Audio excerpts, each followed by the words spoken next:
cyclone is going to approach us, that the cyclone is incoming. So we have decided that we should tie ropes over here. What they have done is for the last 5 days, they were tying this rope in the entire village, let me tell you, surrounding. And all those rope, all the ropes actually lead to the shelter home, to the safe houses over here. And what they have done is they have also tied an extra rope to which if a senior citizen, there is a small children, they can tie them and then they can reach to the nearest place. So this is how people are trying to save each other, because these are the desperate times, because how the situation is unfolding. Like Brijesh was also telling that the landfall is now actually delayed. So it will around 9 to 10 p.m. in the night when there will be an impact, and that time the situation can actually get grim, because in daytime people can actually go and help each other, but during night, when you can see here, there are no street lights. These are very small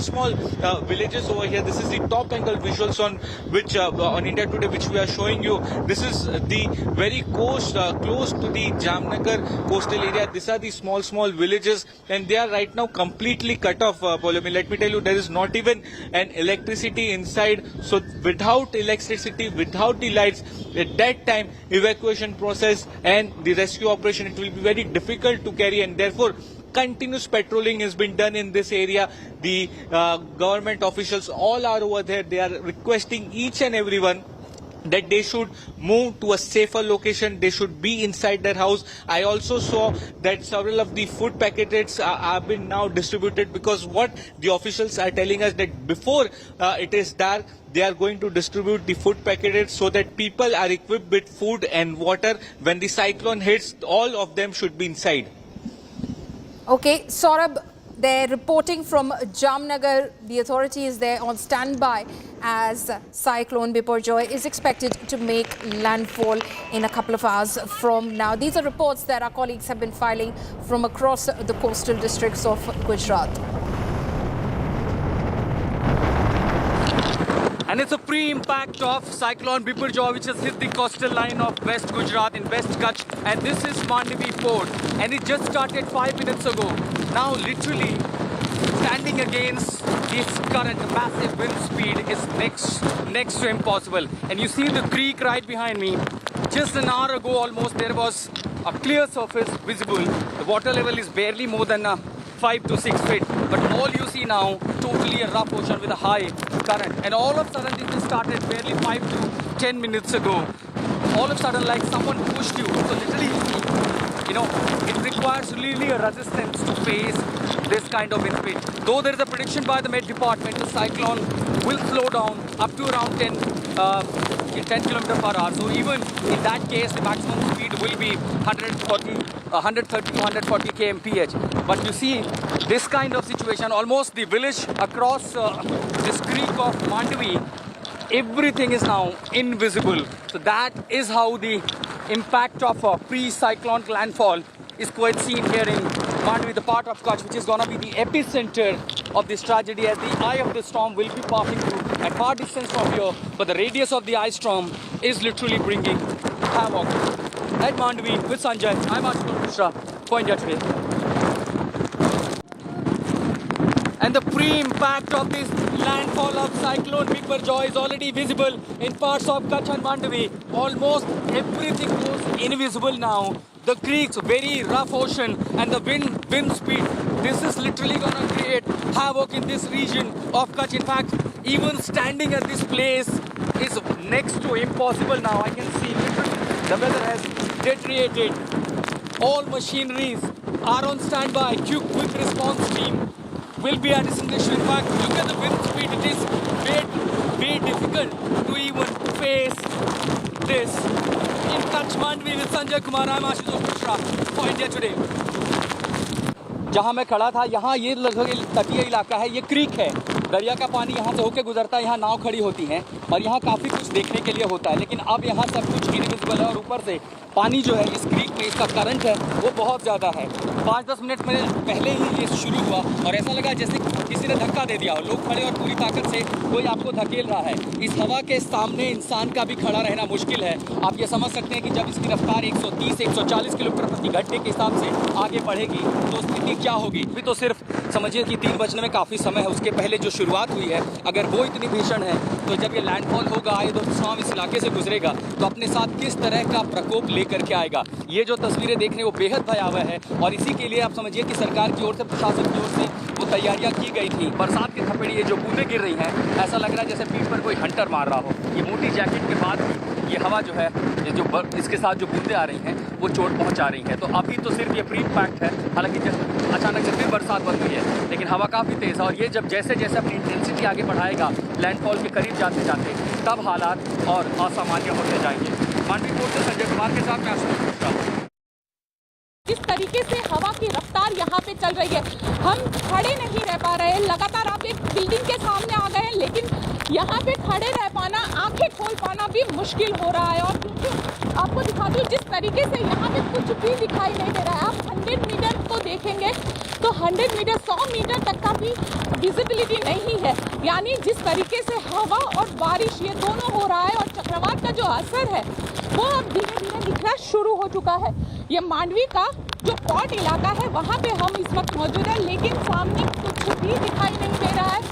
पूरी तरीके से इमारत तक को देख पाना मुश्किल साबित हो रहा है। देखिए ये अब साइक्लोन का जो असर है वो धीरे धीरे शुरू हो गया है और 12 बजे हाई टाइड होगी। अंदाज़ा लगाया जा रहा है कि जहाँ पे इस वक्त हम मौजूद है पॉट का इलाका, वहाँ पे समुंदर का पानी आ जाएगा। कम से कम 7 से 8 फीट ऊपर हम लोग खड़े हुए हैं। तो यहाँ पे जब समुंदर का पानी आ जाएगा तो हम लोगों को भी बोल दिया गया है कि मीडिया उस साइड नहीं जाएगी जिस साइड समंदर है। लेकिन ये सामने का इलाका आपको दिखा रहे हैं जहाँ पे इस वक्त तेज़ हवाएं चल रही है। देखिए ये हवाएं इतनी ज़्यादा है कि बिल्कुल खड़े नहीं रह पा रहे हैं। लगातार यहाँ पे सब कुछ हिल रहा है और पूरी तरीके से आपको ये एहसास हो जाएगा कि किस तरीके से चक्रवात जो है वो मांडवी के आसपास के इलाके में यहाँ पे पहुँच चुका है। उसका जो इम्पैक्ट है वो देखना शुरू हो चुका है। My colleague Ashutosh Mishra is now joining us live from Mandvi in Kutch district of Gujarat. Ashutosh, what is the latest that you're hearing from the weather department? When is Cyclone Biparjoy expected to make landfall? Well, Paulami, probably the landfall has started at the epicenter where the trajectory was, projected by the Met Department. But for now, as far as impact, if you're asking about the impact of the landfall on the coastal lines where the population is existed, that concern, of course, that will take a time. But of course, the cyclonic activities already we are witnessing. And in last couple of hours, the wind speed, of course, it has escalated further. And since those areas, we were some around 300 meters from this point at the Mandvi port where, of course, the police personnel and the administrative personnel asked us to leave because of the safety reason, because what high tide is concerned, that is likely to be submerged. You already heard one of the marine expert who is also a member of the marine board said that if there is a high tide and a severe wind speed, that will submerge the entire port in the low-lying areas. So here from the top angle, bit of this very old bridge, that what images we are beaming in is the low-lying areas, and there you see is the creek which is the gateway from the seashore, and this is exactly from both sides of this creek you have a dense population living in. Of course, there are certain people who I can see still venturing out. The police patrolling asking all of them to evacuate except the home guards and the personnel who are placed in a duty. All others are asked to leave and do not venture out. And there you see the wind speed is already, can be reflected. There you see the trees. And these structures, so be the temporary or the permanent structure, the trees, the mobile towers, the communication towers, everyone is now in all these assets are under threat of falling down when the wind speed will increase up to 110 120 kmph, and that will be only after 8 o'clock. It's a matter of hours now. We are already seeing the impact of cyclonic activities, but when the peak will come, of course, then only will be someone be able to assess the ground impact of this and in the current situation. But for now, all I can say, still everything is normal. We haven't heard much of Pankaj, who is one of the workers, volunteers working with the local administration and has been a guiding factor here. In fact, as far as locality is concerned, अब तक कितने major damage पेड़ पौधों को या towers को, mobile को हुआ है, किस तरह का? वो अब तक कोई 3-4 ऐसी घटनाएं बनी हुई है जहाँ पे पेड़ गिर गए हैं, तो उसको भी हमने तात्कालिक वो कटिंग करके उसको खसेड़ तरह की चोट, इंजरी, कैजुअलिटी किसी तरह की? अब तक कोई कैजुअलिटी नहीं हुई है, ना तो कोई इंजरी हुई है। अब तक जो कुछ है वो सब सेफ है। अच्छा, शहर में लाइट में देख रहा हूँ पावर पूरी तरह से डिस्कनेक्ट कर दिया गया है। अभी अपना जो म्यूनसिपालिटी का पानी का सप्लाई है उसके लिए डीजी सेट लगा हुआ है, और जो इम्पोर्टेंट जगह है जहाँ से सब लोग हम कनेक्ट रह सकते हैं गवर्नमेंट से, वही जगह पे डीजी सेट लगा हुआ है। बाकी सब जगह पे ये सुरक्षा के वजह से ये बिजली को डिस्कनेक्ट किया हुआ है। और जो शेल्टर होम्स हैं, क्योंकि अब देखिए अंधेरा बढ़ रहा होगा, जो लोग बाहर थे महिलाएं वो भी अब अंदर जा रही होंगी, तो वहाँ खाना पीना, बिजली इंश्योर करना, कि देखिए कई सारे मैंने शेल्टर देखा वहाँ पेड़ भी हैं और ऊंचे पेड़ हैं, अगर वो वहाँ गिरते हैं तो घटना हो सकती है, उससे कैसे डील कर रहे हैं आप लोग? वो जो भी शेल्टर होम है वो गवर्नमेंट के शेल्टर होम है, वहाँ पे सबको हम लोग शिफ्ट करते हैं। पहले क्या था, कोई स्कूल है जो नज़दीकी एरिया है वहाँ पे हमने सबको शिफ्ट किया हुआ था, मगर अब जो गवर्नमेंट का शेल्टर होम है जो हमने देखा था मस्का में, वहाँ पे सबको शिफ्ट कर रहे हैं। So gradually people are being evacuated, adequate arrangements of the essential supplies are being done.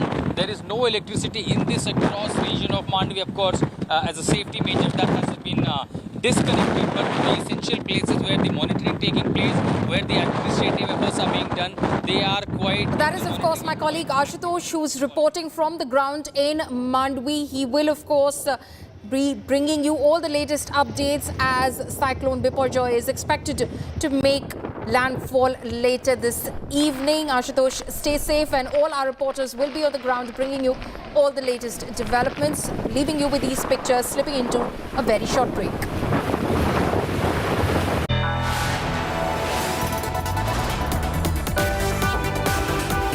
You are watching India Today.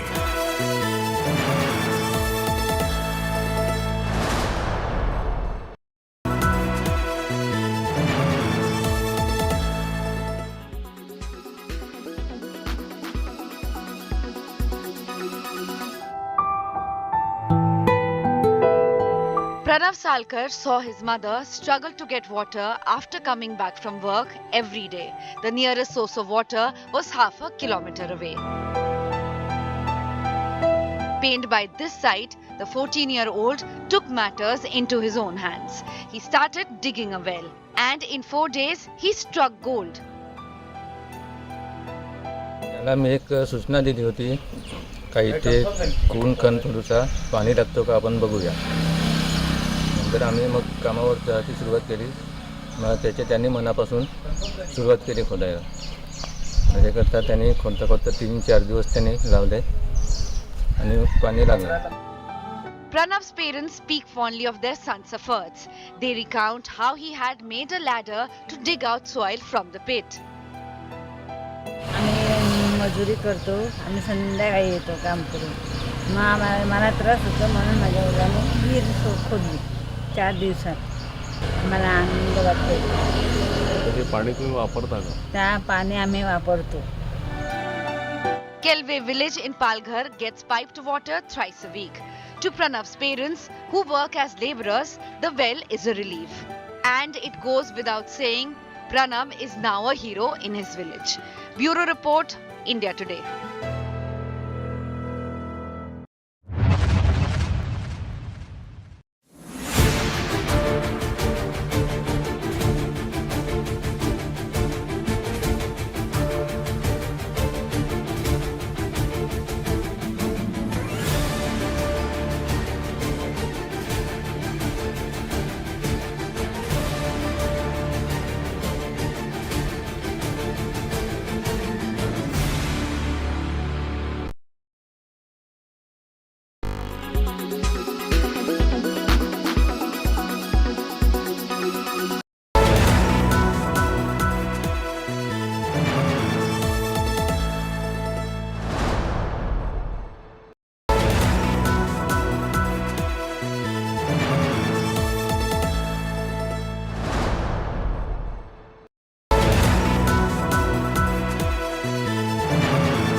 visible.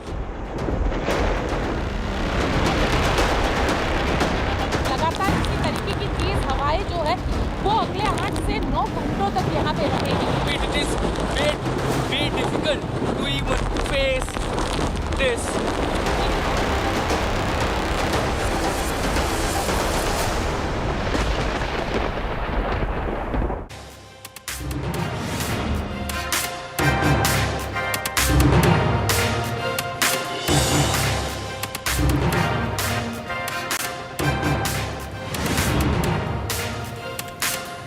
You're watching India Today. I'm Nabila Jamal on 5 Live today. We're going to take you through the devastating effects that are anticipated over the very severe cyclone Biparjoy. That's all set to make its landfall between 6 to 8 p.m. This is exactly the time when the cyclone would fall. What kind of impact would it have?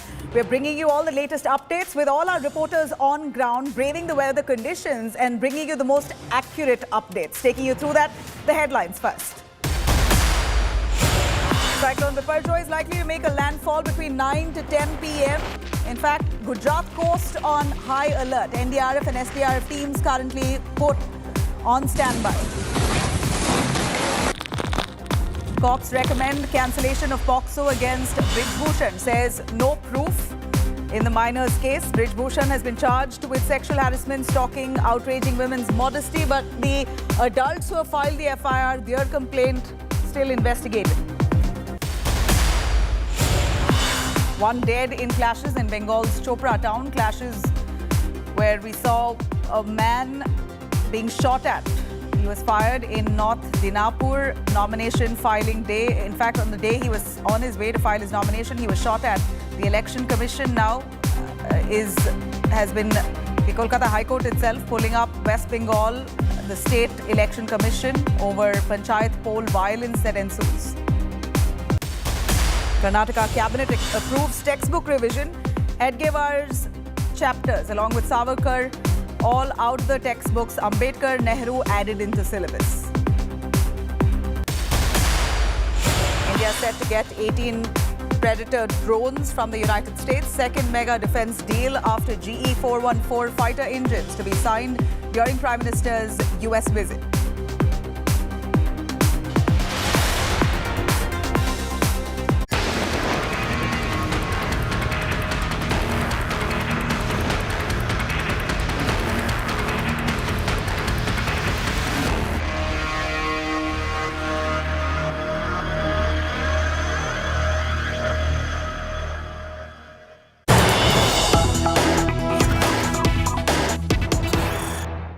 All right, we're taking you through the big update coming in on Cyclone Biparjoy.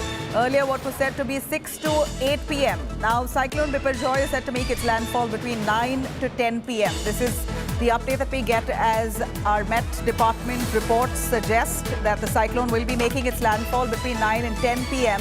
The storm, even now, rages on in the Gujarat coast just hours before the landfall. Strong winds and heavy rains lash regions of Gujarat. IMD issues a high alert for extremely heavy rainfall that's due to come. In fact, several regions along the Kutch have already witnessed rainfall. And we see that India Today, of course, our reporters on ground, we're noticing strong winds as our reporters braving all the odds, bringing us all that report from ground as cyclone at this point is all set to make its landfall at around 9 p.m. It was supposed to at 6 p.m. Between 6 p.m. to 8 p.m. The cyclone now is going to be making its landfall now between 9 p.m. to 10 p.m. Saurabh Bhaktania joining us live from Jamnagar, Gujarat, joining us with the latest updates. Saurabh, what was expected to be landfall at 6 p.m., around 6 p.m., between 6 to 9 or 6 to 8. We believe now the cyclone is going to delay its landfall somewhere around 9 p.m. to 10 p.m. That's when landfall would take place. Tell us a little more on the updates and the alerts issued.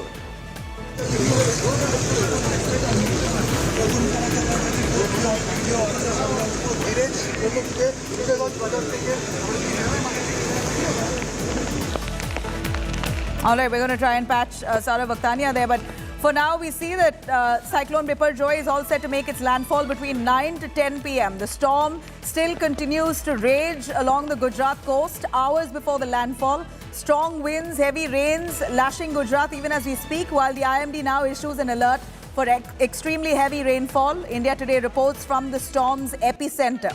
This is a development coming in as warnings go out to people, asking them not to venture towards any part of the coastline. In fact, the state of Gujarat itself is in high alert as at least 8 districts have been kept under watch. An orange alert has been issued across as the storm rages on in parts of Gujarat's coast. Just hours before the cyclonic storm, the cyclone Biparjoy makes its landfall. It was supposed to be at around 6 p.m. It's now going to be occurring. The landfall will occur only by between 9 to 10 p.m.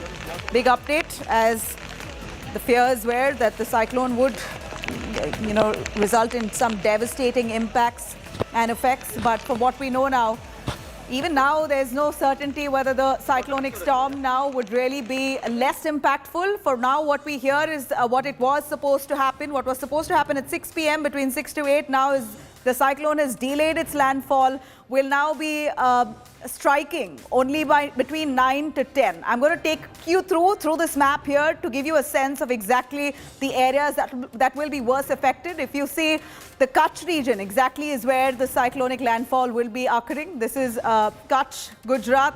Along with Kutch, we're also seeing the cyclone that will move towards areas of Dwarka. And then we'll be hitting areas of Porbandar, the districts of Rajkot as well, and Jamnagar, along with Junagadh. This is exactly the line, the area which is going to be the worst affected. The cyclonic storm along the western coast, which is said to be the longest sustaining storm, which has hit the region of Gujarat after 50 years, is going to be hitting this very region, all the way from Kutch, Dwarka, Porbandar, Junagadh, Rajkot, Jamnagar and Morbi. While I'm going to cut across now to all those really startling images that have come in right from the start of the day, let's take you through those defining moments. Those affected regions as Cyclone Biparjoy approaches fast and near. Gujarat's Daman is already witnessing strong winds and rough sea conditions. Massive waves currently lashing seafronts in Daman. Cyclone is expected to hit Gujarat in about a few hours' time. What was supposed to happen at 6 now is going to be likely to happen at 9 p.m. The impact of the cyclone is also being observed in Gujarat's Valsad city.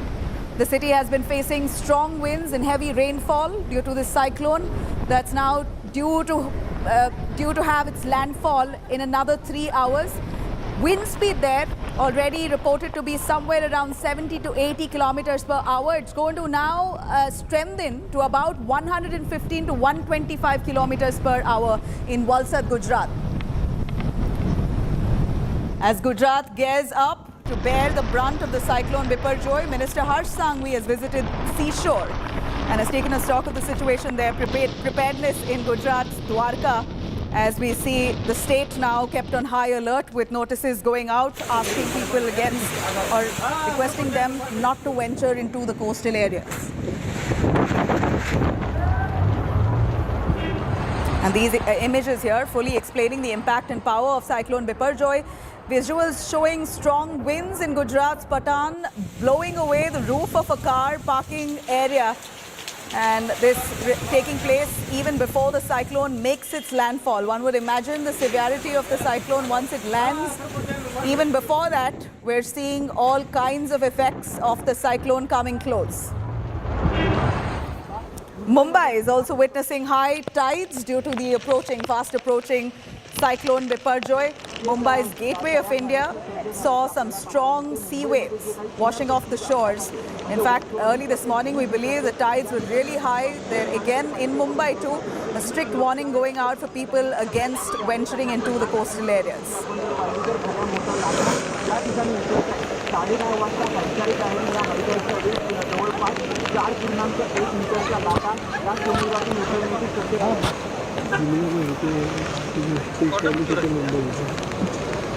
All right, I'm going to quickly cut across to our reporters joining us live. We have Ashutosh joining us from Manvi, Saurabh Bhaktania from Jamnagar to give us a sense of the kind of impact that this landfall would have. Let me cut across to Ashutosh. Ashutosh, you've been there for a while now. This the cyclonic storm that's now supposed to have its landfall at 6 to 8 p.m. it's somehow delayed. The information that we've received from the Met Department is that it's supposed to now have its landfall around 9 p.m., between 9 to 10.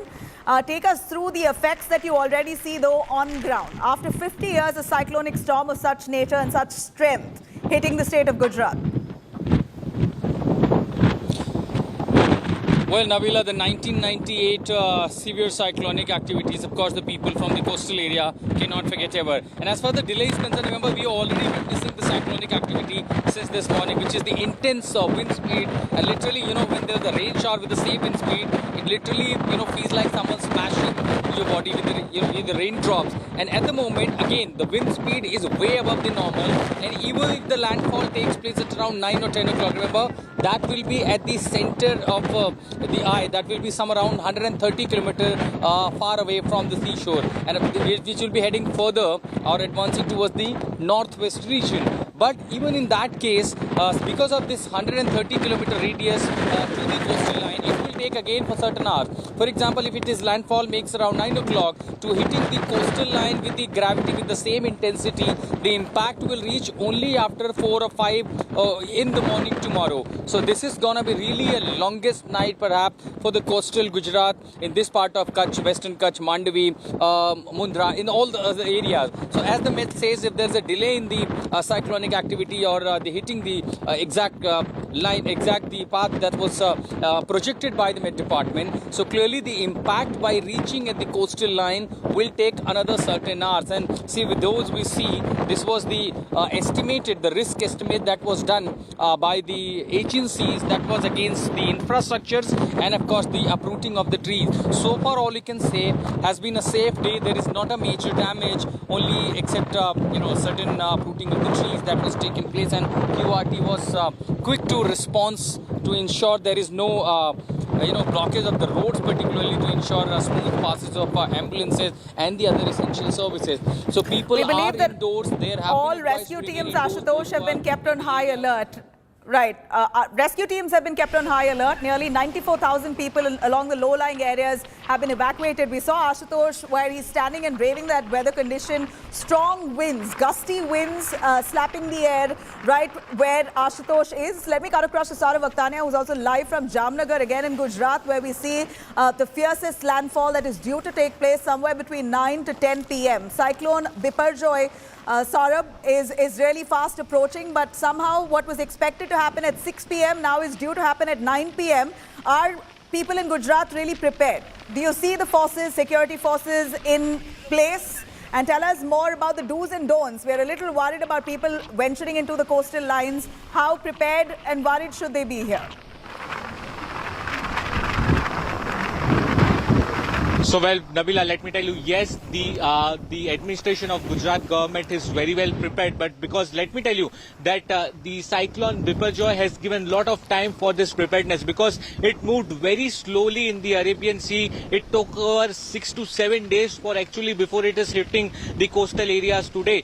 So there was a lot of time which the government actually got, and therefore the central agencies along with the government agencies from the Gujarat as well, they are very well coordinating at different places. We are right now in Jamnagar, and the gusty winds are actually very much dangerous. And look at top angle visuals of Jamnagar here on India Today. You can see that how the wind speed is very much high. The NDRF teams are, Nabila, continuously patrolling the different areas. They are going to the low-lying areas as well. Even the local administration is continuously patrolling. What they are appealing to the people right now, that nobody should be out of their house, because when we are also doing some ground reports, we saw many of the people were actually out taking out photos and videos. So a continuous appeal is being made to the people right now that they should be inside by now, because it's just a matter of few hours from now and the wind has already taken a top speed over here. So what the appeal is being made to the people, that they should not come out of their houses or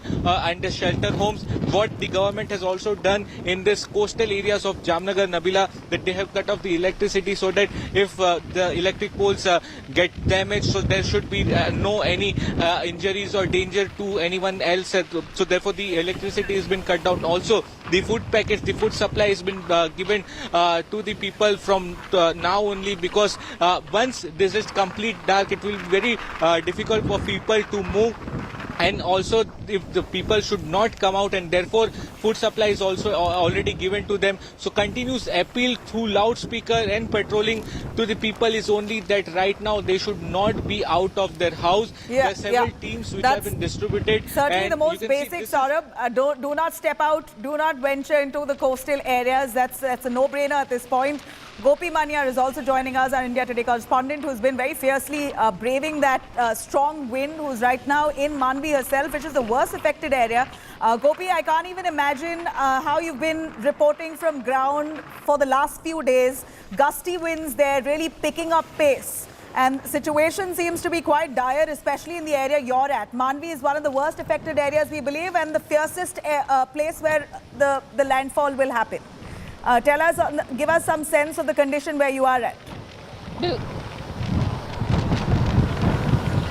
बिल्कुल Nabila, right now we are in Manavi और यहाँ पे अगर आप देखेंगे तो जिस तरीके के हालात है, क्योंकि हम लोग जब पोर्ट पे मौजूद थे, जहाँ पे बिल्कुल जो समुंदर का किनारा था वहीं पे हम लोग मौजूद थे और वहाँ पे हालात ये थे कि हवा की जो रफ्तार थी वो 110 किलोमीटर प्रति घंटे की हवा की रफ्तार होने का अनुमान था, जिसके चलते पोर्ट से पुलिस ने सभी मीडिया कर्मी को वहाँ से हटा दिया। पुलिस का क्या ये कहना है कि वहाँ पे खड़े रह पाना मुश्किल होगा, यहाँ पे आप कोई खड़े नहीं रह सकते। इस वक्त हम मानवी शहर के अंदर पहुँच चुके हैं और मानवी शहर में आप देखेंगे तो हर किसी से आज तक यही अपील कर सकता है कि देखिए जिस तरीके से लोग अपने घरों के बाहर खड़े हुए हैं और किस तरीके से बहुत ही आसानी से इसे लिया जा रहा है। एक और जहां प्रशासन धारा 144 लगा के यहाँ पे मौजूद है, वैसे में जो लोग हैं वो बाहर निकल रहे हैं क्योंकि साइक्लोन उनको जिस तरीके से हवा की तेज़ रफ्तार है उसे वो देखना चाहते हैं, इसीलिए सारे लोग जो है वो यहाँ पे बाहर निकल रहे हैं। हम इंडिया टुडे की ओर से इनको अपील भी कर रहे हैं कि आप लोग घरों के अंदर रहिए, तब ताकि कुछ ही घंटों की बात है, लेकिन लोग जो है वो कई बार अनाउंसमेंट करने के बावजूद भी यहाँ पे लोग बाहर निकल रहे हैं। लेकिन जिस तरीके से आपको मैं होर्डिंग्स दिखाती हूँ, होर्डिंग्स जो है उसे भी यहाँ पे उतार दिया गया है। लोगों को ये होर्डिंग्स इसलिए उतार दिया गया है कि जब तेज़ हवा चलेगी तो लोगों को ये अगर होर्डिंग्स गिरता है तो उनको चोट ना आए, जिसके लिए यहाँ पे होर्डिंग्स को उतार दिया गया है। साथ ही जेसीबी मशीन्स जो है वो इसी तरीके से हर चौराहे पर लगा दिए गए हैं ताकि अगर कहीं पे भी पेड़ गिरता है या कहीं पे सड़क ब्लॉक की हो जाती है, क्योंकि पेड़ गिरना या इलेक्ट्रिक पोल गिरना ये चीज़ें इतनी तेज़ हवा में बड़ी सामान्य रहती है, तो वैसे में उसको हटाने के लिए जेसीबी मशीन्स जो है वो भी इसी तरीके से चौराहे पर लगा दिए गए हैं ताकि कहीं पे भी कुछ भी अगर होता है तो रास्ता कहीं ब्लॉक ना हो जाए। इसी के चलते इस तरीके से सारी तैयारी जो है प्रशासन की ओर से की गई है, लेकिन आप देख सकते हैं लोग हैं इसे बहुत ही ज़्यादा हल्के में ले रहे हैं और जिस तरीके से विंड स्पीड है इस वक्त करीब 90 किलोमीटर प्रति घंटे की रफ्तार के साथ हवा यहाँ पे चल रही है। खड़े रह पाना मुश्किल हो रहा है, लेकिन लोग जो है वो इसी तरीके से लगातार एंटरटेनमेंट चाहिए। I'm sure Gopi showing us those images. Gopi, thank you. We will come back to you, but Gopi's images, they're very clearly showing how people have taken this so lightly, probably some kind of weather change for them. But this is dangerous. The Met Department has very clearly issued a warning asking people not to venture out their homes unless an emergency. Cyclone Biparjoy is all set to make that landfall, one of the fiercest in Gujarat after nearly 50 years. In barely a few hours' time, around 9 p.m. is what's expected. The severe cyclonic storm is expected to cause some massive damage. NDRF and SDRF teams currently on standby. The army is also prepared to assist in relief efforts. Gujarat government has shifted over 94,000 people from coastal areas for now to makeshift shelters in anticipation of the powerful cyclone. Strong winds, heavy rains, turbulent seas witnessed in the beach town. Manvi is there, exactly where Gopi Manyar was standing. She brought us that report from that worst affected areas in Manvi where the cyclonic storm is fast approaching. In Gujarat, all set to make that landfall today. In fact, the red alert now, we believe, has been issued all along the Saurashtra region. In Saurashtra, Jakhau, Porbandar, Kutch coast. Red alert has been issued along with Jamnagar, Rajkot, Junagadh and Morbi are also among the areas that are likely to witness some serious impact of this cyclone. In fact, a lot of directions been given to people, asking them to stay away from any kind of trouble. get protection if needed. All the forces of the NDRF, SDRF have been kept on standby. We believe at least 15 teams of security personnel have been put in place just so that any untoward incident can be handled quickly. The strongest parts of the cyclone itself, we believe, the strongest effect is going to be happening in Mandvi, Dwarka, Jamnagar, Rajkot, Porbandar and Kutch region. Listening to all the reactions that have been pouring in. Given and understand the idea that we are seeing cyclonic activity already started. The eye of the storm, how far it will be from here, where exactly it is hitting, what will be the aerial distance as far as this port is concerned and the eye of the storm is concerned? Right now the distance of Mandvi and the eye of cyclone is at around 130 kilometers and will be affecting around 8 o'clock to 9 o'clock approximately. As per the present speed, the eye is moving towards the Sir Creek area. So as we see, this eye of the storm is at a certain distance around 130 kilometers. The impact, because this goes in a radiusly, the impact takes a time to hit the coastal line. Can we say that this is a pre-cyclonic activity you have witnessed in the estimate speed? This is exactly, we cannot say that this is pre-cyclonic. It is almost cyclonic effect which is going on because this is moving from south side to the north east side of the Gujarat state. So already effect has started. फर्क में है, but अब जो ये landfall होने वाला है 1800 से 2000 के बीच में हम लोग एक्सपेक्ट कर रहे हैं. उसके बाद की स्थिति को जानते हुए हम लोगों ने करीब 15 शिप स्टैंड बाई रखे हुए हैं. 7 टोटल एयरक्राफ्ट हमने रखे हुए हैं तैयार.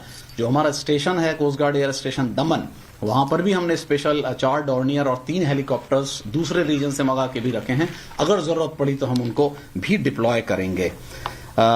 जो हमारी डिजास्टर रिलीफ टीम्स हैं 27 हमने बना के रखी हुई हैं, जिसमें जेमनीज हैं, उनके पास डाइवर्स हैं और बाकी रिलीफ मटेरियल है जो एक स्टैंडर्ड प्रैक्टिस होती है. 53 OBMs जो ऑनबोर्ड इंजन्स होते हैं जहाज के, कभी हमें OBM निकाल के कहीं और लगाना पड़ा. अगर फ्लडिंग होती है कहीं पर लोअर एरियाज में, उसमें ऑपरेट करनी पड़ी जहाज. और हमने करीब 200 लाइव बॉयज और 1000 लाइव जैकेट्स भी अलग से इंतजाम करके हमने तैयार रखा हुआ है डिफरेंट स्टेशन पे. In the last 1 hour, the wind speed recorded, highest wind speed recorded 56 km per hour in Diu, 48 km per hour in Dwarka. And the rainfall occurred in last 1 hour. Porbandar 17 millimeter, Nalia 17 millimeter, Bhuj 12 millimeter, Kandla 12 millimeter. Landfall process is likely to start during the evening hour and it will continue till midnight. All right, now I'm cutting across to Saurabh Aktania for a little more on that. Saurabh, tell us more on the actual impact that this landfall could really have. What are the possible damage? What is the possible damage that the authorities there are expecting? Do we know of any situations like this in the past? We believe of 50 years now since Gujarat has seen this kind of cyclonic storm. In the past, what's been the damage? How prepared is Gujarat to really deal with one as harsh as this?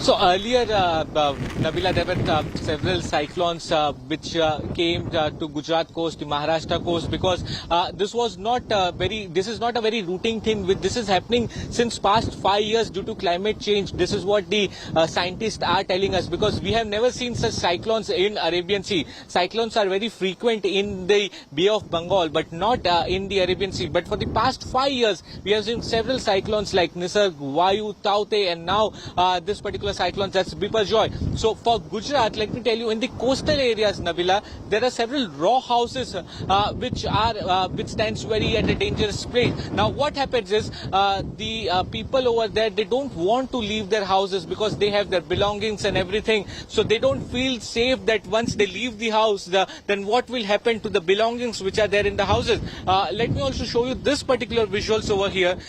What has happened over here is there are several of the houses where people are are not ready to leave.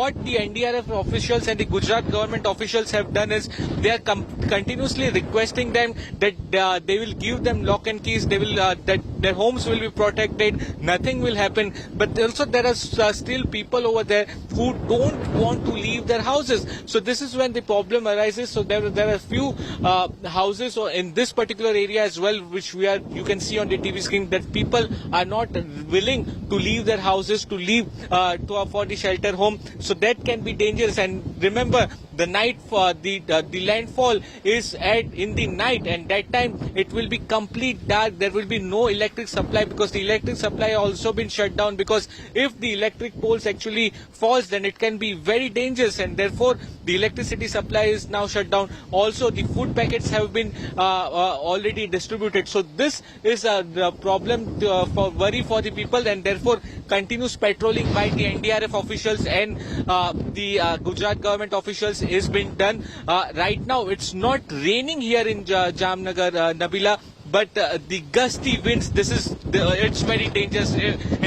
Right now also you can see that how the speed of the wind is very much high.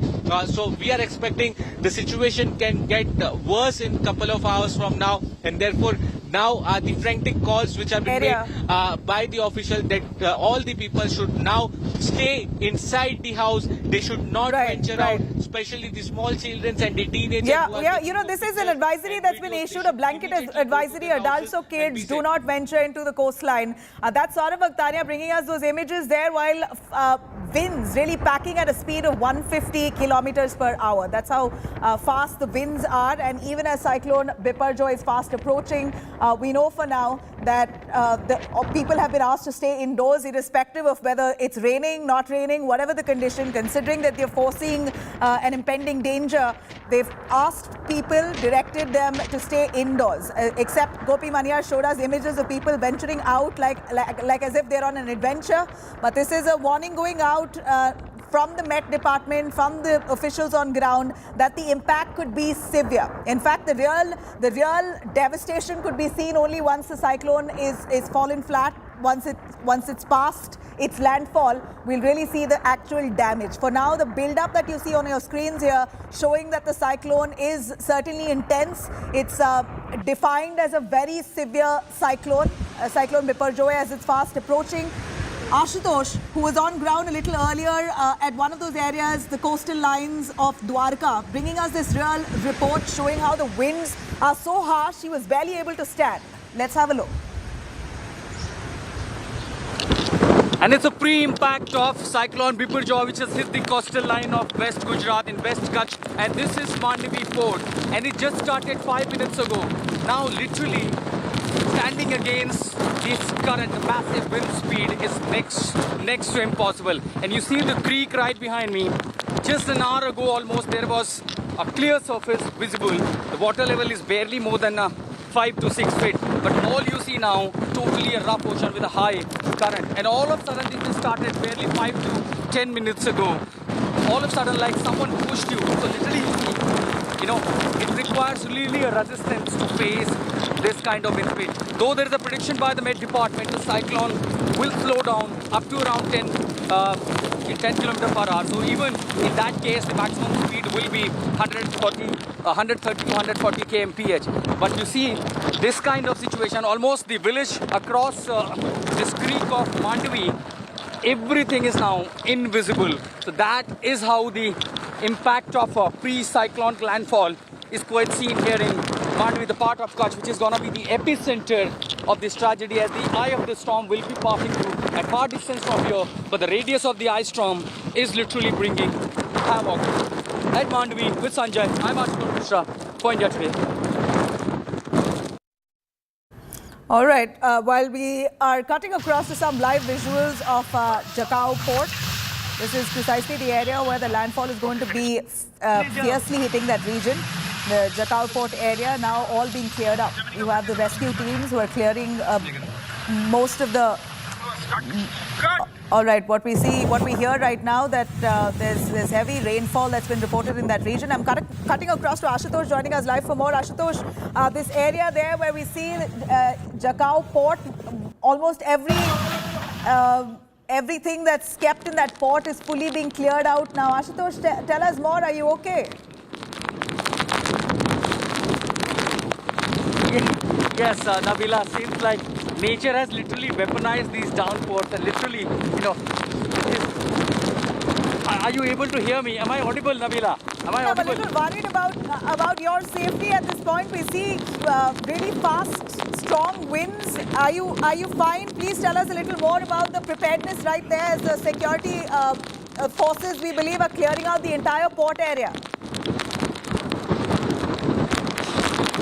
The port has been evacuated. In fact, we have been reporting for the last couple of days only at the port, and that part has been evacuated because we are at the moment just around 800 to 900 meters from the port. So this has helped us as far as intensity is concerned. But even if there are multiple obstructions on the way, the way we are saying, weaponizing these downpours here, hitting us actually, that explains the fury of the cyclone. And this is just impact. Look at these trees, and they are more likely to be uprooted any moment. And still we see there are some people who are literally careless about themselves and their family member. Despite the warnings and advisories, they are venturing out on the street. And if I could just take a shot on the road, look at this. This explains the nature's fury. It is just the beginning of this cyclone, which is passing through probably, and as we know that there's a delayed hitting at the epicenter is following its trajectory.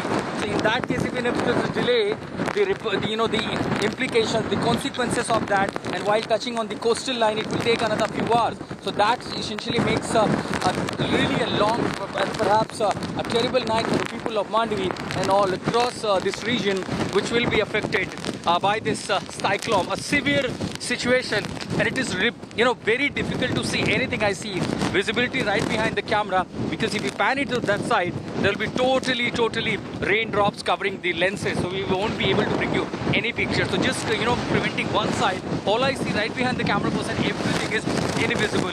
Look at this wind speed. This has gone literally multi-fold up since morning that we have been seeing. In fact, it just reminds what had happened at around 10:30 a.m., which was literally making it difficult. But this is just a beginning. We are always saying that this is just a beginning. The full intensity of the arrival of the landfall or the landfall of the cyclone will take place at around 8 or 9 p.m. and for next few hours it will take to make an impact on the coastal lines near the population, the dense population living, be it Mandvi, Sayala or any other region just around. Nabila. All right. So from what we understand is that all the boats and anything that's present there along the port area is currently a danger, and which has all been moved out by the army security forces. So we're all on ground. But tell us a little about the impact that it could likely have. Do we have sufficient infrastructure, Ashutosh? We see all the boats there, emergency boats that are being loaded in trucks and being taken away. Tell us a little more, where exactly are people moved to? Also, the people who have been evacuated, are they makeshift camps that people have been relocated to? These emergency boats, where are they being taken to for now? Well, now we have a sigh of relief. At least the raindrop, the downpour has stopped. Though we have a gutsy wind again. And let me show you the question is asking about those images, the country, the country boats from the fishermen village. Of course, those all boats were parked even yesterday itself. Though that's the one factor why these fishermen were very reluctant from leaving the village when they were asked, saying that we are more worried about our boats because that's the one and only source of our livelihood. So clearly those aspects were addressed by the administration. They have tied up their boats with each other, and the intensity they believe that will help to neutralize the impact of the intensity.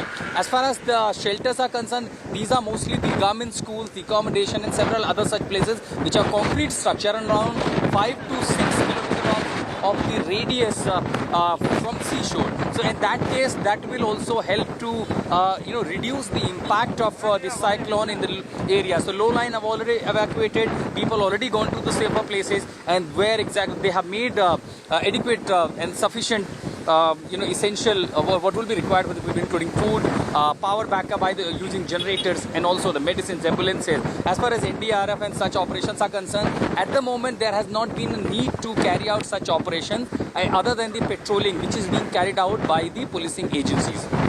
All right. You know, clearly it appears that 50 years after they saw one of its worst cyclones, we see now Gujarat bracing for yet another one.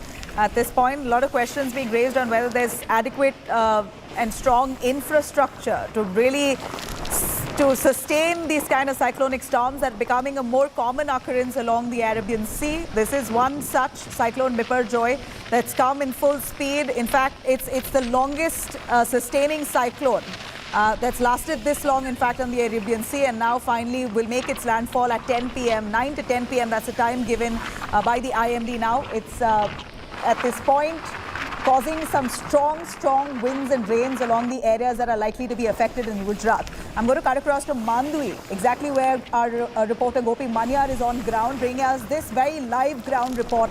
Let's dip in.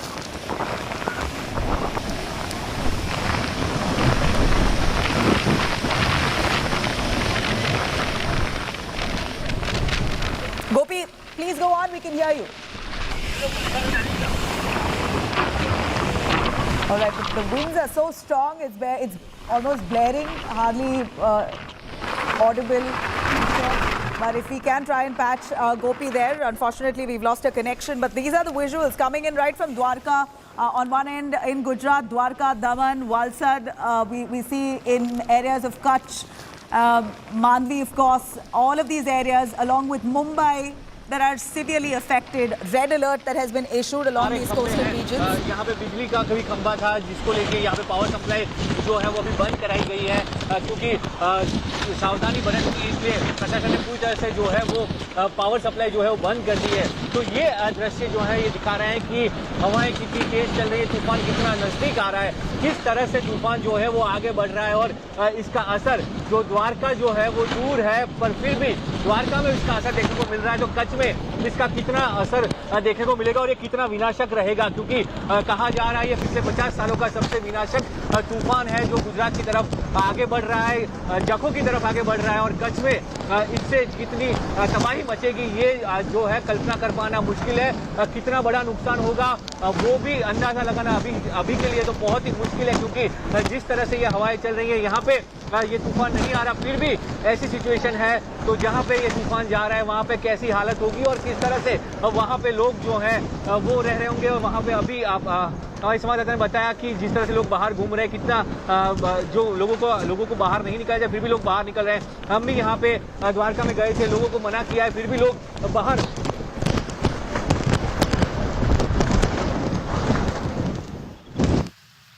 All right, well, this is precisely the connectivity there. Our reporters there bringing us updates, but then somewhere midway we're losing out on connections.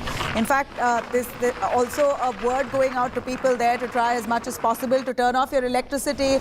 As much as possible, use very minimum power and electricity is what's been advised. You don't want to be caught in the wrong foot of this cyclonic storm. Here are some of the images that we're going to bring to you, though, right from the start of the day with Cyclone Biparjoy. As it makes its landfall, has really caused some real serious strong winds, in fact, and rains in many of those affected areas, worst affected areas. Here we see heavy rainfalls, high tides that's rocking Mandvi in Gujarat's Kutch district. NDRF evacuation process that still continues in full swing, while 4 NDRF teams have been deployed in Kutch district for now. Meanwhile, in Junagadh, trees falling on the main Junagadh highway to a dome of a government hospital. The devastating impact of the cyclone Biparjoy making its way can already be seen. These are the effects of it, images surfacing from different parts of the affected areas.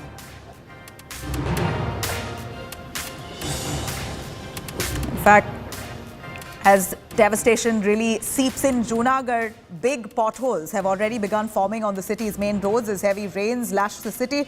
Walls have fallen, trees have fallen. Now the MLA himself is taking stock of these massive potholes that has now led to some massive traffic congestions.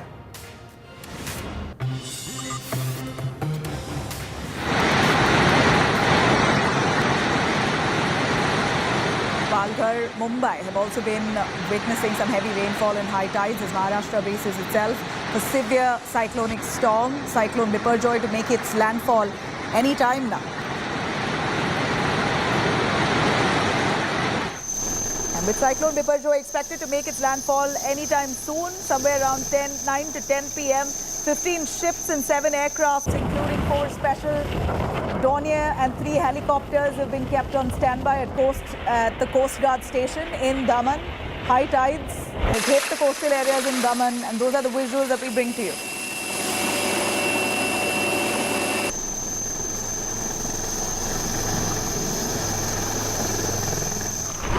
All right, those are the visuals there that's coming in right from the start of the day as the cyclonic storm and winds particularly intensifies, coming closer to the areas where it's going to be making a landfall. These images are really giving you an understanding on how severe that the impact of this landfall could likely be. A lot of damage is anticipated, but of course the security forces on ground has made this likelihood minimum as the impact would be. They've dealt with the situation by evacuating people from ground and asked people not to venture into these areas particularly, and also kept all sorts of rescue amenities in place just in case of an eventuality. Our reporters there braving it all on ground, bringing us every single update. We're slipping into a short break for now.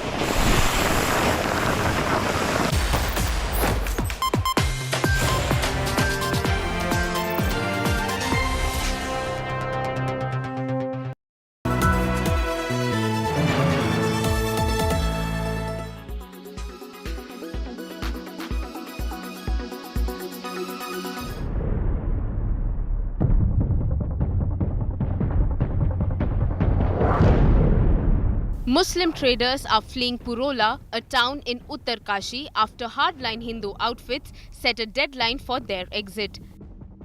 Hindu right-wing groups took out rallies after an alleged abduction of a Hindu woman by 2 suspects, including one from the Muslim community.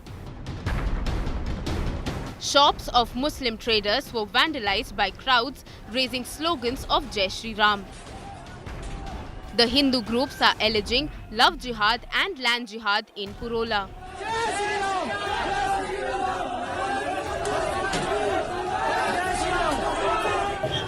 बाहर से जो लोग आ रहे हो यहाँ पे स्थानीय लोगों के लव जिहाद लैंड जिहाद की जो घटनाओं के लिए उनका एक सोची सारी जो उनके योजना के हिसाब से जो काम कर रहे हैं, इसी का ये कारण है जो आज बड़कोट में स्थानीय पुराने लोगों को भी आज वहाँ से बड़कोट छोड़ना जा रहे हैं. Local Hindu groups have called a Mahapanchayat on June 15 to protest alleged love jihad. The Uttarkashi district administration held a meeting with villagers but failed to convince them to call off the Mahapanchayat. The authorities have not given permission for the gathering. जो काम प्रशासन और police को करना चाहिए, आज वो काम जो है बजरंग दल कर रहे हैं. भाई एक वातावरण बनाया जा रहा है क्योंकि 2024 हमारे सामने है. 24 हम कैसे जीतें, उसके लिए भाजपा और आरएसएस का जो एजेंडा है उस एजेंडे के अनुरूप चल रहे हैं. Some Muslim bodies in reaction have called a Mahapanchayat on June 18 in Dehradun. Chief Minister Dhami assured proper law and order. कोई भी अगर संदिग्ध पाया जाता है, संदेह जिसके ऊपर होता है, तो उसकी पूरी जांच होगी और जांच में कहीं भी पाए जाने पर सख्त कार्रवाई भी होगी. इसी प्रकार से जो लव जिहाद के जो मामले आए हैं उस पर भी हमने सख्ती से जो है उसकी जांच, सख्ती से उस पर कार्रवाई इसके लिए पहले ही कहा है. The police are holding peace meetings with both communities in Purola. Additional forces are deployed for protection of Muslims. Bureau Report, India Today.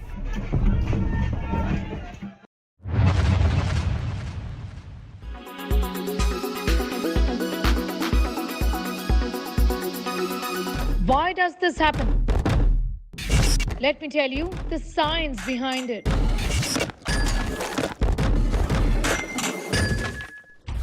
For more informative videos like this, keep watching India Today.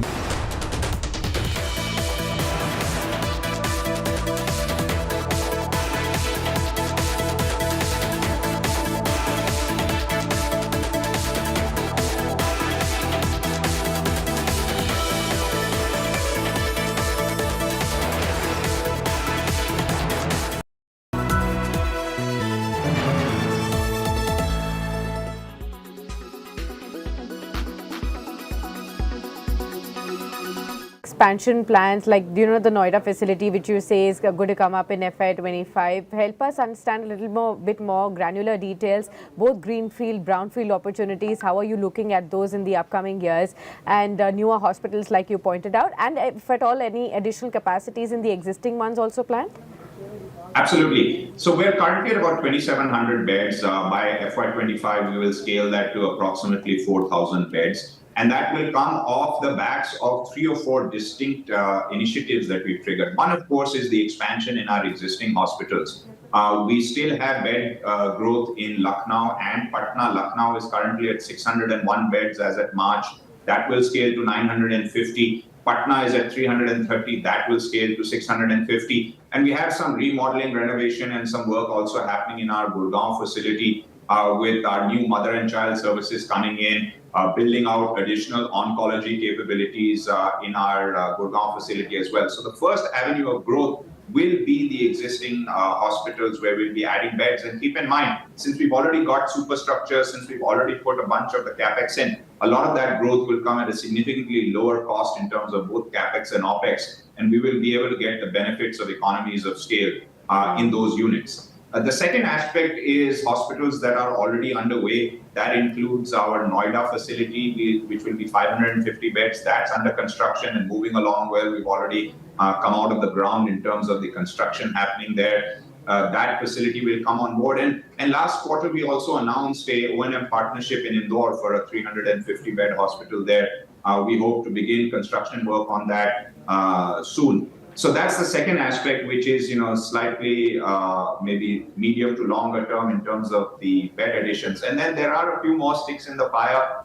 We have been engaging with various parties to look at innovative models, some at the asset-light O&M model, some in the greenfield way. So all options open across the areas that we want to go in. But like I said, rather than just kind of chasing the check the box, all these steps are being done in a very deliberate manner with a slightly medium to longer term horizon in mind.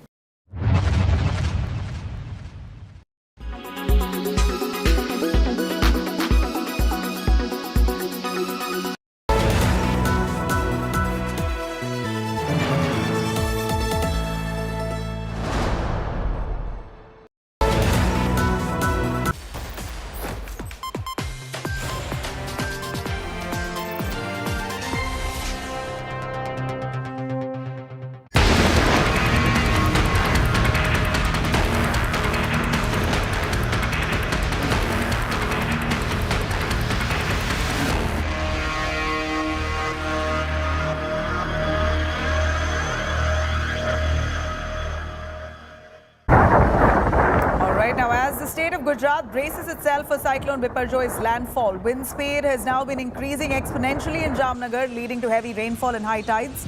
India Today's Saurabh Tania brings us this ground report. India Today team has reached in the coastal areas of Jamnagar, wherein in just few hours from now, the cyclone Biparjoy is going to hit the coastal area. Look at the current situation over here. The wind speed is so high. Here you can see in the visuals that these are the boats of the fishermen who are tied over here. These are the huge ropes, and with the help of rods over here, this all boats are tied over here. There are several of boats which are kept at the safe place. Then all the fishermen are now gone back to the safer place at the shelter homes, which are made at a different place in the villages.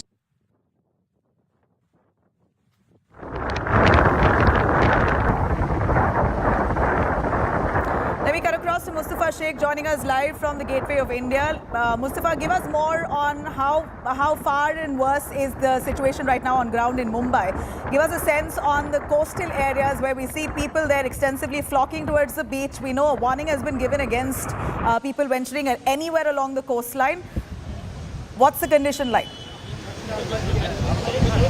Well, Yes, of course, because even if it's not in the eye of storm, Mumbai and Maharashtra is safer, but the impact of that cyclone is clearly seen near the sea area. If you come towards Gateway of India, the breeze which you can face at this point, and also the sea, you can see that it's not a high tide as of now, but still, due to the wind speed, fishermen have been advised not to venture inside the sea. And what we are getting to see here is that regular patrolling is happening by the police to ask people not to venture near the seashore and take all the precautions which are possible, because we have witnessed the incident of 4 children drowning in the sea at Jakhau. So 120 people have been deployed at various parts in Mumbai too. But the impact area is near Gujarat. But at this point, it's always better to take precautions. But the climatic conditions in Mumbai are witnessing some changes due to this cyclone Biparjoy. At this point, anywhere near the sea area in Mumbai, or towards from starting from Mumbai towards Palghar area, which leads towards Gujarat and the coast further, is a unstable sea, and hence fishermen have been advised not to venture in. At the same time, the Navy teams have been kept on standby if there is any incident or any distress reported by ships which are in the sea, because in Mumbai also what we get to see is that there are oil rigs. If we'll pan in and go across, you will see there are many oil rigs, many huge ships which are parked near this Arabian Sea area. Right. And Mustafa, if there is a distress call from at this point, what we know is that Cyclone Biparjoy is all set to make its landfall somewhere between 9 to 10 p.m. That's the time that's now the IMD as a update has been issued, and we're of course continuing to track those images that come in from different parts of Gujarat and Maharashtra. Mumbai and the areas of Kutch in Gujarat are going to be the worst affected. At this point, people have been asked not to venture out into the coastal areas, but as and when the cyclone approaches, what kind of damage it's going to leave in its wake is something that we've got to wait and see. For now, thank you very much for watching and stay safe.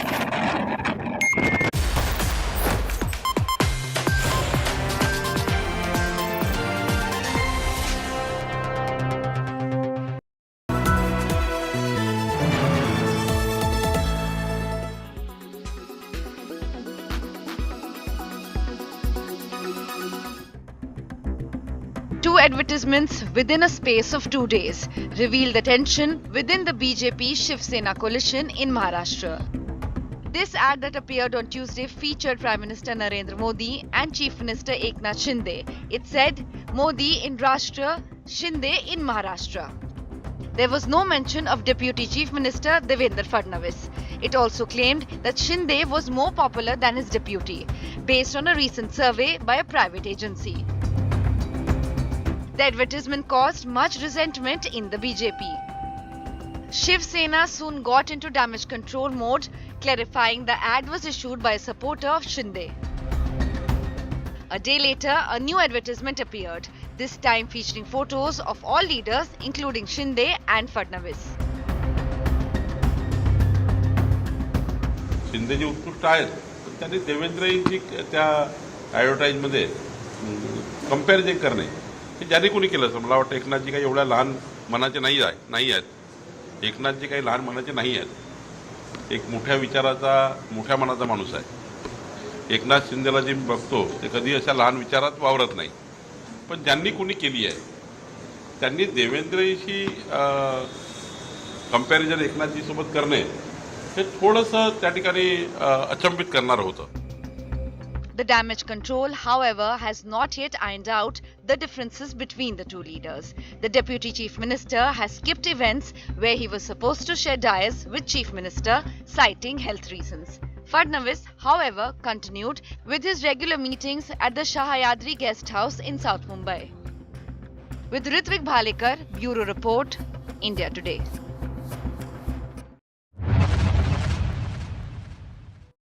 Absolutely right. We're picking up from our finance ministry sources that disinvestment of container corporation, that is Concor, has hit a roadblock. In fact, this was in the offing because the government was expected to launch the expression of interest by January, that is of 2024, but as per finance ministry sources, the government may not be able to go ahead with the process in this fiscal year of 2023-2024 because of certain issues that they are facing from the railway department in terms of bringing a new investor on board.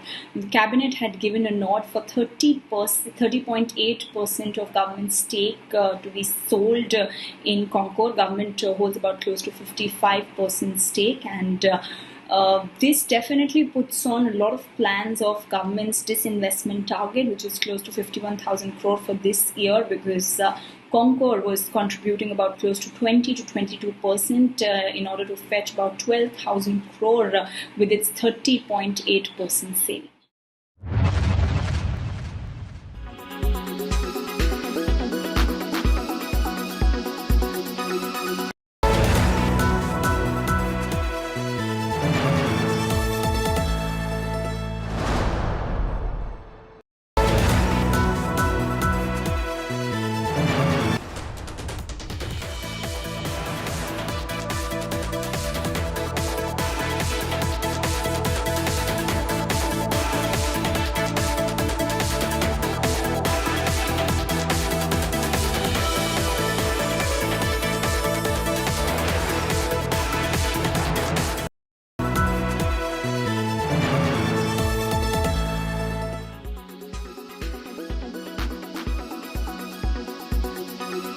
So, Sakshi, there are a couple of things that are working very well for MRF.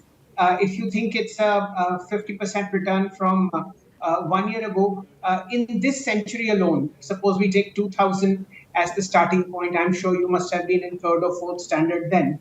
From then on till now, the stock has been a 100-bagger, which means that MRF in 2000 was quoting at 1,000 rupees, and in 2023 it's at above a lakh. So it's gone up 100 times in a span of 23 years. And primarily the reason behind that is a very low liquidity in the stock, which basically means that one, the price ticket is very high, so retail investors generally don't come in, and institutional investors are, from what we've heard on the street, very clear in the mind. Of course, the management also takes a lot of feedback from the market, and they're very clear. Don't split the share, don't reduce the face value, stick to what it is, ensure that there is little liquidity as possible, so that because of the lack of liquidity, the stock keeps on, have that additional momentum to go higher and higher, higher and higher. So in 2012, it was at 10,000. 2014, it was at 25,000. 2016, 15,000, 50,000. 2018, 75,000. And 2023, we are at 1 lakh. Let's see what happens in 2030. Right, absolutely. But, are you actually now looking at a 2 lakh rupee target at all? Is that still feasible to think, or is it still a very, very far off thing that one can imagine? So, Sakshi, 2 points really. I don't think so. This is a point to enter the stock. Let's be very, very clear. The market is very, very overheated. And end of the day, MRF has an excellent brand, but it's a little on the higher side as far as valuations are concerned. But for those who have the stock, absolutely do not exit. And those who wish to buy, even at these 6 digits, I would just say wait and let it correct a bit. If it does, you're lucky. If it doesn't, then well, you were never a part of the rally and you never are. So what can be done? But I don't think so. This is the time to jump onto the bandwagon. It's extremely overheated. If you look at, the momentum, the price is above short, medium, and long-term moving averages. We've seen increasing volume, but it's very, very risky unless you're a very smart trader to come into the stock.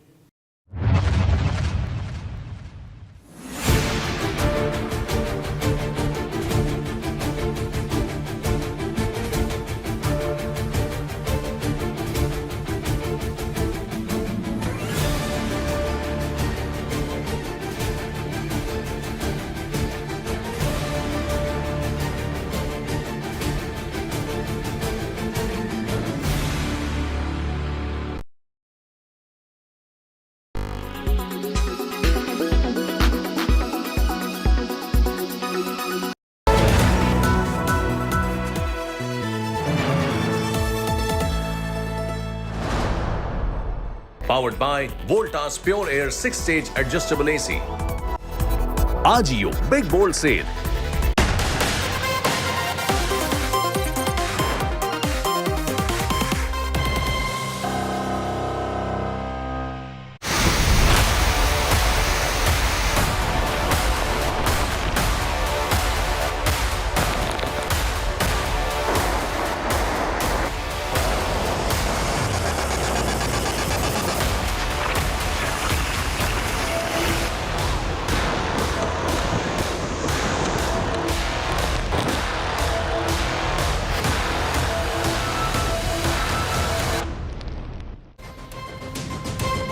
Good evening. You're watching 6 p.m. Prime here on India Today. I'm Akshita Nandagopal and you're joining us for our rolling coverage on Cyclone Biparjoy. You can already see from the images that we're showing you here that in parts of Gujarat, the coastal pockets, the impact of the cyclone is already being felt. But the worst is yet to come. And trust us here on India Today to get you every single update. Our reporters braving this inclement weather are getting you the updates, the ground reports to tell you what the situation is currently in the worst affected parts of Gujarat. I'm Akshita Nandagopal and over the next 1 hour I'll be running you through all the updates coming in on the cyclone.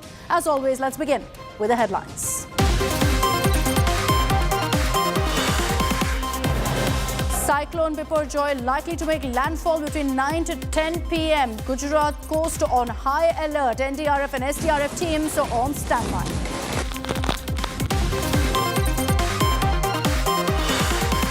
India Today at Cyclone epicenter. We report amid heavy rains and gusty winds to get you the situation on ground. In fact, look at the wind speed. It is very difficult to even face this. In touch Mandvi with Sanjay Kumar, I'm Ashutosh Mishra for India Today. Cops recommend cancellation of POCSO against Brij Bhushan. Say no proof in Minor's case. BJP MP Brij charged with sexual harassment, stalking and outraging woman's modesty. One dead in clashes in Bengal's Chopra town. Clashes opened firing in North Dinajpur during nomination filing. Calcutta High Court pulls up the Bengal State Election Commission over the Panchayat poll violence.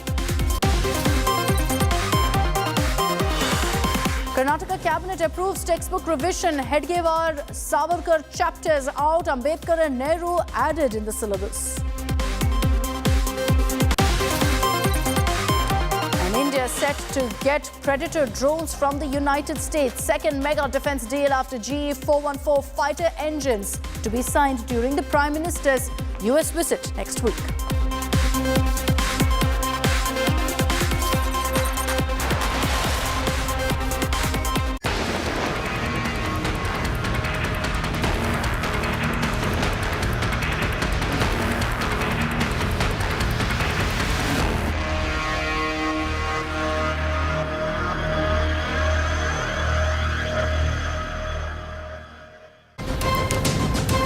From early this morning, the people of Gujarat have been feeling the full-blown impact of Cyclone Biparjoy with heavy rains, wind speeds picking up. But as I said earlier, the worst is yet to come because the cyclone actually makes landfall in just about 2 to 3 hours from now. And the Met Department thereby has said that the rains and the wind speeds particularly will pick up at that point. So far, we've been getting multiple reports and getting you images also of the kind of damage that's been reported to property. Fortunately, there have been no casualties because over 95,000 people have been evacuated from coastal regions and low-lying areas. Let me begin by getting you a roundup of all the images that are coming in from Gujarat. The Indian Coast Guard here has seen pulling up everything they can, using all of their resources to round up preparatory measures as they brace for Cyclone Biparjoy. It's going to be making landfall between Mandvi and Karachi. The wind speed could go up to 125 kilometers per hour. These are images from Rasul Nagar in the Jamnagar area of Gujarat, where villagers can be seen tying ropes as a precautionary measure. It's a safety measure in the middle of the village to ensure that they can move to safer places during the storm in case their houses collapse.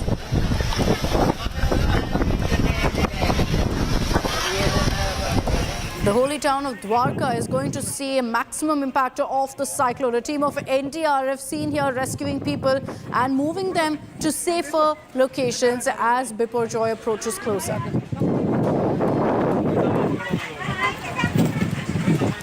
Let me remind you, there is not just Gujarat but parts of Maharashtra also that are feeling the impact of this cyclone. These images on your screens are from Maharashtra's Palghar, where strong winds and high tides are being reported and witnessed by the locals. An alert has been issued by authorities. Tourists have been asked not to visit beach areas. And here are some pictures of the cyclone in the Arabian Sea that were clicked over 2 days from the International Space Station by a UAE-based astronaut. And these pictures show you the kind of cloud mass that's gathered and how the cyclone could really have a deadly impact and bring heavy rains.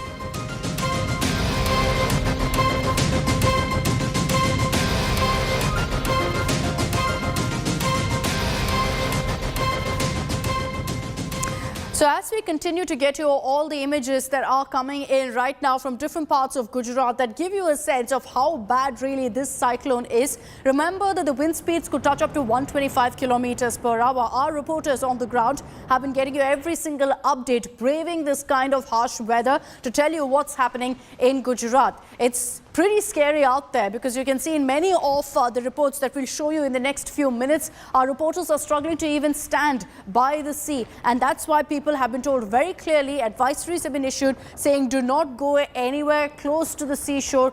There are high tidal waves being reported. There's non-stop rain and also wind speeds picking up. These are images that we're showing to you right now from Dwarka, where you can see that, this is the level of wind speeds picking up. There is some damage to property that's been reported, but let me quickly toss this over to Brijesh Doshi. He's joining us live from Dwarka, this holy town, Brijesh, from early this morning, and you've been reporting there for the last few days, has been witnessing the might of Cyclone Biparjoy. What's the situation currently? Because in about 2 hours from now, the estimate is that it could only get worse.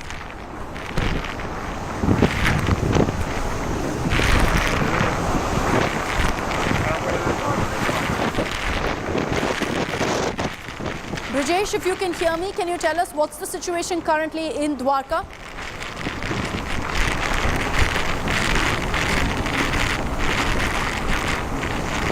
Give us a moment, viewers, as we try to reconnect with our reporters. You can understand the kind of difficulties they're having right now with the harsh winds around them to really hear what we're saying from the studios right now. But we'll try to connect with Brijesh and our other reporters to tell you about the current update on the ground. But in the meanwhile, as we tell you about the cyclone, the movement and what's really happening at this point, I want to run you through the current situation as far as the cyclone itself is concerned. Where is it currently placed? What is the situation right now? This is what the map currently looks like. Let me just zoom in for you here onto the cyclone to show you how it is at this particular moment. You can see that, in fact, at this band is what is going to be bringing the maximum rain and heavy winds for Gujarat. It's headed straight in this particular direction. What we're showing you right now is, in fact, the wind forecast. So you can see that it's moving closer and closer. 9 to 10 is when actually this particular cyclone will hit. That is, it will make landfall. So let me show you, in fact, what the trajectory actually looks like at this time. So you can see this particular area which has been highlighted here. Let me zoom out a little for you here and show you this particular area that's been highlighted. It's called a cone, and this entire area across India is going to feel the cyclone's impact. Obviously, once it comes to this area, which is by Monday or Tuesday, it will completely weaken, completely decimate. But at this stretch right now, and let me just zoom in here for you to show you where it is located currently. You can see that the cyclone is moving right now. It's hit parts of Gujarat already. But the reason we're saying that the cyclone is yet to make landfall is because the eye of the storm is still making its way in, and that's when wind speeds could really pick up. I want to hand this across now to Brijesh Doshi, who's joining us live from Dwarka. Brijesh, good evening. I hope you can hear me. Can you tell us what's the update where you are? Akshita, definitely I am able to hear you, but the situation right now here is not so normal because the cyclone is coming towards the Kutch and the effect of cyclone is showing up here in the Dwarka. See, the structures are collapsing and this kind of heavy wind has affected so many residential buildings as well. Trees are fallen, structures are collapsing and everything is disturbed because of this heavy gusty wind. We are unable to stand at one place because of this heavy wind. Advisory has been issued for the media personnel as well, but still this is the situation right now at the ground that no one is able to stand steadily here because of the gusty wind. The wind speed is almost more than 70-80 kilometers per hour, and that is the reason that this kind of damage is happening in Dwarka itself. Though a cyclone is not coming to the Dwarka, it is going towards Kutch, Jakhau. Still the effect of the cyclone is very much here, very severe here, and that's why the power supply of Dwarka has not been restored yet. They will wait for the next 24 hours to restoration of the power supply. So this is the current situation right now where one is not able to stand properly. Brijesh, stay safe out there. I can understand how challenging it is for you to report from that particular location. But Brijesh, what's the alert from the Met Department? Is it going to get worse now in the coming hours? Definitely, it is going to be. It is definitely going to be worse because of the cyclone is coming towards the Kutch and Dwarka near Dwarka's coast. So right now the wind speed is less than 80, but in coming couple of hours it will be increasing to 100 kilometers per hour. So this will damage more. This will damage building properties, residential properties as well. So this is going to be happen here. Sea is totally rough right now. No one will be able to stay there near the sea area. So this is the situation right now. Camera person is also not able to stand properly. So this is the effect of the cyclone here, and this shows the severity, the damage that is going to be happen in Kutch as well, because the cyclone is hitting the Kutch where there are big ports are there. So Kandla, Mundra, Mandvi, Jakhau, these are the ports which are going to be affected by the cyclone. Okay, stay safe out there, Brijesh. I'm going to give you a moment to catch your breath, particularly because I can see that the winds speeds are really picking up behind Brijesh as well. Let me get you some of the reports that Ashutosh as well as Gopi Manyar have filed for us. They're also at these very points where you're going to be seeing the maximum impact of the cyclone being felt. Ashutosh filed this report for us a few hours ago, where you could see that the wind speeds were picking up. He was struggling to stand where he was as he reported for us. Let me get you some of those dramatic reports. And it's a pre-impact of Cyclone Biparjoy, which has hit the coastal line of West Gujarat in West Kutch. And this is Mandvi Port. And it just started 5 minutes ago.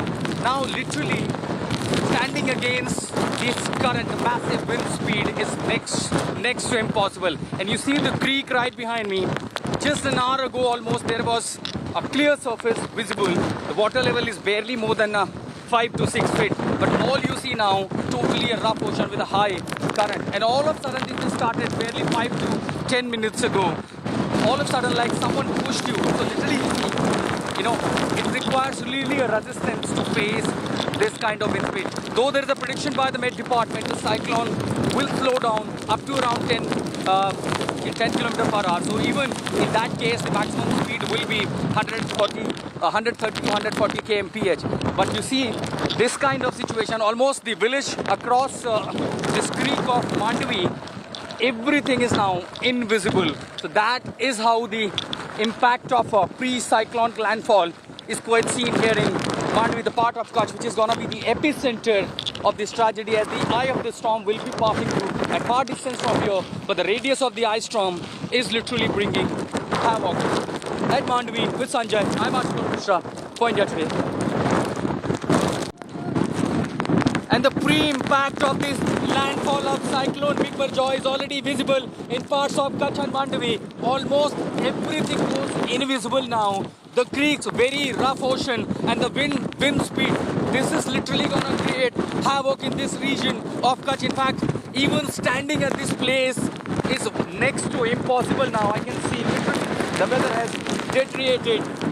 All machineries are on standby. Quick response team will be at its station. In fact, look at the wind speed. It is be difficult to even face this. In Kachmandvi with Sanjay Kumar, I'm Ashutosh Mishra for India Today. जहाँ मैं खड़ा था यहाँ ये लगभग तटीय इलाका है, ये क्रीक है, दरिया का पानी यहाँ से होकर गुजरता है, यहाँ नाव खड़ी होती हैं और यहाँ काफ़ी कुछ देखने के लिए होता है, लेकिन अब यहाँ सब कुछ इनविजिबल है और ऊपर से पानी जो है इस क्रीक में इसका करंट है वो बहुत ज़्यादा है। 5-10 मिनट पहले ही ये शुरू हुआ और ऐसा लगा जैसे किसी ने धक्का दे दिया हो, लोग खड़े और पूरी ताकत से कोई आपको धकेल रहा है। इस हवा के सामने इंसान का भी खड़ा रहना मुश्किल है।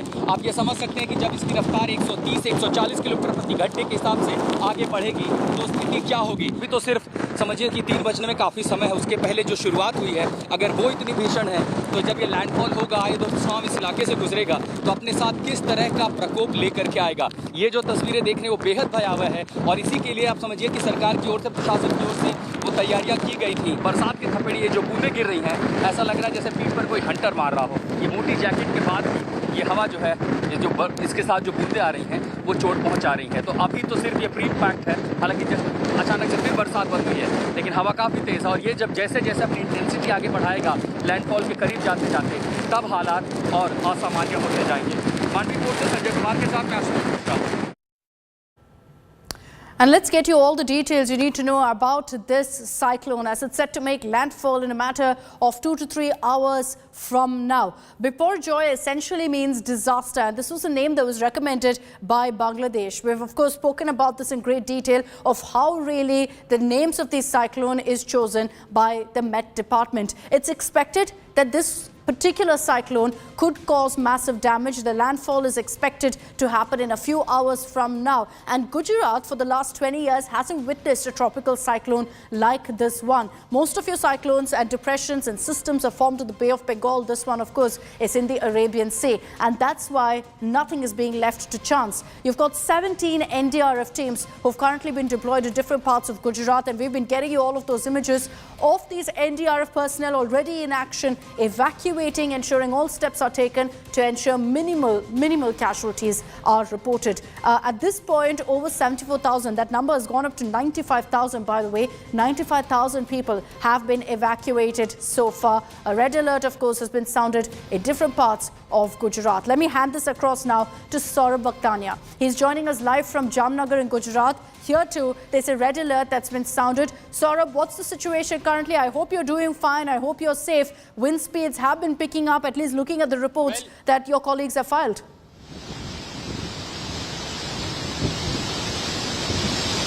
Well, Akshita, the situation is very much difficult here in Jamnagar. The speed of wind is extremely high. And right now, just there is a call to NDRF and district officials over here.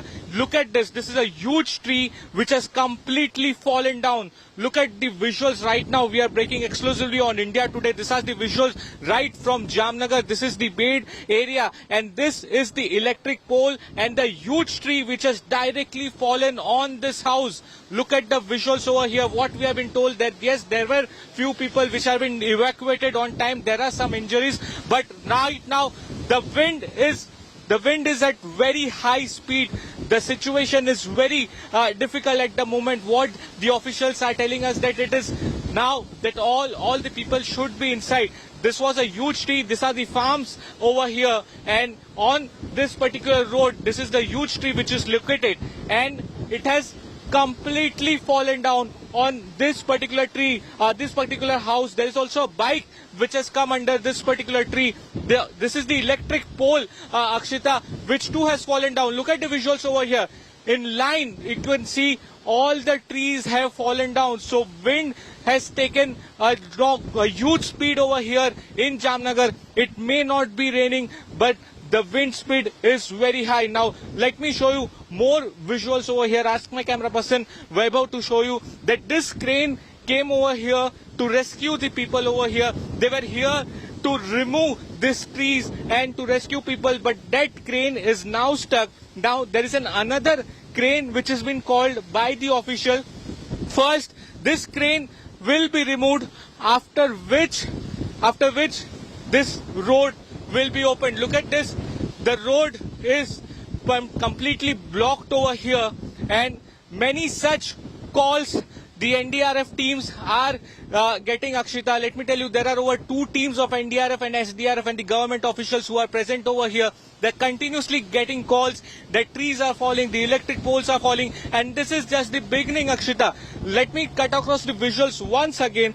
That just see that how huge this tree is, and it has fallen on this particular house. This is the house of a farmer.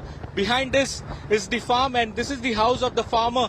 Saurabh, you know, you're right when you say that the worst is yet to come, and already this is the kind of damage that's being reported. Fortunately, in that particular property from where Saurabh is reporting, there were no people inside, so no casualties that have been reported. Most of these places have been evacuated. And as Saurabh continues to report for us from Jamnagar, I want to bring in also Ashutosh Mishra. We're ensuring that we get you reports from every single district of Gujarat that's been issued a red alert by the Met Department. Ashutosh, you've been reporting for us from Mandvi. Tell us the situation right now, because you got us some scary images earlier, Ashutosh, of how the wind speeds were picking up, and we could see how you were struggling to stand there even.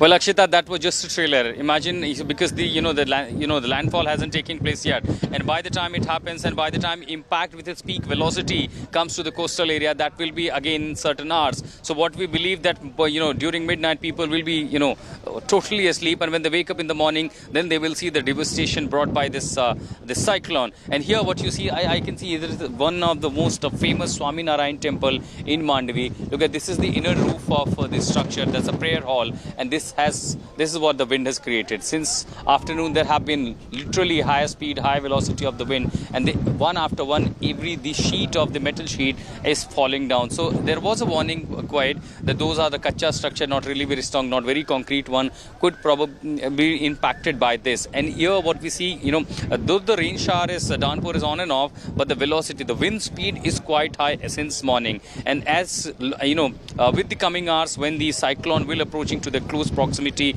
of the coastal line, then probably after 10 or 11 o'clock we will have the highest speed, and perhaps by early morning we'll have the peak velocity of the wind here approaching to the coastal line, and that will probably trigger, though there have been some uprooting of the trees, certain incidents, but there is no casualty reported so far. There is no electricity in the entire region of Mandvi. Even at the certain places where essential services are being carried out, they have maintained with the generator sets, but for now there is no electricity. The people are in the safer places. They're ensuring food and medicines reaches on time. Even we are struggling to maintain our batteries backup, but that's really gonna be really very challenging task, and this is gonna be one of the longest night for the people of Mandvi. They never suffered through such cyclone, and as now the scary images since morning they have been seeing on the television, one can really anticipate that how it's gonna be really for the next few hours.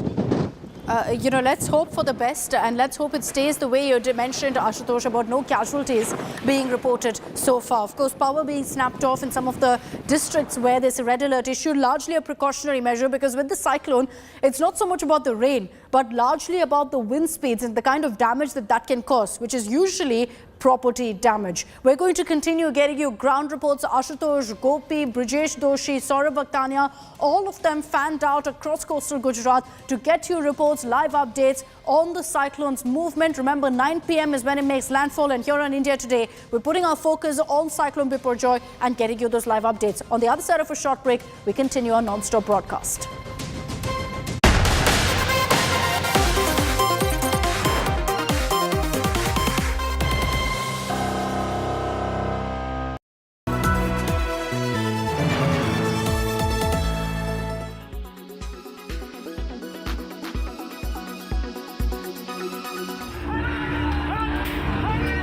Stones pelted,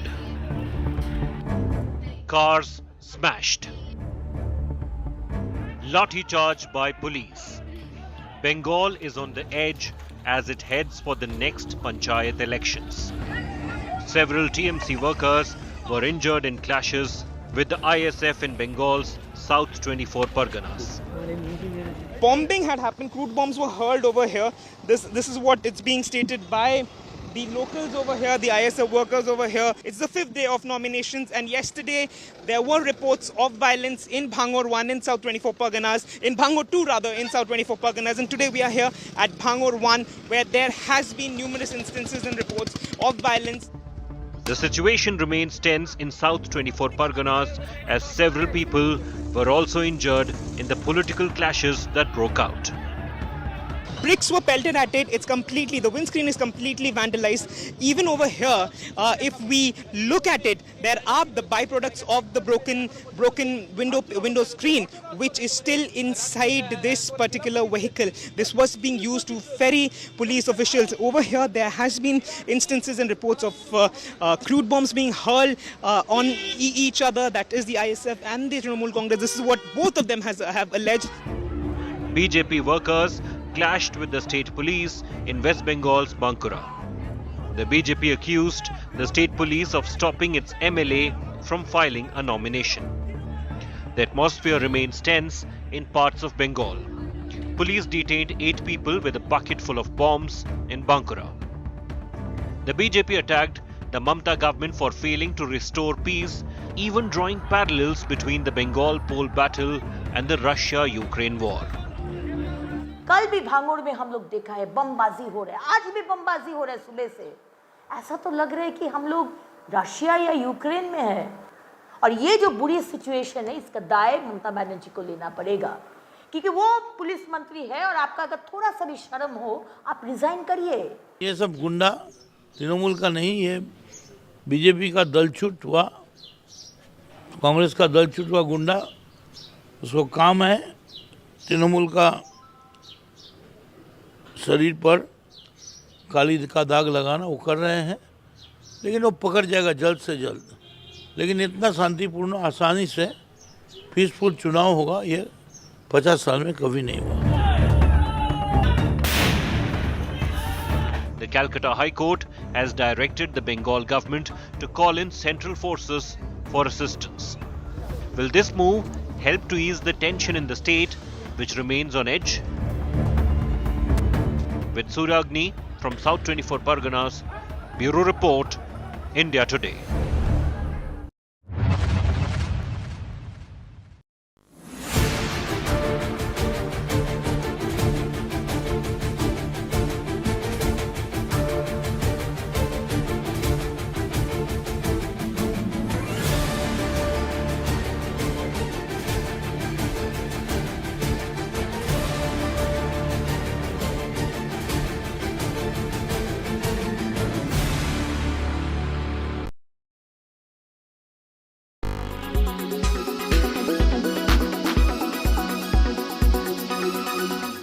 Make your media plan smarter with India Today Live TV on your connected devices. Amplify your brand with 100 million smart internet viewers. To advertise, mail us at sales@aajtak.com.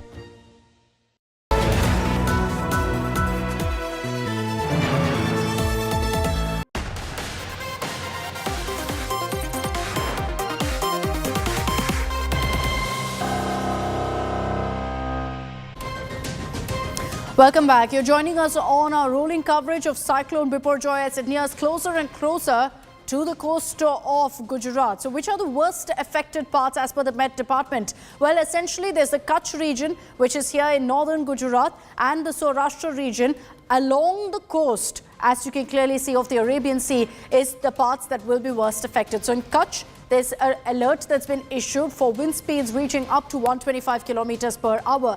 In the Saurashtra region, let me run you through some of the districts that have been issued a red alert. Dwarka, the holy town, has already been seen wind speeds picking up. There's a red alert issued there. Porbandar, another coastal town, also for obvious reasons, has a red alert issued from the Met Department. In Jamnagar, where we've been getting you constant ground reports, the wind speeds are slowly picking up. It's a bit more interior, but the coastal regions will face the brunt of it. Rajkot district also has been issued an alert because as the cyclone moves inward, it will bring in more rain. Wind speeds will pick up in these districts as well. In Junagadh as well, you can see that there's an alert that's been sounded because as in fact, the cyclone hits in the northern parts, the outer bands will bring rainfall and wind speeds picking up in these areas as well. Morbi in Gujarat is another district where there's an alert issued by the Met Department. So these are the districts essentially where the Met Department says there will be maximum impact of the cyclone. And in all of these districts, we've got our reporters fanned out to tell you what the situation is. For all those of you who live in these areas and are wondering about the situation, we've got you covered here on India Today as we put out all the advisories, alerts from the Met Department, and also our reporters on the ground braving the weather right now get you ground reports. Here's one filed by Gopi Manyar. जिस तरीके से हवा की रफ्तार यहाँ पे चल रही है, हम खड़े नहीं रह पा रहे हैं। लगातार आप एक बिल्डिंग के सामने आ गए हैं, लेकिन यहाँ पे खड़े रह पाना, आंखें खोल पाना भी मुश्किल हो रहा है। और क्योंकि आपको दिखाती हूँ जिस तरीके से यहाँ पे कुछ भी दिखाई नहीं दे रहा है। आप 100 मीटर को देखेंगे तो 100 मीटर 100 मीटर तक का भी विजिबिलिटी नहीं है। यानी जिस तरीके से हवा और बारिश ये दोनों हो रहा है और चक्रवात का जो असर है वो अब धीरे धीरे दिखना शुरू हो चुका है। ये मांडवी का जो पॉट इलाका है वहाँ पे हम इस वक्त मौजूद हैं, लेकिन सामने कुछ भी दिखाई नहीं दे रहा है। पूरी तरीके से इमारत तक को देख पाना मुश्किल साबित हो रहा है। देखिए ये अब साइक्लोन का जो असर है वो धीरे धीरे शुरू हो गया है और 12 बजे हाई टाइड होगी। अंदाज़ा लगाया जा रहा है कि जहाँ पे इस वक्त हम मौजूद है पॉट का इलाका, वहाँ पे समुंदर का पानी आ जाएगा। कम से कम 7 से 8 फीट ऊपर हम लोग खड़े हुए हैं। तो यहाँ पे जब समुंदर का पानी आ जाएगा तो हम लोगों को भी बोल दिया गया है कि मीडिया उस साइड नहीं जाएगी जिस साइड समंदर है। लेकिन ये सामने का इलाका आपको दिखा रहे हैं जहाँ पे इस वक्त तेज़ हवाएं चल रही है। देखिए ये हवाएं इतनी ज़्यादा है कि बिल्कुल खड़े नहीं रह पा रहे हैं। लगातार यहाँ पे सब कुछ हिल रहा है और पूरी तरीके से आपको ये एहसास हो जाएगा कि किस तरीके से चक्रवात जो है वो मांडवी के आसपास के इलाके में यहाँ पे पहुँच चुका है। उसका जो इम्पैक्ट है वो देखना शुरू हो चुका है। India Today team has reached in the coastal areas of Jamnagar, wherein in just few hours from now, the cyclone Biparjoy is going to hit the coastal area. Look at the current situation over here. The wind speed is so high. Here you can see in the visuals that these are the boats of the fishermen who are tied over here. These are the huge ropes, and with the help of rods over here, this all boats are tied over here. There are several of boats which are kept at the safe place, and all the fishermen are now gone back to the safer place at the shelter homes which are made at a different place in the villages. So those are some of the reports that we've gotten for you here on India Today. We're going to continue getting you live updates as well. But in the last few hours, what's been the situation in Gujarat? That'll give you a glimpse of what's going to come also in the coming hours. Let's get you some of those images.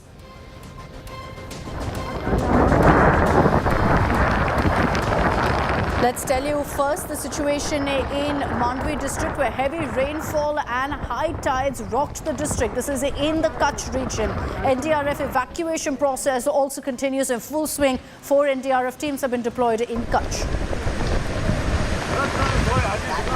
Meanwhile, in Junagadh, trees have fallen on the main highway that leads to, in fact, a government hospital. The devastating impact of the cyclone is clear in some of these images, and the worst, let me remind you, is yet to come. Another image from Junagadh where you can see massive gaping holes forming on the city's main roads as a result of heavy rains accompanied by these winds. Walls have come crashing down, trees have fallen. The MLA himself is taking stock of the situation because these massive potholes has led to traffic congestion. There's a concern that vehicles could sink right in. Now, as we told you, it's not just Gujarat but also Maharashtra, Palghar, Mumbai have been witnessing heavy rainfall and high tides. Maharashtra also has been issued repeated advisories from the Met Department.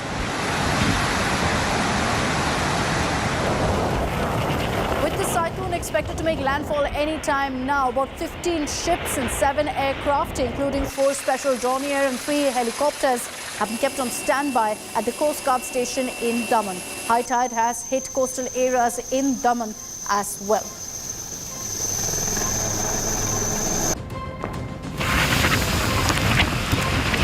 These are images that we're getting to you from Daman of massive waves that in fact were lashing the seafront, strong winds, rough sea conditions as you see on your screens. In Gujarat's Valsad, you can see the impact of the cyclone. Strong winds, heavy rainfall that's been reported. Wind speed is expected to pick up to almost 125 kilometers per hour in many of these districts. Home Minister Harsh Sanghvi is on the ground tracking the situation. He was seen visiting the seashore, talking to people, getting details from officials on how prepared the state government is, particularly in Dwarka. These images explain to you the impact and power of the cyclone. Strong winds in Gujarat's Pathan blew away the roof of a car parking lot, and this took place even before the cyclone makes landfall in Gujarat.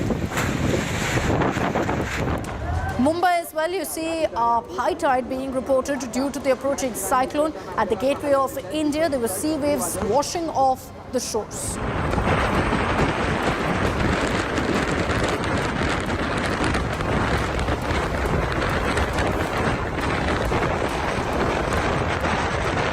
And as we get you these images, we're putting the focus firmly on what's happening live right now in the coastal parts of Gujarat. Let me cut across to Gopi Maniar's live report.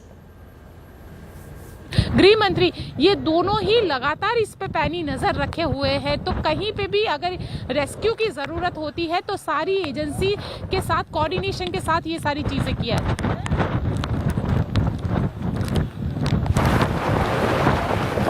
Gopi is reporting for us there. You can see that while the rain has stopped, there's still in fact a lot of wind speeds picking up in these areas, which is expected in a cyclone. As I said, it's not really about the heavy rains, but rather about the gusty winds that causes a problem, which is why you've seen these mass evacuations taking place in the coastal regions, with officials knowing that in this kind of a circumstance, in these kind of cyclones, it's maximum damage to property that's reported, as a result of which people who are living in homes that are old, in old properties, people who are living in fact, these kacha homes, all of them are in danger. That's why they've all been moved out. A whopping 94,000 people, and over that, by the way, have been evacuated from different parts of Gujarat. So officials have left nothing to chance, and let's hope that all of their efforts actually pay off and that we don't see any casualty count being reported after this cyclone hits. Well through the night, you can expect the impact of the cyclone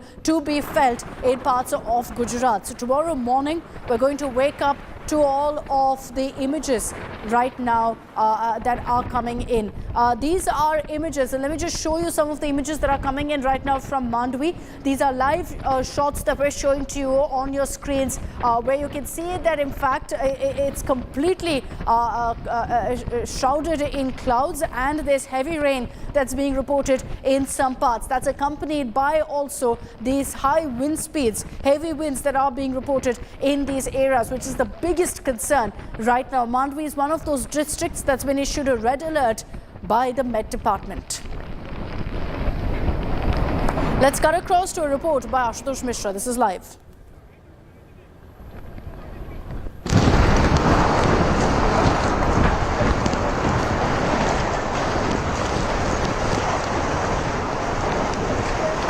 We'll get you a report by Ashutosh in just a bit. We're going to try and reconnect with all of our reporters who are out there. As the wind speeds are picking up, it will be a bit difficult for us to reconnect with our reporters, but we're going to try and get you all the live updates on Cyclone Biparjoy. Let me remind you again, the landfall is expected in a few hours from now, and because of that, the situation from this morning to this afternoon to now, things are getting from bad to worse as far as the rains and wind speeds are concerned. I'm slipping into a very short break. We'll continue getting you those live reports in just a few minutes from now.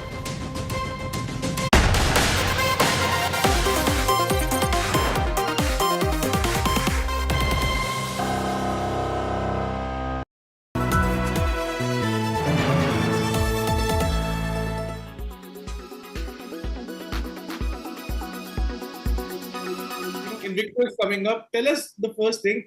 What does it mean by Invicto? Is it like the brother sister of Innova, or what is the strategy behind it? No, of course, it's a brother sister of Innova High Cross, but the name Invicto is comes from a Latin word which is Invictus, and that means unbeatable, invincible. And since this car has everything, great comfort, great experience, great drive, good tech, great features. Therefore, we thought that a name like Invicto will be quite appropriate. All right. Shashank, give us those details, the key important details that you can share as of now of the Invicto, the pricing strategy, the details of the vehicle, the platform, and where will be manufactured. There's only a limited information I can share at this moment because we have a actual launch planned on the 5th. I can say one launch is on 5th of July. The bookings we start from 19th June, that is next week onwards. It's a premium product. It's got that hybrid technology, the strong hybrid, and this is also our first foray into that segment.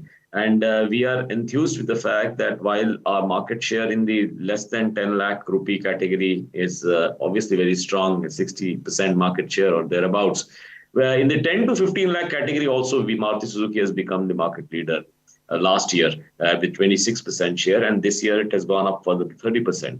So we are now getting into this new type of segment and new type of consumers and we are quite excited that if we do it well, then we should be able to make our footprint strong in this segment as well. Is for the first time venturing into a 20 lakh plus segment vehicle. How does it feel for a Aam Aadmi vehicle to offering premium products and a premium SUV and an MPV for the first time? What is the company thinking, and how confident are you of good sales numbers in that segment? Yeah, so that Aam Aadmi that you were saying, the thing which is that less than 10 lakh, although, car ownership in India itself is not the Aam Aadmi thing, but within the biradari of car owners, if you can say 10 lakh, below 10 lakh is Aam Aadmi, then we were already sort of in the Khas Aadmi category already, as I just mentioned, the 10 to 15 lakh and thereabouts with our Vitara, which is doing very well, with our XL6, Ertiga, and so on. So this is like Khasam Khas, greater than 20 lakh. So from Aam Aadmi to Khas Aadmi, who has accepted us, and now Khasam Khas is what we are going to get into. So hopefully we will, that Khasam Khas category will also accept us. But by the way, we are already, our Nexa, this vehicle will be launched through the Nexa channel. And the product itself have got that premiumness, and it's not luxury, but what is known as affordable luxury. So from a affordable category to affordable luxury category to now something which is like it can be bracketed into modern or contemporary luxury sort of vehicle. We are getting into that category now.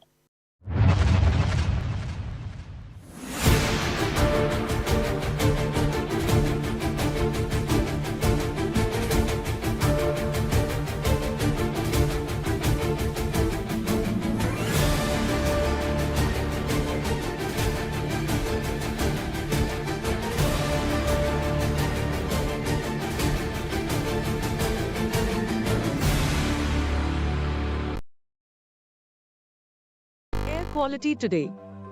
In Delhi, 156.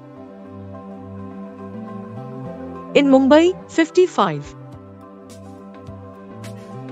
In Kolkata, 88. In Bangalore, 36. In Chennai, 101. In Hyderabad, 45.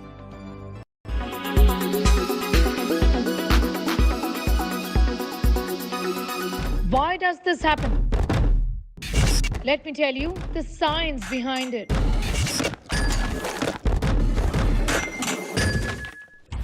For more informative videos like this, keep watching India Today News Mode.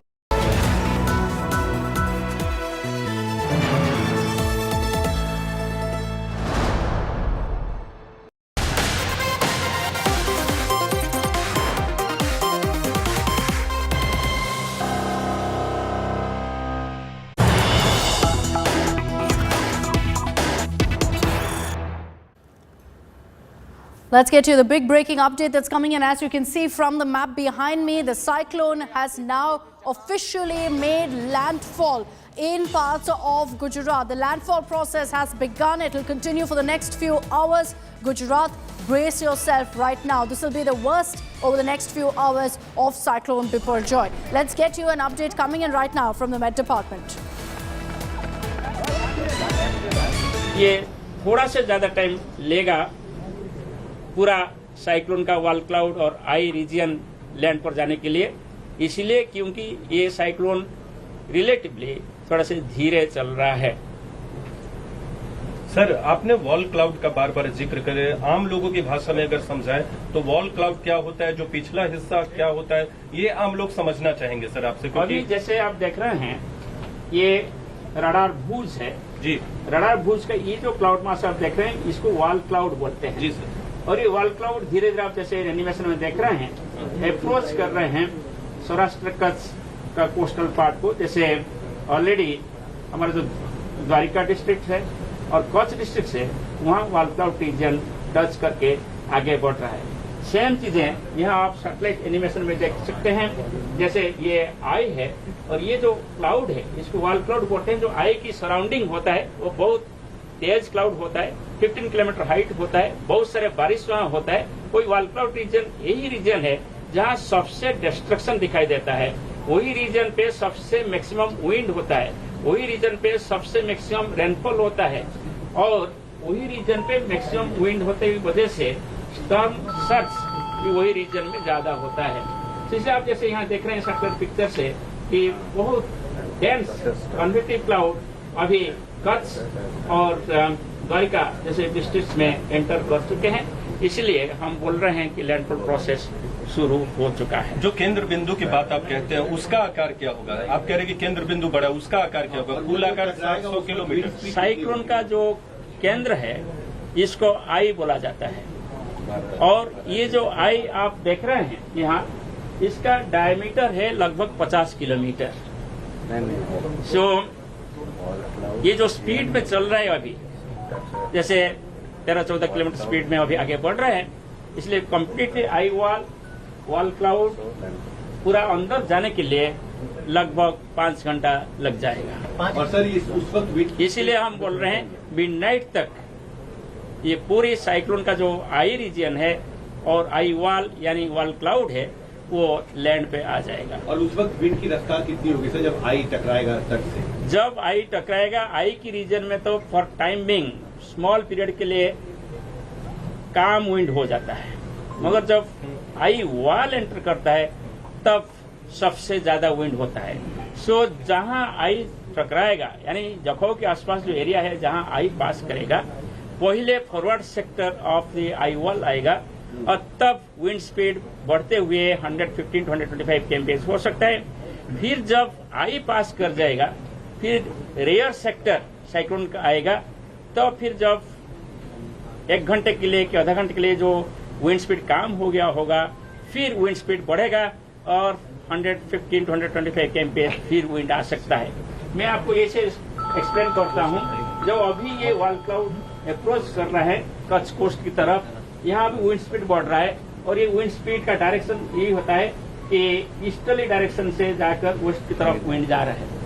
अभी जैसे ये move करके यहाँ तक आ जाएगा landfall के time, तब यहाँ विंड कम हो जाएगा, नहीं तो वेरी स्लो हो जाएगा विंड, जैसे 5 to 10 kmph। इसके बाद ये जो रियर सेक्टर है ये रियर सेक्टर यहाँ आएगा, फिर हेवी रेन शुरू होगा और फिर स्ट्रांग विंड भी शुरू होगा। इसीलिए जब ये आई पास कर रहा होगा तब यानी कभी भी कोई भी व्यक्ति ये महसूस करे कि ऑल ऑफ ए सडन बारिश बंद हो गया, नहीं तो all of a sudden wind बहुत कम हो गया, ये मत सोचिए कि साइक्लोन डिसिपेट हो गया। मगर साइक्लोन का आई आपका रीजन ऊपर जा रहे हैं, ये बड़ा डिस्ट्रक्टिव है। आपको वेट करना है जब तक इंडिया मेट्रोलॉजिकल डिपार्टमेंट ये नहीं बोला है कि साइक्लोन कंप्लीटली अंदर चला। आप सेफ प्लेसेस में रहिए, साइक्लोन शेल्टर के अंदर रहिए, बाहर मत आइए। सर, क्लाउड वॉल और आई का जो जिक्र किया, कितने घंटे तक लगभग ये कच्छ और जखाऊ के इस रीजन में रहेगा? इसका इम्पैक्ट क्या होगा? कितने सेंटीमीटर जो रेनफॉल है आप वो एक्सपेक्ट कर रहे हैं? यही बात मैं बार बार बोल रहा हूँ, 5 घंटे मिडनाइट तक इसका असर रहेगा। पूरा आई वॉल आई पास करने के लिए।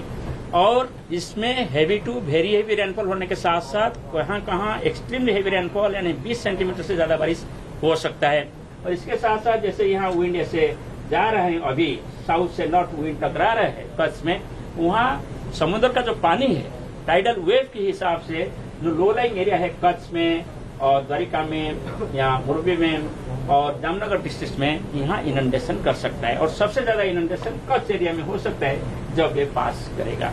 और हमारा पूर्वानुमान जो है वो है 2 से 3 मीटर हाइट का सामुद्रिक लहर आ सकता है और इनंडेशन करा सकता है। सर, आपने कहा कि जब केंद्र बिंदु पास होगा, जो आई है 50 किलोमीटर जिसका डायमीटर आपने बताया, तो वो जब पारित करता है तो उसका एक सबसे इम्पोर्टेंट फीचर ये है कि तब हवाएं कम चलेंगी या बारिश नहीं होगी।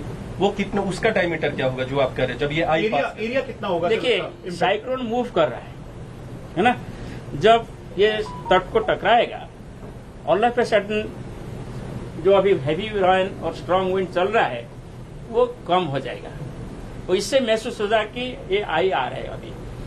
और ये आई मूव करने के लिए जब डायरेक्ट जखाऊ के पास आप देखेंगे लगभग 2 घंटा लग सकता है कंप्लीट आई जाने के लिए, कि 1 घंटा लग सकता है। फिर इसका जो रियर सेक्टर है जो आप देख रहे हैं यहाँ, ये फिर आ जाएगा कच्छ डिस्ट्रिक्ट के ऊपर। और जब फिर रियर सेक्टर आएगा, फिर विंड डायरेक्शन जो अभी ईस्ट से वेस्ट विंड था, अभी विंड वेस्ट से ईस्ट हो जाएगा, मैंने ऑपोजिट विंड हो जाएगा। सो जो पेड़ पहले घिर नहीं रहा था अभी वो पेड़ घिर जाएगा, जो मकान टूटा नहीं था अभी वो मकान टूट जाएगा, क्योंकि अभी ऑपोजिट विंड से सेम स्पीड से विंड आ रहा है, इसीलिए जैसे धक्का लगता है, इसलिए इसका नुकसान हो सकता है। इसलिए जब आई जो एरिया में आई पास कर रहे हैं वहाँ 2 बार आई वॉल आ रहे हैं, इसलिए वो एरिया सबसे ज्यादा खतरनाक है और डेंजरस है। तस्वीरों में जो दिखता है सर, गोल्ड साइक्लोन जिस तरीके से मूव करता है, उसी को आप कह रहे हैं आई वही सबसे ज्यादा इम्पैक्ट है। मैं आपको आई दिखा रहा हूँ ना यहाँ, ये आई है जहाँ आप व्हाइट दिखाई दे रहा है ना सर्कुलर, वो आई है। ये जो रीजन आप देख रहे हैं ये आई वॉल है। सर, आपने ये भी कहा कि जब केंद्र बिंदु आएगा तो हवाएं नहीं चलेंगी, बारिश कम हो जाएंगी, और दूसरी तरफ ये भी कह रहे हैं कि बहुत हवाएं, रफ्तार सबसे ज्यादा, तो ये क्या कंफ्यूजन है? जब आई आएगा, आई जिस एरिया के ऊपर होगा, तब ऑल ऑफ ए सडन आपका विंड स्पीड कम हो जाएगा, बारिश भी कम हो जाएगा 1 घंटे के लिए, नहीं तो 1.5 घंटे के लिए। इसके बाद फिर जो पिछला हिस्सा आएगा साइक्लोन का, फिर ऑल ऑफ ए सडन आपका बारिश तेज होगा, हेवी रेन होगा, फिर विंड बढ़ेगा। इसलिए 2 बार जो एरिया जहां आई क्रॉस करेगा, माने सेंटर क्रॉस करेगा, वहां 2 बार ऐसे स्ट्रांग विंड हेवी रेन देखने को मिलेगा। सर, आपने कहा कि अभी 70 किलोमीटर दूर जखाऊ पोर्ट या उस तट के से है वो, तो वहां पे पहुंचने में भी कितना टाइम उसके सेंटर को लगेगा? देखिए, जैसे पूरा जाने के लिए 5 घंटा लगेगा मैं बोल रहा हूँ, सो सेंटर एग्जैक्टली जाने के लिए 2.5 घंटा लगेगा। सर, कितना स्ट्रक्चर डैमेज आप एक्सपेक्ट कर रहे हैं, क्योंकि आप जिस तरह की कंडीशन बता रहे हैं उससे सबसे ज्यादा डैमेज कोस्टल लाइन पे रहने वाले लोगों के घर और जो बाकी जो स्ट्रक्चर्स हैं उनको होगा, तो किस तरीके की हिदायत दी गई है फर्दर? देखिए, हमारा जो पूर्वानुमान है वो अभी भी जारी है। जो विंड स्पीड बोला था वही विंड स्पीड हम बोल रहे हैं, इसलिए जो स्ट्रक्चरल डैमेज होगा हम पहले बोले थे, अभी वो जारी है। पाथ में कोई चेंजेस नहीं, वही पाथ है जो बात वही है जब जखाऊ के आसपास क्रॉस करके हम बोले थे, हम भी अभी यही एक्सपेक्ट कर रहे हैं कि कराची और मांडवी के बीच में जखाऊ के आसपास ये तट को पार करेगा। सर, अभी आप बोल रहे हैं कि आई ऑफ द साइक्लोन में स्पीड 50 किलोमीटर पर आ रही है। साइक्लोन का जो फॉरवर्ड मूवमेंट का स्पीड है लगभग 12 to 15 किलोमीटर पर आवर है।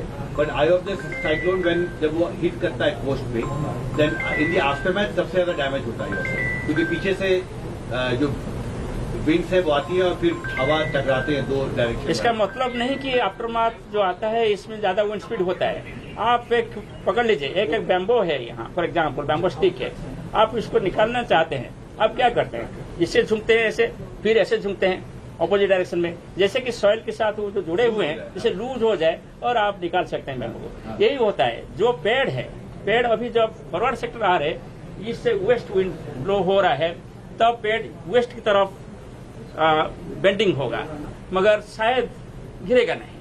मगर जब रियर सेक्टर आएगा और विंड डायरेक्शन चेंज हो जाएगा वेस्ट से ईस्ट, सो फिर वो पेड़ ईस्ट की तरफ बेंडिंग होगा।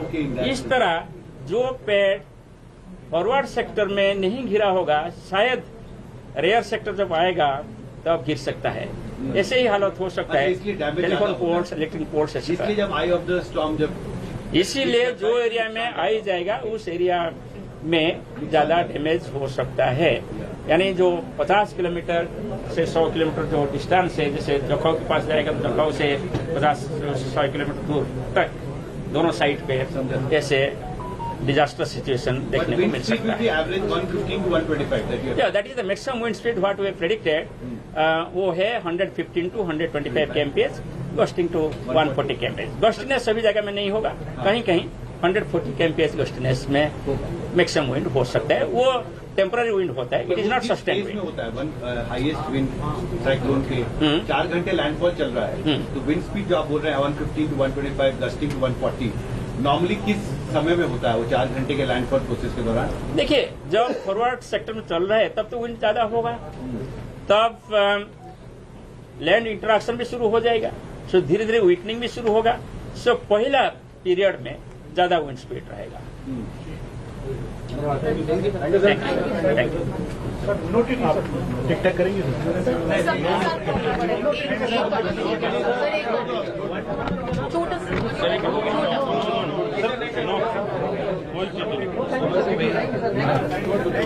All right, viewers, that's the latest news break that we are getting in right now. Cyclone Biparjoy has made landfall. What we are expecting is winds up to about 115 to 130 kilometers per hour. The landfall has begun. We're also given to understand, and we're going to play that reaction of the Met Department, that the landfall will actually continue in terms of the maximum brunt of the storm would be felt from now on till midnight. The landfall will continue till midnight. Maximum impact on the coastline of Gujarat, the Kutch region, is what we have been given to understand. Cyclone Biparjoy landfall has begun. That's what we are confirming in Kutch shortly. In just about the next 20 minutes, the cyclone will make landfall, will continue till about midnight. The wind speeds set to touch 130 kilometers per hour. It's a severe cyclone. It weakened through the course of the day, but having said that, the IMD as well as the NDRF wants to leave nothing to chance. What we are given to understand is that once the eye, which still hasn't made landfall, hits, the storm will weaken, or in terms of at least for a short while. The winds will ebb, but will pick up once again as the eye moves into mainland. The landfall will continue till midnight. Already heavy rainfall is lashing the Gujarat coastline. Now this is the peripheral of the eye, and the peripheral of the eye is the one which actually brings maximum damage in its wake. Where the eye is, it's relatively way calmer. So once the eye moves in completely, at least for a brief while, where the Gujarat Kutch coastline is concerned, we are going to see a dip in terms of the wind speed, but will pick up again as the entire eye moves into the mainland. Right now, what the coast of Gujarat is witnessing is the peripheral area of the eye, the wind speed touching 130 kilometers per hour. If it is 130 kilometers per hour, it's still manageable. It's a severe storm, but not a very severe storm as was being calculated till early this morning or late last night. The storm has weakened. There's nothing to worry about. 130 kilometers per hour in terms of what the wind speed is being gauged is, as per the Met Department, right now will not lead to much damage, is what we have been given to understand at least.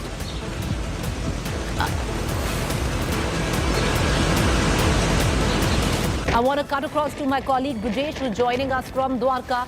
Brijesh, take us through the latest. The landfall has begun. At least the periphery of the eye right now making landfall. One of the main reasons why winds would be at maximum speed up to 130 kilometers per hour. Over to you, Brijesh. See, right now the structure has collapsed of this hotel where we are staying. So this is the situation after the wind speed of 70 to 80 kilometers right now. So this is the severity, or this is the impact of the cyclone Biparjoy, which is reaching towards the Gujarat coast. So this is the situation, and these are the proof that how it will damage, or what are the casualty will happen, or how it's going to damage the properties of the Kutch or in the Kutch. So this is the situation right now where the cyclone is just 100 kilometers away from the Gujarat coast, and see. It's difficult to stand here, but still, I'm trying to show you the visuals of the structure that has collapsed at the hotel right now. This is the this is just in front of the sea, and the breeze is going on, rain is there, everything is happening at this moment while the cyclone is 100 kilometers away. I'm going to ask you right now to move towards safety, because understandably the landfall has begun. These are visuals that are fairly dramatic. What you just saw right now, a temporary roof, a tarpaulin roof being completely ripped away. Brijesh, over to you. Talk us through the visuals, but do find yourself a safe spot. Definitely, Preeti, but this is a severe situation right now here. The cable has broken, and all the electric poles are just at the risk because of this heavy and gutsy wind. So this kind of situation normally occurs when the heavy wind is there. So still the other part of the structure, they are trying to removing it from here. So the damage cannot be more than this, because these are the glasses. The door of the glass doors are there, so that's why they are removing the structure right now. So the effect is very much here. The cyclone is those 100 kilometers away, but government has tried to get all the possible steps that government is trying to take, all the possible steps, so that cannot be the damage cannot be more than that. So this is the thing right now here. Everyone is trying to get their home, but the advisory has been issued for the people. So people are staying at their home. People have to stay at home for the next couple of days. But I'm still, this structure is still there, and they are trying to remove. So still it is the. Stay with me. I'm going to come right back to you. We're going to cut across to our other reporters as well. But we are going full screen, full frame with the first impact of landfall. It's come near Morbi. These are the visuals that are streaming right now for our viewers. And to take our viewers through the latest that is coming in the landfall of tropical cyclone Biparjoy has started. It will continue till about midnight is what we have been given to understand. Wind speed right now of about 130 kilometers. Rainfall has started. One can understand the severity in terms of this storm by the visuals that are streaming in. However, having said that, we just heard the Met Department. They've allayed fear, saying very clearly it's no longer a very severe storm, but still will fall in the severe storm category. If everyone remains indoors in safe spaces, there will hopefully be minimal damage to life and property. Let's also get you visuals coming in from Mumbai. Even though the maximum impact is being faced by the Gujarat coastline as well as Pakistan coastline, which borders Gujarat. Visuals coming in from Mumbai as well. Mumbai witnessing huge amounts of rain as well as winds there. But this is Morbi. That's the first place in Gujarat where the severe cyclonic storm has made landfall with the wind speed of 130 kilometers per hour. The eye of the storm is supposed to pass through Jakhau port.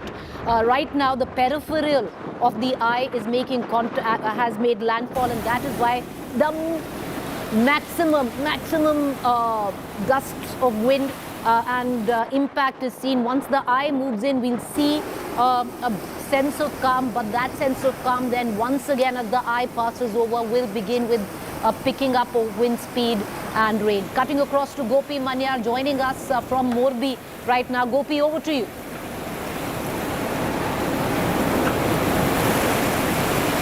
All right, we'll Cut across to Gopi, who is in Morbi, getting us the latest in a short while from now.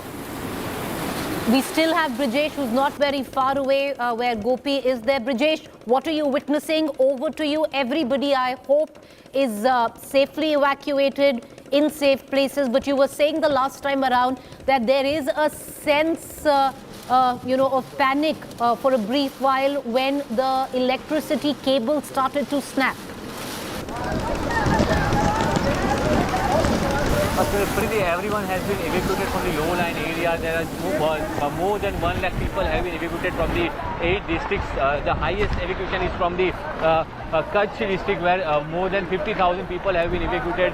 See the effect of the wind. I want to show you that people are barely able to stand. So this is the situation. We reporters are facing the problem. The same issue with the normal people. They are getting the right now. It is the wind is having the speed of the wind is that no one able to stand here. This is the effect of the cyclone, which is going to hit the Kutch. Though there are still time left for the landfall. The cyclone will landfall at Jakhau. So this is the severe impact that is getting here in Dwarka. The wind speed is more than 70-80 kilometers per hour, which is going to be increased to the 120 kilometers per hour. So this is right now the situation from the ground zero, where the effect of the cyclone is much more than the expected one. So Brijesh, can you get us a sense? Can you show us around on? Can you get us a sense of the place that you're at? Can your camera person pan and show us the area around you in Dwarka? Right now I'm at Dwarka, near the Dwarka beach. So I would ask my cameraman to show you the visuals of the hotel we are staying. So this is the hotel, and the same. This is a residential area right now here, where people are staying at their home. They are not supposed to go outside home. So still they are looking after every situation happening here. So this is the residential area right now here, just near the Dwarka beach. So I would like to ask my cameraman to show you the visuals of the beach also, which is rough sea here right now from today morning itself. So this is the overall impact of the cyclone Biparjoy, which is coming towards Jakhau, and Jakhau will be after a couple of hours. Jakhau will see the total disruption due to the effect of cyclone. So all right, let's just hope that the destruction doesn't happen, because right now, viewers, we are being given to understand that yes, the wind speed is high, up to 130 kilometers per hour, but it's not going to escalate from here on, is at least the understanding that we are getting. So there's no need to panic, especially for those who are living in these areas where they're in the wake of the maximum impact of this cyclone. I want to cut across right now and just get a sense on what's happening in Maharashtra, Mumbai. Who's joining us from Mumbai is my colleague Mustafa. We're going to cut across to him in just about a minute, because there is impact in Mumbai. Of course, the coastline of Mumbai not facing the full force of the cyclone making landfall in Gujarat. That's where the maximum damage or maximum impact is said to be. But even where Mumbai coastline is concerned, especially in terms of it's populated, it's very dense in terms of construction. There has been a red alert which has been sounded of do's and don'ts, where people who are living on the Mumbai coastline as well. Heavy rain since the course of the morning. Going to cut across to Mustafa, who's joining us right now from Mumbai. Okay, we don't have Mustafa. We're going to try and cut across, but let's continue to get our viewers the latest reactions that are coming in right now. Let's listen in to what the Met Department said just a short while ago, while we continue to relay live visuals as they filter in.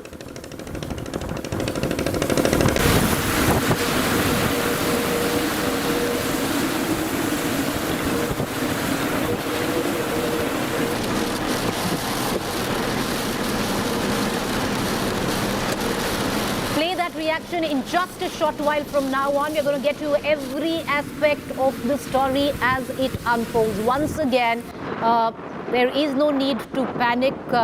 Very clearly, the Met Department has stated that the cyclonic storm has now been downgraded from a very severe cyclone to a severe tropical storm. Listen in to what the Met Department said a short while ago. This is now located about 70 kilometers away from Jakhau port in Arabian Sea. It is moving with a speed of about 15 kilometers per hour. Its wall cloud region in the right forward sector is entering into the coastal districts, and hence the landfall process has commenced over the coastal districts of Saurashtra and Kutch. Strong winds, 60 to 80 kmph, are prevailing along and off the Saurashtra and Kutch districts. It will gradually increase, and it will become 115 to 125 kilometers per hour, gusting to 140 kilometers per hour sometimes. Heavy rainfall is continuing. It will continue, and heavy to extremely heavy rainfall is expected. Tidal wave of 2 to 3 meters will inundate the low-lying areas of these districts surrounding Gulf of Kutch. All right, let's cut across to my colleague Gopi, who's joining us right now from Morbi. Gopi, over to you. क्या देख रहे हो गोपी अभी, क्योंकि landfall शुरू हो गया है, अभी तक लैंडफॉल नहीं किया है, पर जो पेरिफेरल एरिया है और उससे मैक्सिमम इम्पैक्ट आता है, क्या विटनेस कर रहे हो गोपी? बिल्कुल, देखिए प्रीति, जहाँ पे हम मौजूद है, सबसे पहले तो आपको यहाँ पे इलेक्ट्रिक पोल दिखाना चाहूँगी, जहाँ पे ज़बरदस्त हवाएं यहाँ पे चल रही है। और ये इलेक्ट्रिक पोल आप देख सकते हैं किस तरीके से ये हिल रहे हैं। लगातार इसी तरीके से यहाँ पे तेज़ हवा आती है और इलेक्ट्रिक पोल जो है वो पूरी तरीके से हिल जाते हैं और कहीं गिर ना जाए, इसका भी एक डर आप देख सकते हैं। किस तरीके से ज़बरदस्त यहाँ पे हवा की जो स्पीड है वो यहाँ पे देखी जा रही है। इसके अलावा लगातार जो लोग हैं जो बाहर निकल रहे हैं, उनसे भी हम यही कहते हैं कि वो भी अपने घरों के अंदर रहे, सुरक्षित रहेंगे, क्योंकि जब इस तरीके से, क्योंकि अब साइक्लोन जो है वो लैंडफॉल होना शुरू हो चुका है, जो उसके विंड्स होते हैं वो अब यहाँ पे उसका जो असर है वो यहाँ पे दिखाई देने लगा है। और आपको दिखाती हूँ, ये पूरा जो स्ट्रक्चर है, पूरा स्ट्रक्चर यहाँ पे टूट चुका है। ये कच्चा स्ट्रक्चर जो यहाँ पे बना हुआ था वो पूरा टूट चुका है, जबकि ये दूसरा स्ट्रक्चर आप देख सकते हैं किस तरीके से हवा जो है, हवा की जो रफ्तार है वो इसी से अंदाज़ा लगाया जा सकता है कि कैसे ये रफ्तार है, ये तेज़ हवाएं यहाँ पे चल रही है। साथ ही प्रीति आपको बताऊँ कि इलेक्ट्रिक पोल हो या फिर, क्योंकि हमारे पास जो जानकारी आ रही है उसके मुताबिक जो नखत्राना और जखाऊ का हाईवे है, उस हाईवे को बंद कर दिया गया है, क्योंकि वहाँ पे बड़े पेड़ गिर गए हैं। वहाँ पे हवा की जो रफ्तार है वो करीब 110 से 120 किलोमीटर प्रति घंटे की रफ्तार के साथ वहाँ पे हवाएं चल रही है जखाऊ के इलाके में। तो उस पूरे इलाके से लोगों को इवैक्यूएट तो किया गया है, लेकिन वहाँ पे जो मोबाइल टावर्स है, इलेक्ट्रिक पोल है या फिर जो कनेक्टिविटी है, सड़क के ज़रिए जो कनेक्टिविटी है, ये सारी चीज़ों का नुकसान जो है उसका अंदाज़ा कल सुबह ही लगाया जा सकेगा, क्योंकि आज जो साइक्लोन है, साइक्लोन का लैंडफॉल होने का जो प्रोसेस है वो 5 घंटे का एक पूरा प्रोसेस है। तो आधी रात तक पूरा लैंडफॉल का प्रोसेस चलेगा, उसके बाद कल सुबह पता चलेगा कि कितना ज़्यादा जो नुकसान है वो यहाँ पे हुआ है, क्योंकि लगातार तेज़ हवाएं चल रही है, इलेक्ट्रिक पोल यहाँ पे हिल रहे हैं, कई सड़क ऐसी है, क्योंकि तेज़ बारिश भी यहाँ पे हो रही है, तो कई सड़क ऐसी होगी जो धंस जाएगी। तो सारे जो गवर्नमेंट के ज़रिए सभी इंतज़ाम किए गए हैं, जो चाहे वो इलेक्ट्रिसिटी की टीम हो या फिर पानी की टीम हो, रोड की टीम हो, ये सारी टीमों को रखा गया है, स्टैंड बाय मोड पे रखा गया है, ताकि जल्द से जल्द उसका रिस्टोरेशन का जो प्रोसेस है उसे कर दिया जाए। प्रीति, गोपी, मुझे एक चीज़ बताइए कि जो आप जो दिखा रही थी, जो बिजली के खंभे हैं जो हिल रहे हैं बिकॉज ऑफ द विंड, गोपी, क्या पूरे एरिया में जो प्रोटोकॉल होता है, एसओपी होता है, बिजली काट दी जाती है, वो सब प्रोटोकॉल फॉलो हो रहा है वहाँ पर?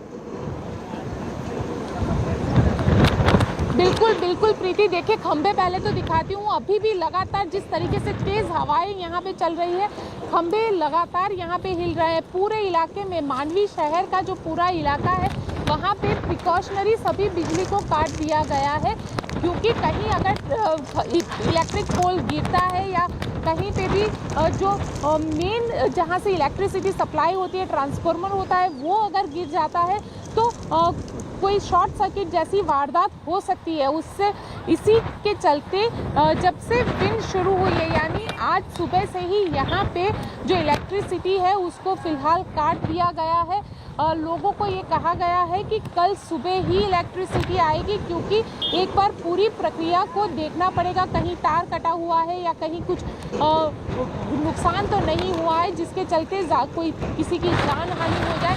तो ये सारी जो प्रोसेस है वो की जाएगी और उसके बाद कल से इलेक्ट्रिसिटी जो है वो रिस्टोर की जाएगी। और साथ ही अगर मोबाइल नेटवर्क की बात की जाए तो मोबाइल टावर्स जो है फिलहाल यहाँ पे मांडवी के इलाके में हम मौजूद है, यहाँ पे मोबाइल टावर्स और कनेक्टिविटी सारी मिल रही है। लेकिन जो जखाऊ का इलाका है, चाहे नारायण सरोवर का इलाका हो या फिर कोटेश्वर का इलाका हो, वहाँ पे जो कनेक्टिविटी है उसका भी इशू अब धीरे धीरे शुरू हुआ है, क्योंकि जिस तरीके से लैंडफॉल होना शुरू हुआ है, चक्रवात का ये लैंडफॉल है। और देखिए हम मांडवी में मौजूद है, लैंडफॉल हो रहा है यहाँ से करीब 90 किलोमीटर दूर जखाऊ के इलाके में ये लैंडफॉल हो रहा है, लेकिन उसका जो इम्पैक्ट है वो मांडवी में भी देखने मिल रहा है और तेज़ हवाएं चल रही है। 110 के आसपास की जो रफ्तार है वो यहाँ पे तेज़ हवाओं की रफ्तार मानी जा रही है और उससे जो नुकसान होना है, लोगों को बार बार ये कहा जा रहा है कि लोग अपने घरों के अंदर रहे, घरों से बाहर ना निकले, क्योंकि तेज़ हवाएं चलेगी और ये तेज़ हवाओं का जो दौर है ये देर रात तक चलेगा। कल सुबह इसका अंदाज़ा लगाया जा सकता है कि इस हवाओं की वजह से, क्योंकि एक महाविनाशक चक्रवात ये है इसे कहा जा रहा है, तो कितना नुकसान होता है इसका अंदाज़ा कल सुबह जब साइक्लोन लैंडफॉल हो जाएगा, पूरी तरीके से वो आगे बढ़ जाएगा, उसके बाद ही इसका अंदाज़ा जो है वो यहाँ पे लगाया जा सकता है। प्रीति, गोपी, बहुत शुक्रिया, बने रहिए आप हमारे साथ। I want to cut across right now to Jamnagar. Saurabh Vaktania joining us from there. Saurabh, what are you witnessing right now? The landfall has begun. We're going to continue to see visuals such as this till about midnight, where the landfall will be complete. Once the eye moves in, there will be a lull, is what we are being told. But right now, the periphery of the eye moving in and causing huge amounts of rain, as well as wind speed up to 130 kilometers per hour. So, well, PT, the landfall has started and we are very far away from the exact eye of the center where meets the Gujarat coast. But look at the situation right now. It's very difficult to stand, and therefore I am taking this support of this wall to actually stand over here. Let me tell you that Jamnagar's coastal area are highly affected. I went to few places, Preeti, and several of the trees and electric poles have already fallen. The different teams of NDRF are on the roll along with the Gujarat government officials. They are going to places and actually they are clearing out this debris. And let me tell you, there are several people who are already affected. Most importantly, Preeti, half of the Jamnagar right now is without electricity because the officials did not want to take any chances. Because let me tell you, like the incident which I was reporting just some while ago, that an entire electric pole fall on an house. And there were 3 people inside, but luckily all escaped unhurt. But 3 of the cows actually got stuck in the debris. It was a nick of time when the NDRF officials reached over there and they saved them. While I speak, Preeti, there are few people still out on road. It's a difficult situation. The officials are continuously appealing to them that till tomorrow morning nobody should be out of their home, and therefore let me tell you, in the shelter home the food supply was already done much in the evening, because after that it will be complete dark situation. Look at the current situation. I'll ask my camera person to show you the panoramic view of Jamnagar here on India Today, that the wind speed is very much high and several of the parts of Jamnagar are highly affected. In the city area, Preeti, let me tell you, several incidents of tree fall have been reported. There are huge hoardings which are flying in the air. Such visuals are coming in. These are the vehicles of the officials who are continuously patrolling and going to the places where such incidents have been reported. It's a continuous appeal to the citizens that they should not come out of their houses, because there are but it is very risky at the moment. There are several such low-lying areas also, Preeti, where we have been told that there is a waterlogging situation as well. So it is going to be a very difficult night right now with no electricity, and in going to such areas where it will be completely pitch dark, and this landfall will continue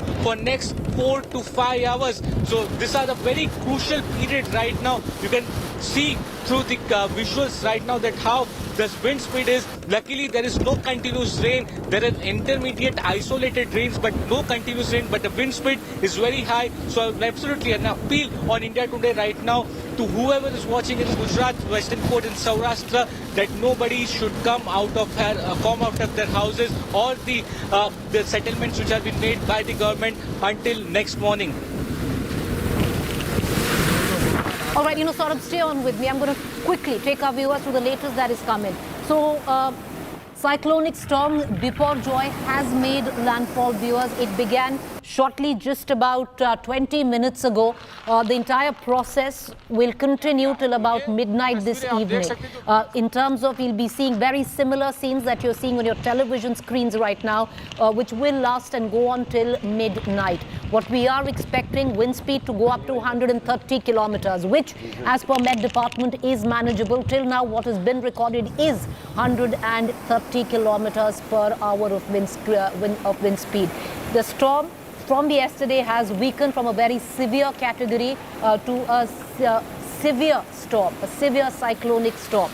It has weakened. Having said that, if there is no reason to panic is what is being indicated. If everyone stays at home, stays indoors, this storm will pass without inflicting that much damage to life and property.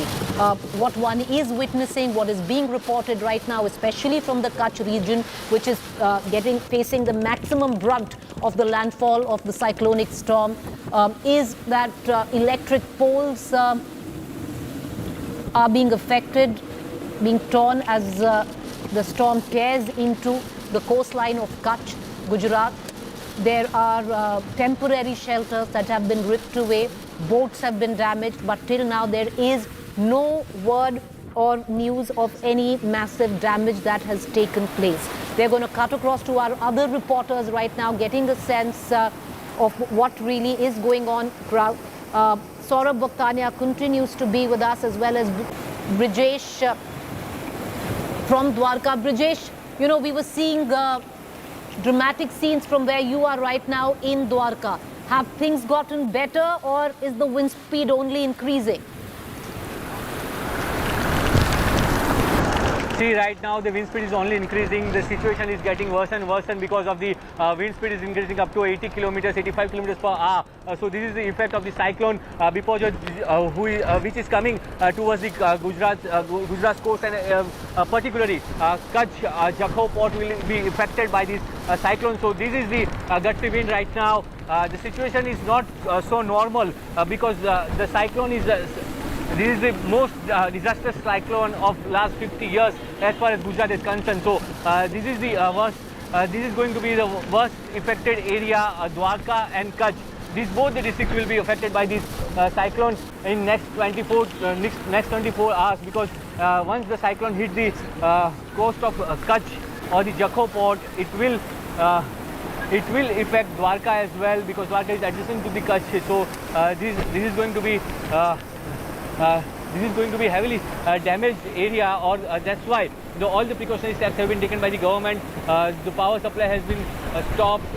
The Army, Navy, Coast Guard, everyone is on standby mode. So once the landfall has occurred, and then for next couple of hours, they will wait for which kind of situation is there.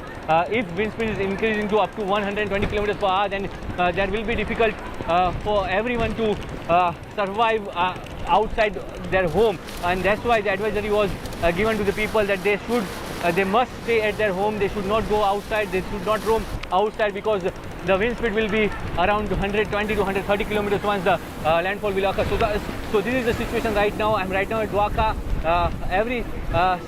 All the steps have been taken by the government. Now everyone is waiting for the completion process of the landfall, so the rescue operation can be done by that. So the disastrous cyclone has reached to the Gujarat. Okay. And how badly All right. Right now, Brijesh, where my colleague Brijesh is standing, viewers, right now, the wind speed there is about 80 kilometers per hour. And even then, you can see how strong it is. And I want to give you a sense, because this wind speed from about 80 kilometers per hour will rise to 130 kilometers per hour. Where is Brijesh? Where is he reporting from? Very far from the eye of the storm, viewers. If you look at it, this is where Brijesh is reporting from. This is the path of the storm, and I will just expand it a little so I can show you on where exactly is the eye of 1 second. We're going to just try and fix this, and yeah, there you go. Right. And if you can see, this is where Brijesh is standing, which is Dwarka. This is where the storm is making landfall, which is the Jakhau port area, and that is the eye of the storm. And what one is witnessing is the peripheral area of the eye. That is, of course, going to cause maximum damage. As the eye enters the mainland, the areas such as where Brijesh is standing, which is Dwarka, Nalia, and the other areas, of course, Pakistan area is also the coastline there, which is going to see maximum impact of this. But as the eye moves in, at least where the eye is, there's going to be a lull, but maximum devastation will occur in the area on the periphery of the eye. Till now, the eye is still the storm, or the center of the storm, which is the eye, is still quite away from the mainland. That's why the kind of wind speed that you are seeing right now. Once again, I want to cut across to our reporters as they continue to get the latest. Brijesh, right, I said, is standing right here at Dwarka, 80 kilometers per hour. As this eye moves in and makes its way inside, and we're going to show you the path of, or what is the projected path also of the storm in just about a minute. But as the storm makes its way in, where Brijesh is standing right there, we'll see a major gust of wind. So from 80 kilometers per hour, it's only going to rise. Let's cut across back to our reporters. We have Brijesh, who's reporting right now from Dwarka, from Jamnagar. I have my colleague Saurabh Bhaktania as well. But Brijesh, over to you. Everybody from where you are, at least in Dwarka, has been evacuated. They are indoors. What's the sense that you are picking up? We do understand, as per protocol, electricity has been snapped for the next 24 hours. Everyone should have supplies. And once again, we don't want to sound alarmist, viewers. We want to make it clear, if you are indoors, there is nothing to worry about. This is just a severe cyclonic storm. It's weakened in the last 24 hours from the very severe category. If you are indoors, then there's going to be minimal loss of life and hopefully to property as well, because till now the word that we are getting in, temporary structures, electricity poles are the ones that are being impacted.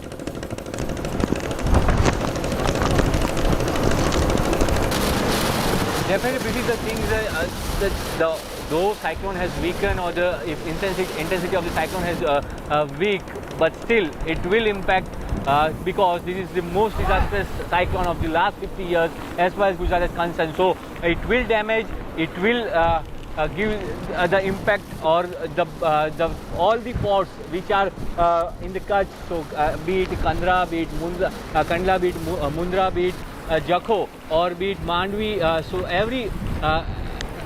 so all the ports will be damaged heavily because of this impact of the cyclone, because the cyclone will hit around with 120 km per hour speed.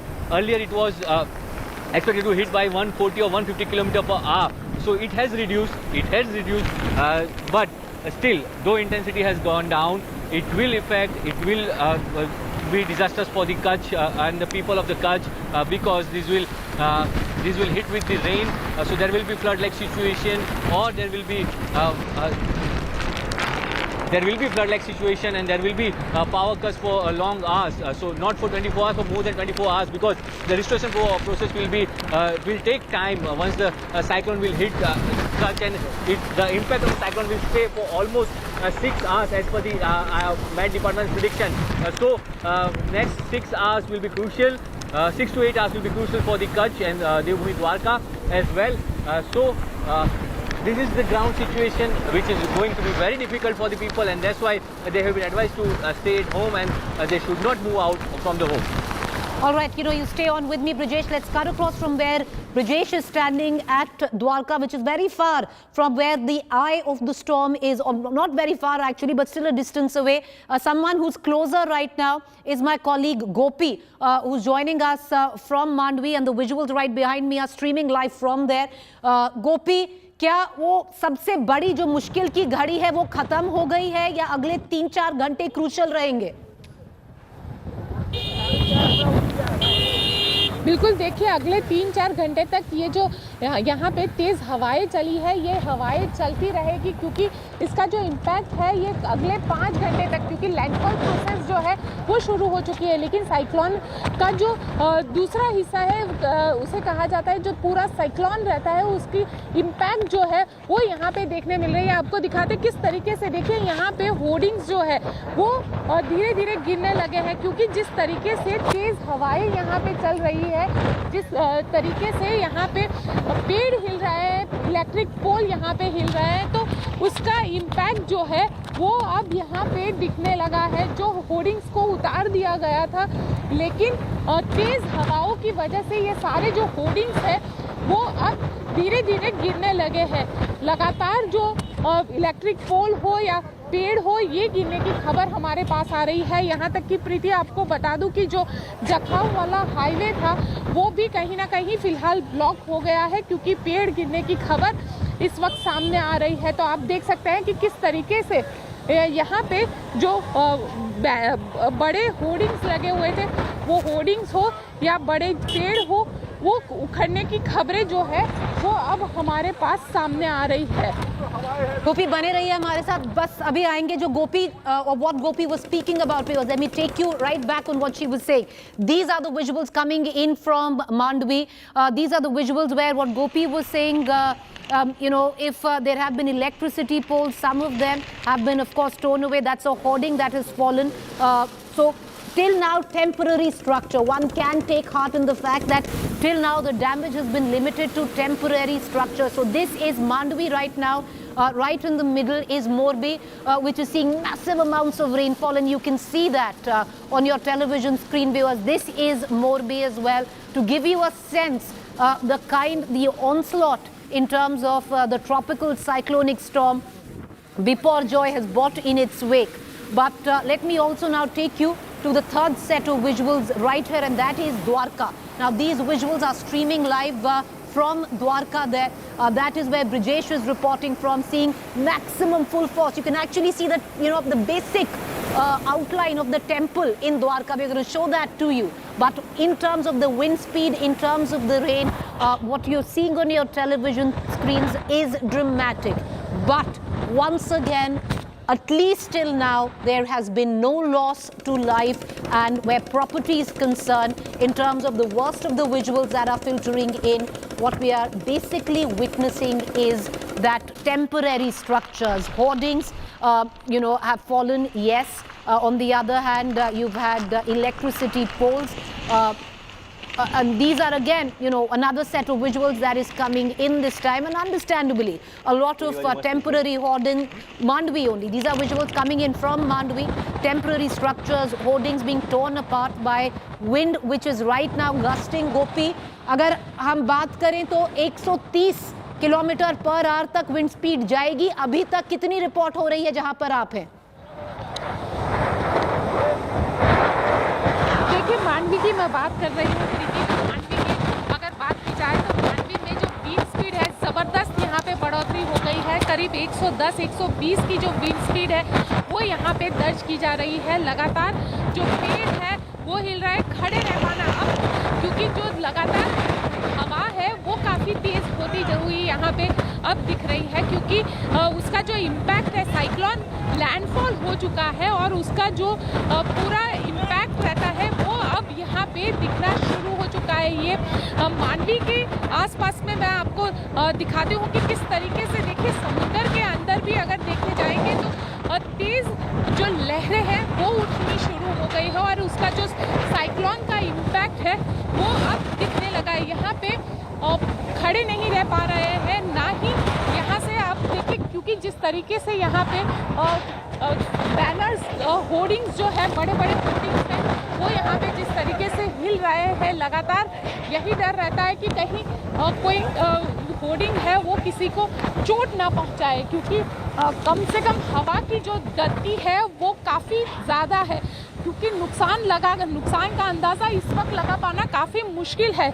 इसका अंदाज़ा नहीं लगाया जा सकता है कि कितना नुकसान हुआ है, क्योंकि लगातार जो हवा है वो इसी तरीके से तेज़ हवाएं यहाँ पे चल रही है और जो हवा की गति है वो भी करीब 110 किलोमीटर प्रति घंटे की नापी जा रही है। तो वैसे में इसका अंदाज़ा नहीं लगाया जा सकता है कि हवा किस तरीके से, हमारे कैमरा पर्सन को कहूँगी कि वो एक साइड पे आ जाए, क्योंकि होर्डिंग्स जिस तरीके से हिल रहे हैं, कहीं अगर टूट गए तो चोट लग सकती है। तो कहीं ना कहीं जो हवा की गति है वो भी बहुत ही यहाँ पे बढ़ चुकी है। मांडवी के अंदर उसका जो लैंडफॉल हुआ है, भले ही जखाऊ के पास उसका लैंडफॉल हुआ है जो 90 किलोमीटर दूर है यहाँ से, लेकिन तेज़ हवाएं यहाँ पे देखी जा रही है। इलेक्ट्रिक पोल जो है वो यहाँ पे पूरी तरीके से हिल रहे हैं। होर्डिंग्स जो है उसमें ज़बरदस्त यहाँ पे होर्डिंग्स भी टूट चुके हैं।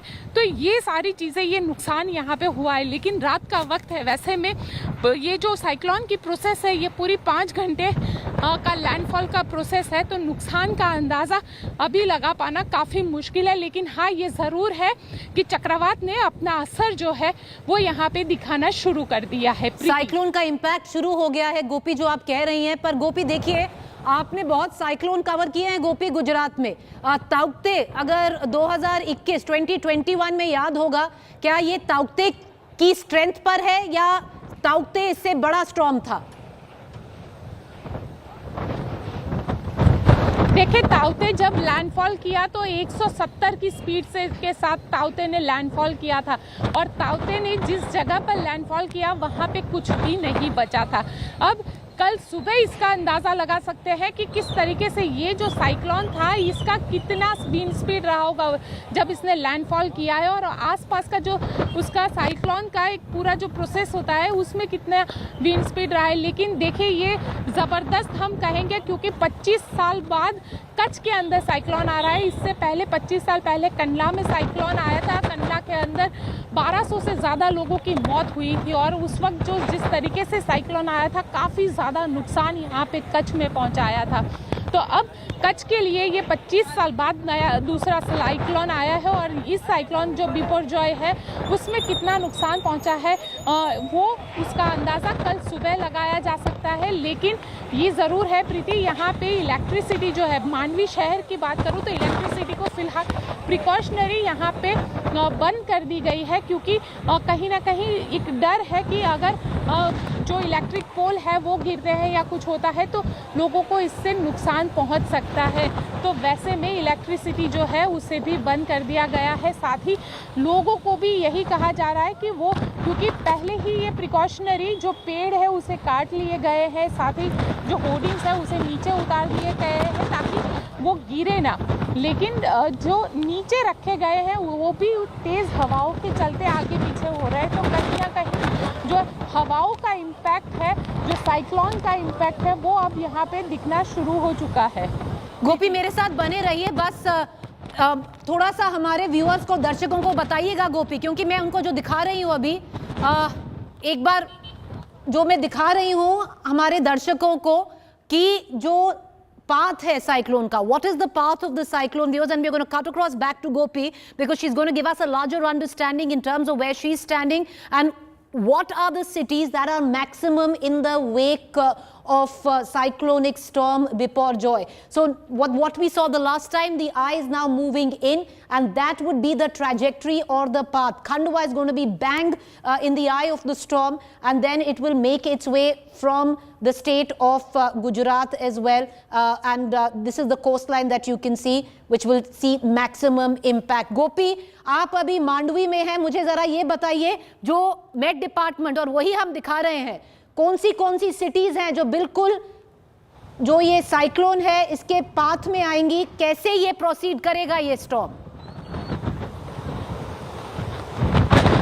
देखिए, ये साइक्लोन जो है पूरे कच्छ डिस्ट्रिक्ट को इसके लिए वार्न किया गया है। कच्छ डिस्ट्रिक्ट को रेड अलर्ट पे रखा गया है। साथ ही द्वारका और जामनगर ये दोनों डिस्ट्रिक्ट को भी रेड अलर्ट में रखा गया है। हालांकि साइक्लोन आज यहाँ पे टकराएगा, लेकिन कल यहाँ पे भारी बारिश की चेतावनी जो है वो मेट डिपार्टमेंट के जरिए दी गई है। अगर कच्छ की बात करूँ तो कच्छ की सिटीज़ की अगर बात करते हैं तो इससे सबसे ज़्यादा प्रभावित जो होने वाला है वो मांडवी से लेकर जो नारायण सरोवर कोटेश्वर का इलाका है वहाँ तक इसका जो इम्पैक्ट है वो सबसे ज़्यादा देखने मिलेगा, जिसमें मांडवी जो है, मांडवी से बाद आता है नलिया, नलिया के बाद आता है वहाँ पे जखाऊ, जखाऊ से आगे आता है नारायण सरोवर और कोटेश्वर का इलाका। ये पूरा इलाका है जहाँ पे लखपत भी आता है और ये इलाके में इसका सबसे ज़्यादा इम्पैक्ट जो है वो देखने मिलेगा, क्योंकि देखिए मांडवी में सबसे हम कहेंगे कि सबसे कम असर यहाँ पे होने वाला था, क्योंकि साइक्लोन का पेरीफेरी यहाँ पे आता है। तो यहाँ पे भी देखिए हवा की जो रफ्तार है वो कम से कम 110-120 किलोमीटर प्रति घंटे के हिसाब से चल रही है। तो इसका अंदाज़ा लगाया जा सकता है कि जखाऊ जहाँ पे हवा की रफ्तार जो है वो 130 के आसपास बताई जा रही है, तो वहाँ पे उसका इम्पैक्ट और 5 घंटे तक ये हवाएं चलेगी, तो उससे कितना ज़्यादा नुकसान जो है वो पहुंच सकता है। हालांकि जखाऊ को तो पूरी तरीके से जो पोर्ट का इलाका है उसे खाली करवा दिया गया है, लेकिन फिशरमैन की जो बोट्स है वो वहाँ पे रखी गई है।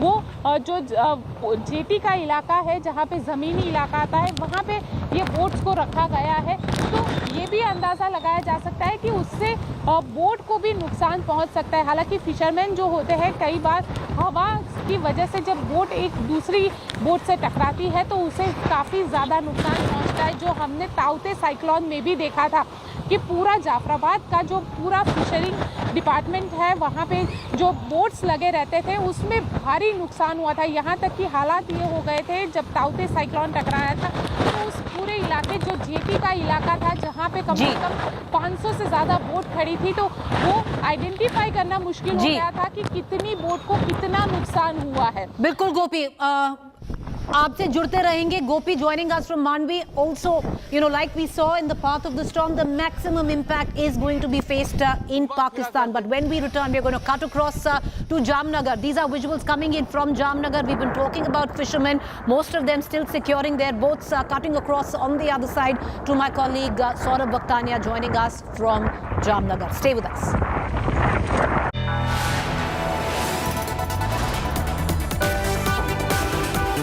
You are watching India Today.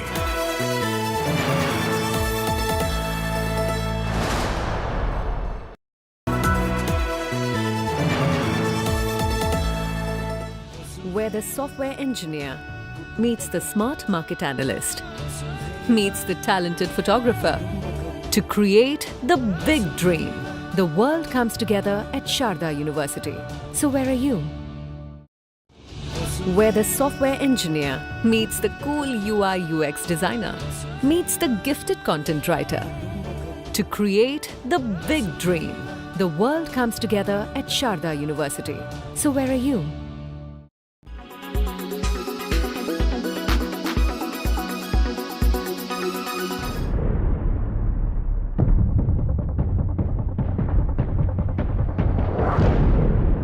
Muslim traders are fleeing Purola, a town in Uttarkashi, after hardline Hindu outfits set a deadline for their exit.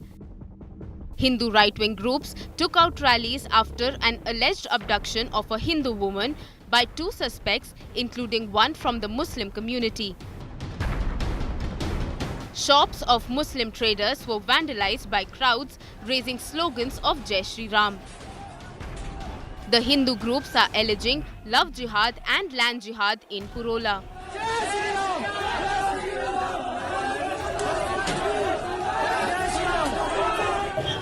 बाहर से जो लोग आ रहे हो यहाँ पे स्थानीय लोगों के लव जिहाद लैंड जिहाद की जो घटनाओं के लिए उनका एक सोची सारी जो उनके योजना के हिसाब से जो काम कर रहे हैं, इसी का ये कारण है जो आज बड़कोट में स्थानीय पुराने लोगों को भी आज वहाँ से बड़कोट छोड़ना जा रहे हैं।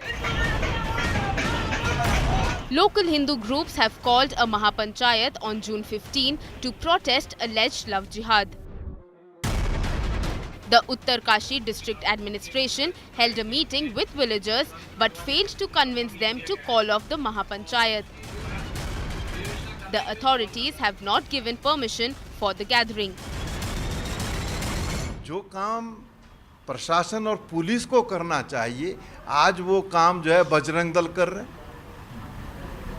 भाई एक वातावरण बनाया जा रहा है, क्योंकि 2024 हमारे सामने है। 24 हम कैसे जीतें, उसके लिए भाजपा और आरएसएस का जो एजेंडा है, उस एजेंडे के अनुरूप चल रहे हैं।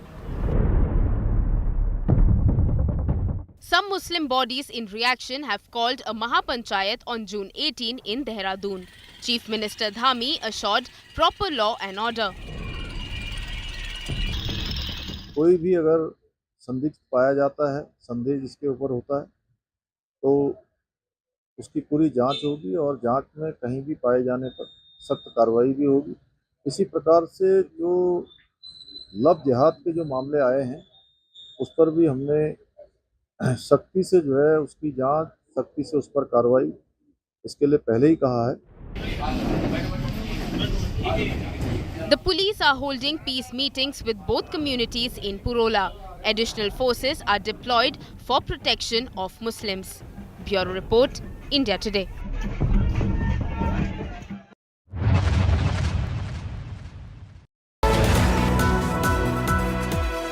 Powered by The world comes together at Sharda University. Tata Altroz. OMG, it's the Altroz iCNG. Bajaj Allianz Life Diabetic Term Plan.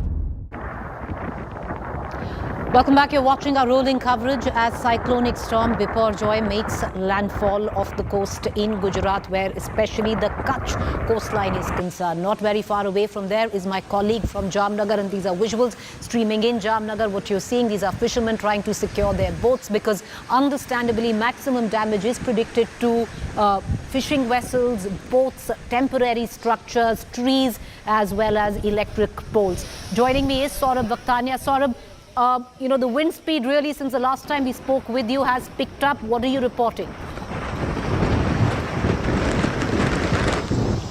Well, Preeti, even now the wind is blowing at a very high speed. Just look at the visuals behind me. We are in the Ved area of Dwarka, and the wind speed is continuously increasing. And what the officials have told us that this will continue till next 3 to 4 hours. I went to few of the places also, Preeti. I saw that the people have actually got something from the 1998, which the cyclone was, and where thousands of people from Kutch had died. So when I went to the one village over there, what they did is, Preeti, they have tied up the ropes in the entire village, and all those ropes actually lead to the safer places, the government place shelter homes which have been made. So what they do is they tie a rope to you, and then through that rope you go to the safer house. Then entire village, it's around 1,500 people who stay in that village, and all are fishermen. They have tied their rope, tied their boats with a rope in the coastal areas, and in their village they have made a huge circumference of a ropes, and through ropes people have been evacuated to the safer place. So such is the situation right now on ground. The officials have clear warning that nobody should come out. What I am learning from NDRF team and the government official is that right now there are so many of the calls and reports that trees have fallen down, electric poles are down, and also several of the hoardings have fallen down. We are also been told that several of the trees have fallen on houses as well. There have been some injuries which have been reported, but the ascertain to what has been the severe damage or what is the damage has been done in Jamnagar, only tomorrow morning it will be known. And it is very difficult situation right now because slowly it has started to rain also, Preeti, and the wind speed is still very high. The officials are telling us that entire night such will be the situation here in Jamnagar. You can understand that how this gusty winds are actually very dangerous for the people, and now with heavy rains right now. It's a very difficult situation. The officials and the NDRF team are continuously on the ground. They are patrolling different areas, and now here you can see that how the winds are blowing, and also the rains have also started. So it's a very difficult situation, a very difficult night for the people of Jamnagar. The different incidents have been reported, but government of Gujarat has learnt a lot from Taukte, let me tell you, Preeti, because Taukte was much severe than the current cyclone. Main काम था जो state government ने और central government ने किया है cyclone से पहले की तैयारी जी। और जैसा कि आपको पता है कि बहुत व्यापक तौर पे तैयारी की गई है, करीब 1 लाख से ऊपर लोगों को सेफ शेल्टर होम में भेजा गया जो कि इस चक्रवात से प्रभावित हो सकते हैं। और कई चीज़ें साथ में की है कि जो फिशरीज डिपार्टमेंट में बोट सी में जाते हैं उनको बंद कर दिया, उनको वापस तटीय क्षेत्रों में डॉक कर दिया ताकि वो ऊपर नहीं जाए, और होर्डिंग्स है वो हटा दिए गए हैं। जो लो लाइंग एरियाज है जहाँ फ्लड होने की संभावना वहाँ से लोगों को हटा दिया गया। तो इन सब तैयारियों के कारण उम्मीद है कि कोई जान की कोई क्षति नहीं होनी चाहिए जी। सर कल का क्या है, कल साइक्लोन के बाद क्या रहेगा आपका? तो जो साइक्लोन का भी प्रोजेक्शन है कि जैसे जैसे अंदर आता जाएगा वीक होता जाएगा, तो होपफुली 12-1 बजे के बाद और वीक हो जाना चाहिए। राजस्थान में होगा, लेकिन बारिश की चेतावनी जरूर है कुछ एरिया में, साउथ राजस्थान में, गुजरात में, कच्छ के एरिया में। तो उसको हम मॉनिटर कर रहे हैं कि बारिश कितनी होती है, उससे फ्लड का क्या सिचुएशन होता है, तो उसको हम देखेंगे किस तरह से प्रोग्रेस करता है। अनफॉर्चुनेटली इवनिंग में हुआ है, तो रात में आपकी टीमें कैसे वो काम करेगी, क्या चैलेंजेस होंगे? तो जब साइक्लोन का इम्पैक्ट होता है तो रिपोर्ट्स आनी शुरू होती हैं। हर डिस्ट्रिक्ट में कंट्रोल रूम काम करता है जिसको डिस्ट्रिक्ट मजिस्ट्रेट कंट्रोल करते हैं, और उसी के साथ हमारी टीम इन्वॉल्व रहती है। तो जिस तरह की एडवर्स रिपोर्ट जहाँ से आएगी और ज़रूरत होती है एनडीआरएफ टीम की, एसडीआरएफ टीम की और भी गवर्नमेंट मशीनरी की, तो टीम वहाँ जाके अगर लोग फंसे हैं तो उनको इवैक्यूएशन में हेल्प करते हैं। तो ये डिपेंड करता है कि सिचुएशन किस तरह से डेवलप हो रहा है जी। सर मैं ये पूछना चाह रहा हूँ कि दिन में तो विजिबिलिटी होती है, लेकिन नाइट में सर लाइट भी नहीं है अन्य शहरों में जहाँ पे लैंडफॉल हुआ है, तो वहाँ पे आपके लिए क्या वो चैलेंज? तो इसमें देखिए, जो गाड़ियाँ हम यूज़ करते हैं, हैवी टॉर्चेज होते हैं जिनकी रोशनी अच्छी होती है, तो चक्रवात के पे भी डिपेंड करता है कि कितना डेंजरस है। ज़्यादा डेंजरस है तो टीम भी सेफ रहेगी, उस हिसाब से उनको स्पॉट पे डिसाइड करना है। लेकिन लाइटिंग का, आर्टिफिशियल लाइटिंग का अरेंजमेंट रहता है। हमारे पास एलईडीज लाइट होती है, टावर लाइट्स होती है, अगर ज़रूरत है तो उसको यूज़ करके हम रात में भी काम करते हैं। तो लाइटिंग के कारण, अंधेरे के कारण हमारे बचाव कार्य में कोई कमी नहीं आएगी। आईएमडी से सर आपकी क्या बात हुई है, क्या वो आपको अपडेट? आईएमडी अपने वेबसाइट पे पीरियोडिक असेसमेंट करके फोरकास्टिंग करते जा रहा है, क्योंकि अब चक्रवात लैंड जमीन तटीय क्षेत्र में घुस गया है। तो अभी 6:30 बजे उन्होंने एक असेसमेंट भेजा जिसको हम देखते रहते हैं। उस हिसाब से भी स्टेट गवर्नमेंट और एनडीआरएफ अलर्ट रहती है जी। Any questions? Thank you. Thank you.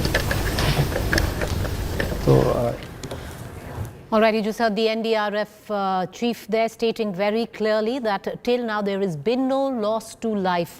Sporadic incidents have been recorded where trees have fallen on homes. There have been injuries reported. Temporary structures have been torn as the cyclonic storm Biparjoy has slammed into the Kutch coastline. We're going to get you the latest. Our reporters spread out, picking up as the storm makes landfall. The next couple of hours are crucial. Once again, there's no need to panic. We don't want to sound alarmist at all. It is a cyclonic storm, which from very severe has now been downgraded to a severe cyclonic storm. But trust us to get you the latest visuals and the latest reports and the best vantage positions as we record the trajectory of this storm as it makes landfall and moves inwards. A quick break to stay with us on the other side of Rahul Gandhi.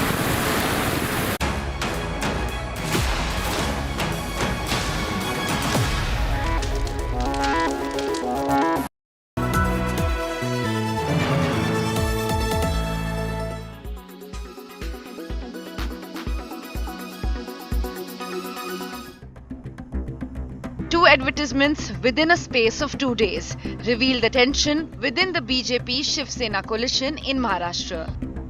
This ad that appeared on Tuesday featured Prime Minister Narendra Modi and Chief Minister Eknath Shinde. It said, Modi in Rashtra, Shinde in Maharashtra. There was no mention of Deputy Chief Minister Devendra Fadnavis. It also claimed that Shinde was more popular than his deputy, based on a recent survey by a private agency. The advertisement caused much resentment in the BJP. Shiv Sena soon got into damage control mode, clarifying the ad was issued by a supporter of Shinde. A day later, a new advertisement appeared, this time featuring photos of all leaders including Shinde and Fadnavis. Shinde ji उत्कृष्ट आहेत पण त्यांनी देवेंद्रजी त्या ॲडव्हर्टाईजमध्ये comparison करणे हे ज्यांनी कोणी केलं असं मला वाटतं. एकनाथजी काही एवढ्या लहान मनाचे नाही आहेत. एकनाथजी काही लहान मनाचे नाही आहेत. एक मोठ्या विचाराचा मोठ्या मनाचा माणूस आहे. एकनाथ शिंदेला जे मी बघतो ते कधी अशा लहान विचारात वावरत नाही. पण ज्यांनी कोणी केली आहे त्यांनी देवेंद्रशी कंपॅरिझन एकनाथजी सोबत करणे हे थोडंसं त्या ठिकाणी अचंबित करणारं होतं. The damage control, however, has not yet ironed out the differences between the two leaders. The Deputy Chief Minister has skipped events where he was supposed to share dais with Chief Minister, citing health reasons. Fadnavis, however, continued with his regular meetings at the Shahayadri Guest House in South Mumbai. With Ritvik Bhalekar, Bureau Report, India Today.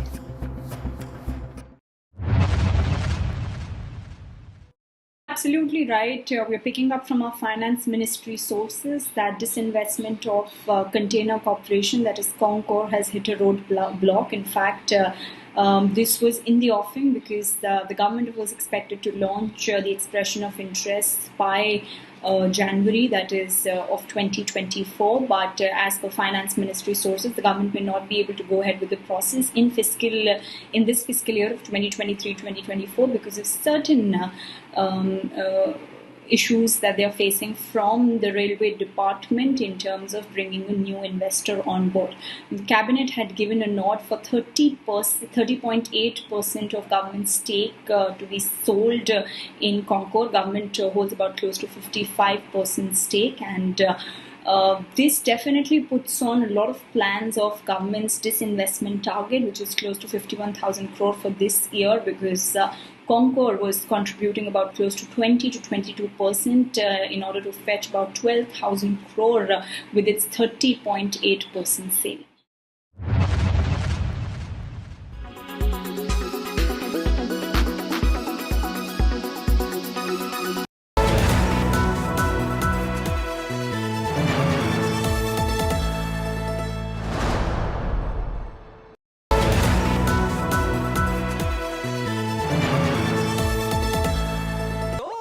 Sorry.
Presented by RP Sanjeev Goenka Group, Growing Legacies.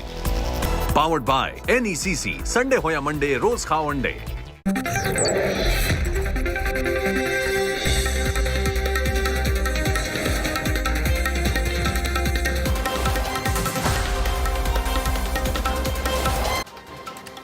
Good evening and welcome. You're watching the news track. I'm Rahul Kamal. Cyclone Biparjoy has hit the coast of Gujarat. On the news track tonight for the first half an hour, we'll be looking at the progress of the cyclone. These are live satellite images which give you a sense of how this cyclone is raining its fury currently in the areas of Dwarka, Mandia, Nalia, Jamnagar, Gandhidham. And as I scroll forward on the timeline, you will see how this cyclone will keep moving further inwards. This is what's likely to happen late tonight, where the cyclone moves much further into the Kutch Saurashtra area of Gujarat. And then let's take a look at what happens in the morning. These are the images expected in the morning, where the eye of the storm comes in much further. And as the day wears on tomorrow, the cyclone will keep going further into the heartland and its intensity will keep coming down. So we're tracking Cyclone Biparjoy. Our reporters literally in the eye of the storm, getting us live, continuous updates from the coast of Gujarat. We're also tracking what's happening elsewhere. All of that coming up on the news track. Turbo winds and rain. Turbulent seas.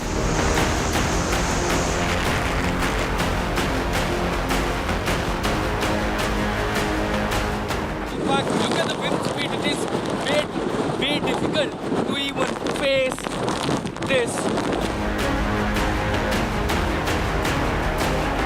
किस तरीके से हवा की रफ्तार यहाँ पे चल रही है, हम खड़े नहीं रह पा रहे हैं। लगातार आप एक बिल्डिंग के सामने आ गए हैं, लेकिन यहाँ पे खड़े रह पाना, आंखें खोल पाना भी मुश्किल हो रहा है। 8 other states on high alert. Cyclone Biparjoy landfall. Big focus on News Track. I'm going to go across to our reporters who are in the eye of the storm. Before that, here's a look at the headlines I'm tracking tonight. Cyclone Biparjoy makes landfall. Wind speed and rain expected to intensify. Landfall will continue till midnight. 2 dead in the Panchayat poll clashes in West Bengal. Open firing in North Dinajpur.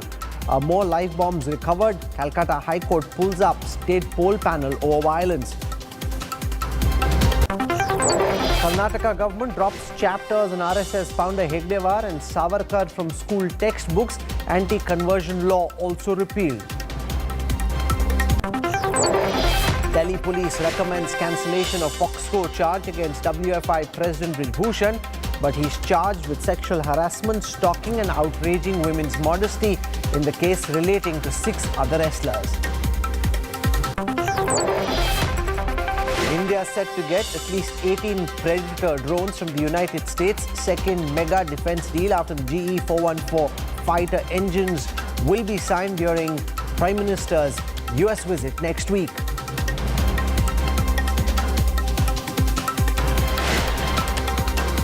Cyclone Biparjoy has made landfall in the coast of Gujarat. High winds and waves have been lashing the coast of Gujarat all day today. Here's a look at some of the pictures captured by India Today cameras. Biparjoy landfall currently underway. The cyclone hit Saurashtra and Kutch. These are the images from Morbi of the moment Biparjoy made landfall. Wind speeds touched 130 kilometers per hour. The landfall will continue till midnight. The town of Devbhumi, Dwarka, dramatic scenes witnessed as Cyclone Biparjoy swept away everything in its path. A few people that were out were seen struggling to walk. The impact of cyclonic winds was so strong in Mandvi that an electric pole fell down. Street lights on the road were shaking. Hoardings were ripped apart. Several trees were uprooted and roads caved in the Jamnagar area in the western coast of Saurashtra. Although landfall has started, wind speeds are yet to peak. Close to 1 lakh people have been evacuated. Teams of the National Disaster Relief Force, the State Disaster Relief Force, the Army, the Navy, the Air Force and the Coast Guard are on standby. Ashutosh Mishra joins us live from Mandvi. He's been reporting literally from the eye of the storm. Ashutosh, everyone across the country right now very concerned about where you are in Mandvi. Take our viewers through what you're experiencing, Ashutosh. Well, Rahul, this has been really a troubleful day, totally. Since morning, there was one expectation that landfall, probably there will be some dilution as far as the wind velocity is concerned. But clearly it's the nature, and when it comes to the nature, the manpower, human effort, all goes literally failing. Right behind me, you see somehow we have taken a shelter near a private hospital in Mandvi. There is a literally power snap all over the city. This was indeed a preventive measures. But since the landfall process has begun, and it's going to intensify further, so it may take 4 to 5 more another hours when the peak of the impact will be seen at the coastal lines. Of course, the people from the low-lying areas have been evacuated, taken to the safer places. But when it intensifies, we have already seen the results of it. Most of the trees all along the line have been uprooted. Many banner posters, everything just falling apart. And probably while the night people will be sleeping in Mandvi, they would not realize that what they're gonna see next morning. So this morning at the port area, near the area, there was high tide. And remember, while it's gonna gradually intensify at around midnight,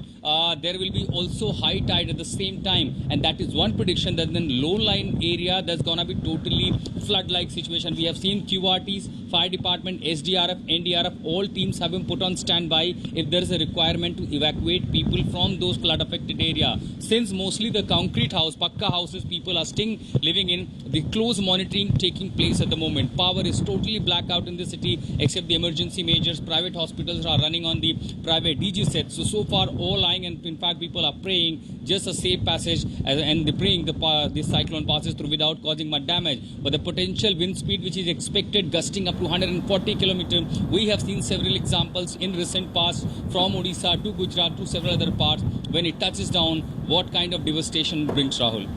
I've covered a few super cyclones in my time, and the moment where Ashutosh is at this very instance is when you're in the eye of the storm. So the initial part of the cyclone has made landfall and it's raining, and then it feels okay, it's not so bad.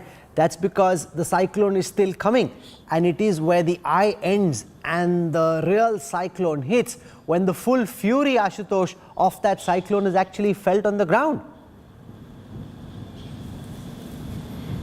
It was very difficult the moment, it was the pre side of the cyclonic activities taking place. I was barely able to stand, and imagine my camera person who's also carrying a live backpack, transmission equipments, camera, tripod, everything. So that literally makes it difficult, almost next to impossible. And for a moment, there have been several instances, Rahul, when suddenly the wind speed was so high, though it was barely for a second, they were literally feeling that we could be falling down near the creek area. So that was really one of the worst experiences, and it reminded me the severe, as severe cyclone as it was in 2019 in Odisha, when the hotels near this Puri line were totally devastated. Even at 20 kilometers of the radius, several bus shelters. So the way we have seen the wind speed, and it's kindly gonna intensify further, we will see literally almost a havoc created by this cyclone in this area. But it is going to be really a long and a painful night for the people of Mandvi who are praying for their safety. Of course, they are in a safe shelter. Many have been, in fact, venturing out. We have been advising them, please go home. There is alarm issued. There is guidelines issued. Don't venture out with your family outside, and remain indoors at least for the next 24 hours. So, of course, this is going to be really very long night here, Rahul, in Mandvi. Okay, we'll keep coming back to you. Please stay safe. I see some trees behind you. I know you're being as careful as possible, but watch out and be very, very careful. Put safety first. Thanks, Ashutosh. I'll come back to you for more later. India today has the maximum reporters on the ground tracking Cyclone Biparjoy. They were in Kutch and Saurashtra when the cyclone made landfall. Here's what their cameras captured the moment the storm hit. This is the situation right now where the cyclone is just 100 kilometers away from the Gujarat coast, and see, it's difficult to stand here, but still I'm trying to show you the visuals of the structure that has collapsed at the hotel right now. This is the just in front of the sea, and breeze is going on, rain is there, everything is happening at this moment while cyclone is 100 kilometers away.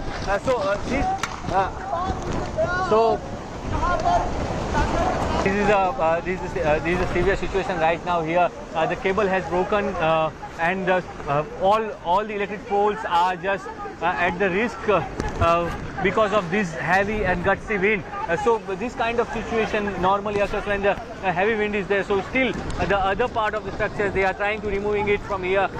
जिस तरीके से landfall होना शुरू हुआ है, चक्रवात का ये लैंडफॉल है और देखिए हम मांडवी में मौजूद है, लैंडफॉल हो रहा है यहाँ से करीब 90 किलोमीटर दूर जखाऊ के इलाके में ये लैंडफॉल हो रहा है, लेकिन उसका जो इम्पैक्ट है वो मांडवी में भी देखने मिल रहा है और तेज़ हवाएं चल रही है। 110 के आसपास की जो रफ्तार है वो यहाँ पे तेज़ हवाओं की रफ्तार मानी जा रही है और उससे जो नुकसान होना है, लोगों को बार बार ये कहा जा रहा है कि लोग अपने घरों के अंदर रहे, घरों से बाहर ना निकले क्योंकि तेज़ हवाएं चलेगी और ये तेज़ हवाओं का जो दौर है ये देर रात तक चलेगा।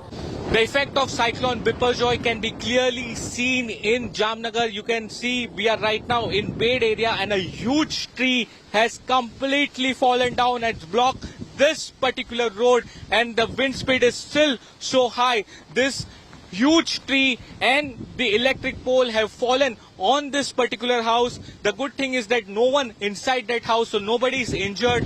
But look at the conditions right now. The bike is under it, the utensils of this particular house, but the entire, this huge tree and the electric pole came down on this house.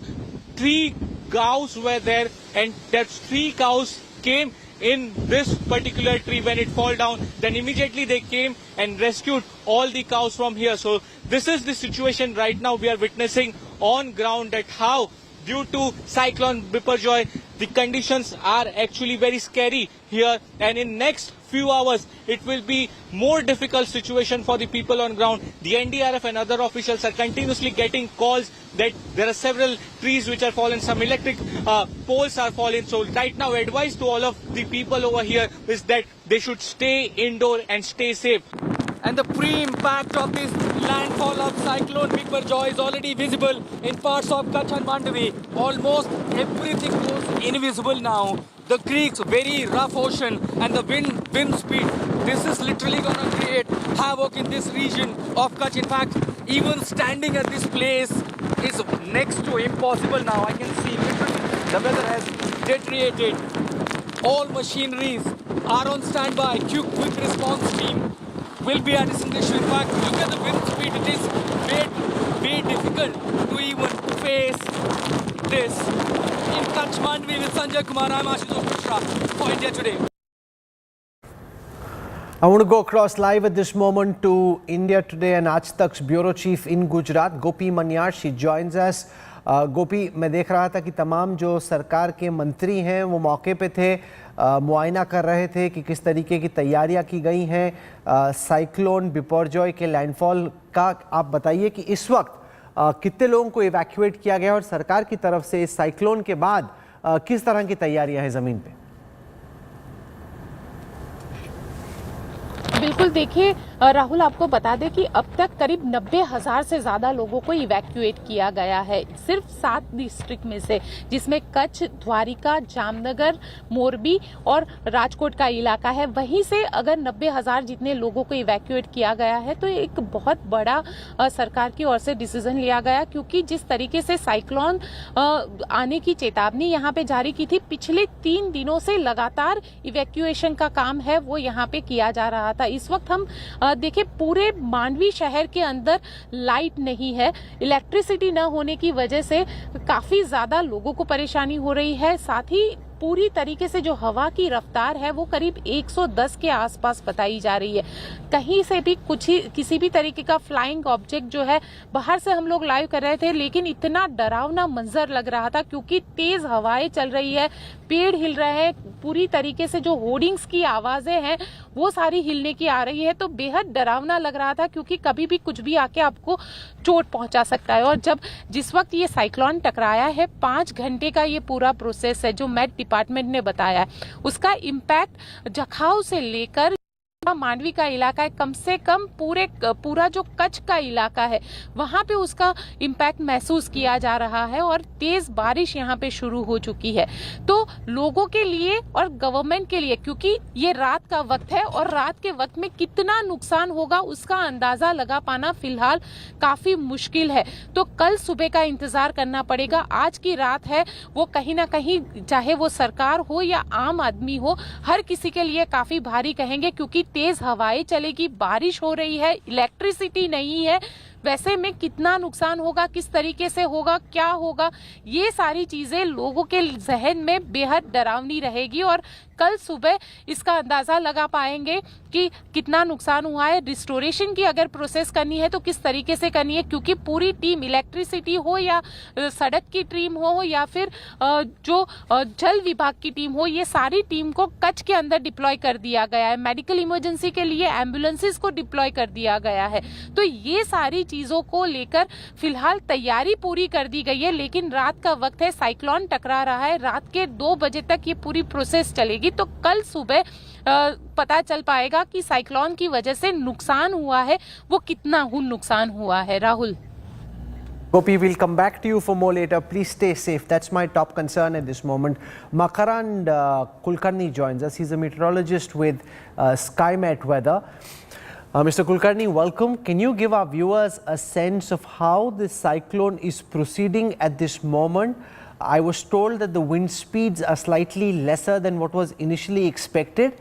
How far into India's heartland will the impact of this cyclone be felt, and by about what time? So cyclone, as now you know, it has made a landfall in Kutch basically. So earlier it was category 2 cyclone, and while making a landfall it became category 1. So that is one good thing for us, that the wind speed has reduced. However, right now some parts might see a calm winds type of situation. But in night, majorly the Nalia, Gandhigram, that particular part will see winds near 80 or 100 kilometers per hour also, which is below the cyclone, which is south side of the Saurashtra and Kutch region. And inside this will go to Khandwa, and then it will enter slight Pakistan, and it will convert into low and it will go to Rajasthan. So entire now you can see that for next almost 6, 7 to 8 hours are very critical after landfall. The winds will be very high, and after it crosses there will be torrential rains also will continue after this cyclone. So we have to be prepared for that right now. You know, the other big question, of course, is your assessment about the impact this could have on the monsoon, because the monsoon is massively tracked all across. Given that there is such a massive cyclone coming in, to what extent does this impact the speed at which the monsoon is moving towards the heartland?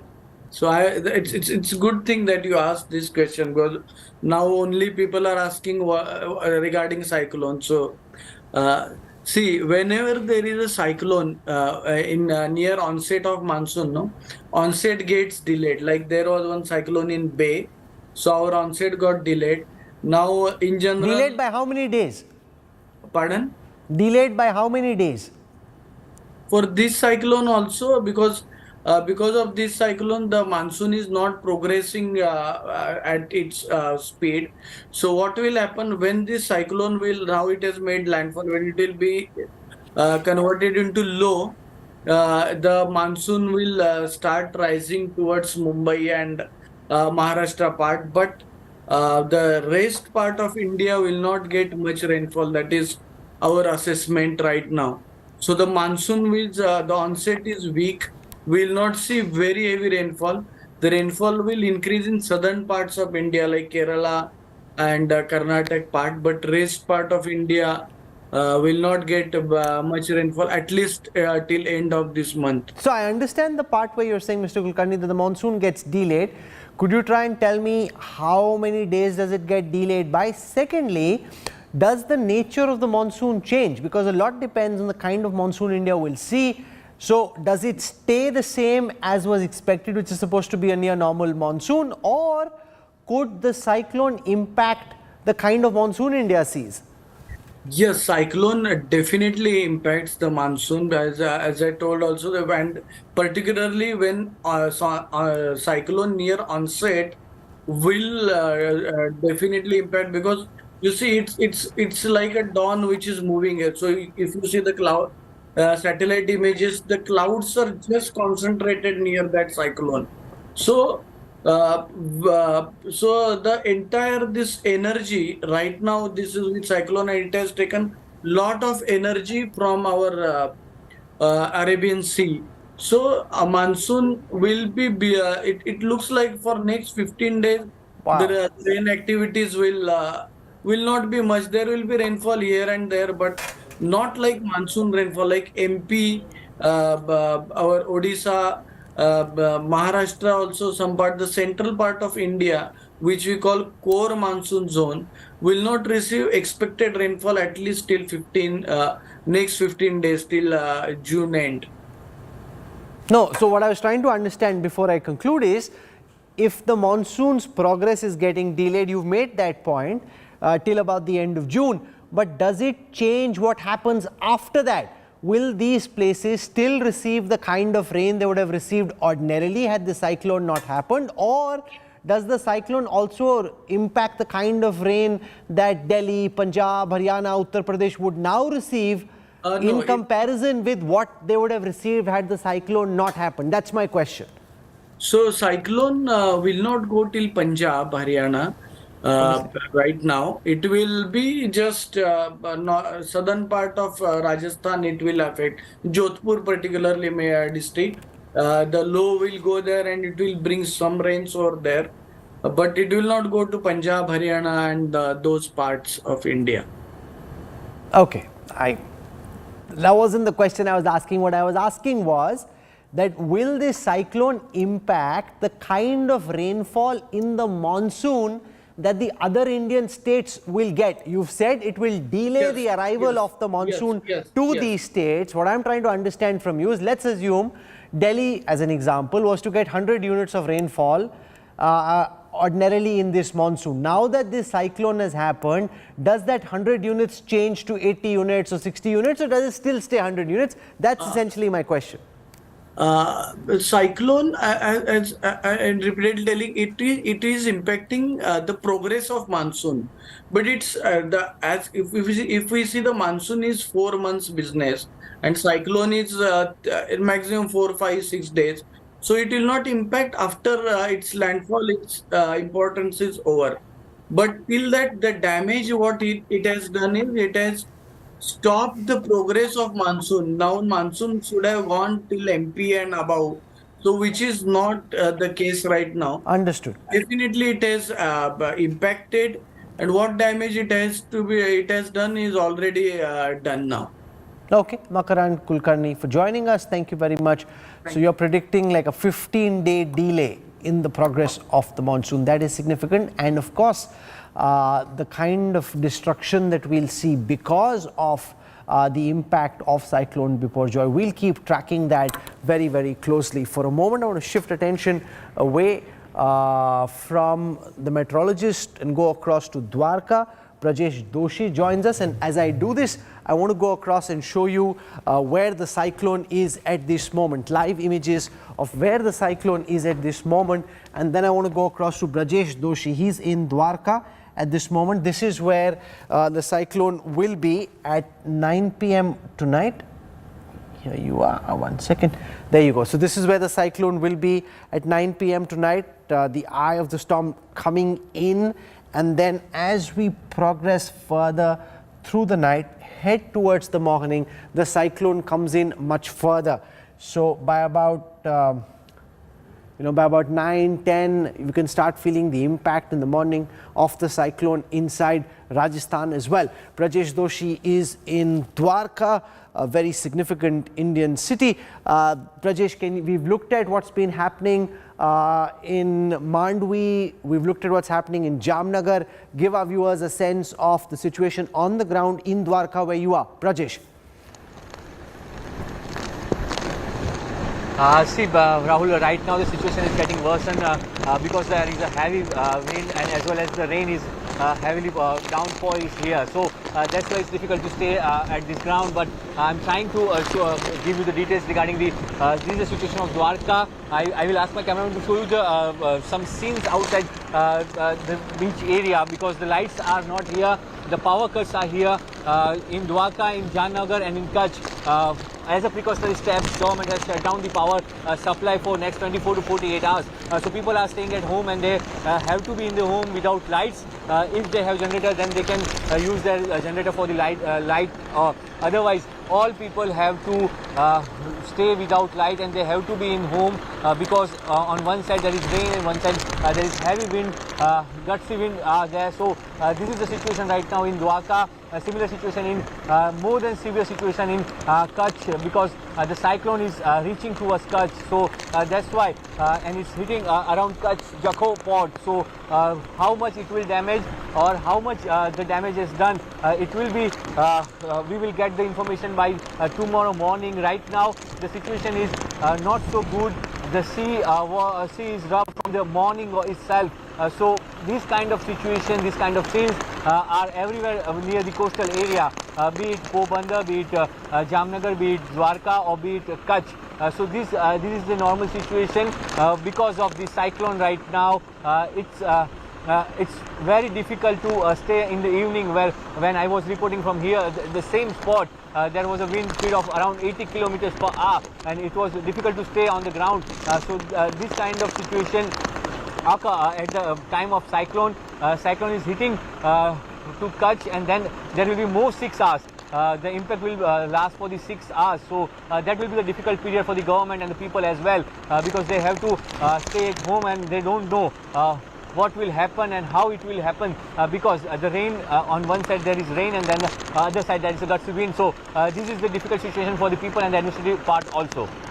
Thanks, Brajesh.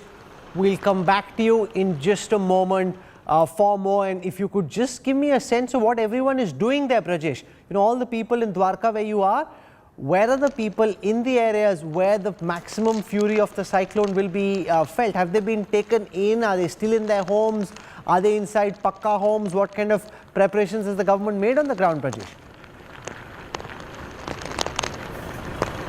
See Rahul, in Dwarka more than 10,000 people have been evacuated from the low-lying area from last couple of days. So all the people who were living in the low-lying area, they have been evacuated to the shelter homes of the government. More than 40 shelter homes have been created for temporary due to this cyclone. So they are staying there for next 24 to 48 hours. Because of the effect of the cyclone and they cannot go to their home till the government authorities will allow them. So they are right now at the shelter homes. Government has made all the preparations for them, be it food or be it water supply or be it the electricity.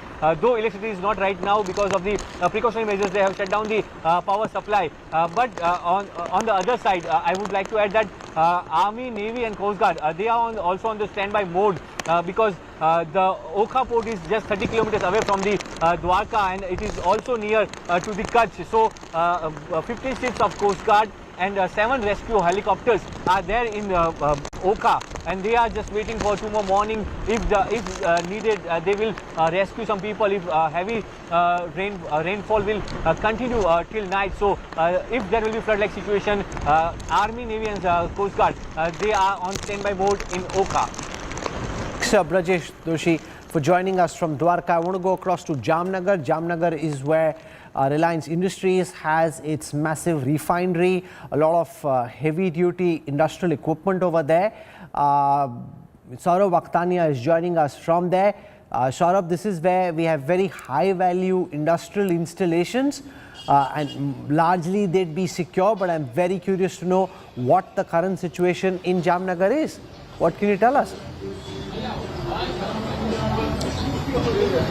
So, well, Rahul, let me tell you that the situation is in Jamnagar right now is coming back to normal, because earlier the wind speed were very high. Since afternoon, the wind was blowing at a very high speed, but right now the speed has decreased. The visuals behind me, you can see there is lot of vehicular traffic movement as well. People have now started to come out of their houses as well. Earlier, this was not the situation. There have been many calls which have been made to the NDRF and other government officials that there have been many incidents of trees which have fallen. Also, many of the electric poles have been fallen, and some of the huge hoardings in Jamnagar city were seen flying. So those 4 to 5 hours were very critical. The NDRF officials are over here. They were spread across several places in Jamnagar. Remember, half of the Jamnagar still does not have electricity. The electricity was completely cut down, because if the electric poles were falling on that particular time, then people could have died due to electric current. I was one of that spot in Bed, wherein in one house itself a huge tree and an electric pole both fall on one particular house. So the situation was pretty much grim at that particular time, but right now things are trying to get back at normal. But how much discussion? Saurabh, I just want to tell you and our viewers that anybody who at this time thinks that things have become normal is actually making a big mistake. And let me try and explain this. So think of this as the eye of the storm. So the eye of the storm has the beginning of the eye, and that's what's happened. So the beginning of the eye has struck landfall and has hit the coast of Gujarat. Then you're in the middle of the eye, and when you're in the middle of the eye, it almost feels exactly what Saurabh Akhtani is describing at this moment, that there is a vacuum, that suddenly there's no wind. There's a lot of wind as the storm was coming in, and then there's nothing, and you feel, okay, maybe it wasn't so bad, maybe things aren't so bad after all, and this was a bit of hype. When the eye ends is when the real fury in terms of wind speed, in terms of the rain, actually comes and hits the ground, and that's when you realize and feel the full might of the storm. So where Saurabh is, and which is why at this moment in some places it feels as if the wind speeds have gone down, and I've experienced this personally covering super cyclones in Orissa, which is why for a while after landfall it feels that, okay, you know, stopped raining, maybe things are getting better. But Saurabh Akhtani, that isn't actually the case, which is what in Dwarka and elsewhere people are going to realize in some time from now when the eye actually ends.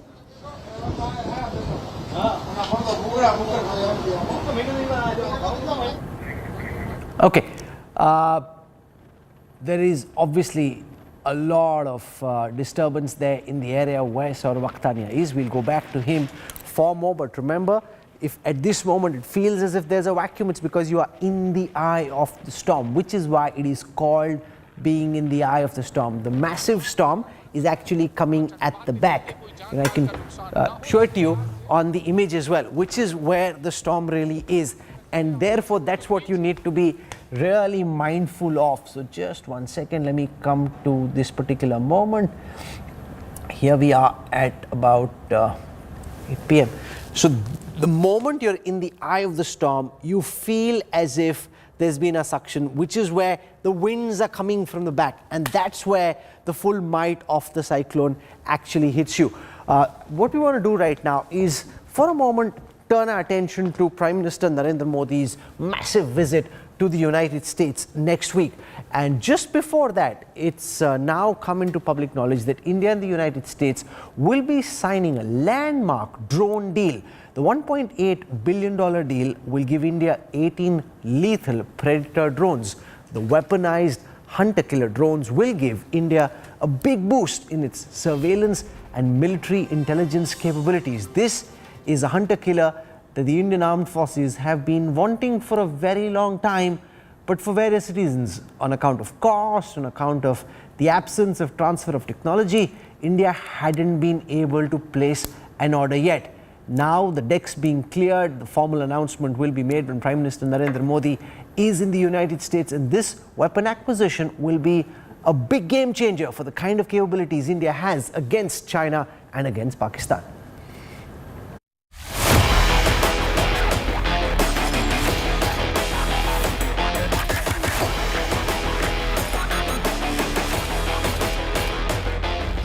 These lethal long-endurance, medium-altitude drones may soon be the new weapons in the arsenal of the Indian Armed Forces.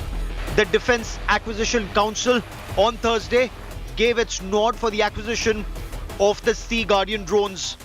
The Army, the Navy and the Air Force are looking at 10 drones each. The Indian Navy has already leased 2 MQ-9 Sea Guardians, the naval version of the drones, for intelligence, surveillance and reconnaissance operations since 2020. ये जो deal है ये हमारे देश की maritime और overall security के लिए बहुत ही ज़रूरी है, क्योंकि सर्वेलेंस सबसे ज़्यादा महत्वपूर्ण स्थान रखता है, क्योंकि हमें चाहिए कि हम अपनी एरिया में जहाँ एरिया ऑफ ऑपरेशंस है वहाँ निगरानी रख सकें, और ये क्षमता इस कैपेबिलिटी से हमें मिलती है. The MQ-9A Reaper drones were used for the precision targeting of Al-Qaeda chief Ayman al-Zawahiri in Kabul. These unmanned combat aerial vehicles, apart from a number of sensors, cameras and radars, are also capable of carrying 4 Hellfire missiles for precision targeting of high-value targets. Both the Army and the Air Force are looking at these drones for high-risk operations to destroy strategic assets of the adversary without risking the lives of pilots. These hunter-killer drones can carry 4 Hellfire missiles. They're also capable of carrying 2 laser-guided bombs and 2 joint-action direct munitions or JDAMs. These drones can fly at an altitude of 40,000 feet and remain airborne for over 36 hours. They're also capable of loitering in the sky, scanning the ground below for the enemy. The MQ-9B Sea Guardian drones come with both maritime surveillance, reconnaissance and anti-submarine warfare capabilities. The drones are capable of providing over-the-horizon surveillance and reconnaissance support both to warships and surface units. With increased Chinese presence in the Indian Ocean region, coupled with Chinese aggression along the LAC, these UCAVs will help keep an eye on the adversary both in the Himalayas and in the Indian Ocean region, and take out strategic targets when needed. Bureau Report, India Today. Ahead of this massive visit, I spoke to the new US ambassador to India, Eric Garcetti, on Prime Minister Narendra Modi's visit and the next stage in India's relationship with the United States, which is being called the most important, the most critical relationship at this moment in the world.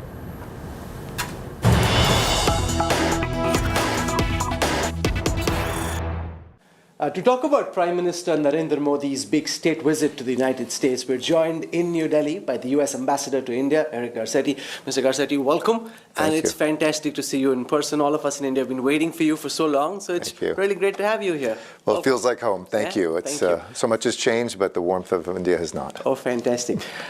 We've seen a massive build-up to Prime Minister Narendra Modi's visit. The National Security Advisor, Jake Sullivan, was here. Do you want to give our viewers at India Today a sense of what they should expect? What do you hope would be the big takeaways of the Prime Minister's state visit to the US?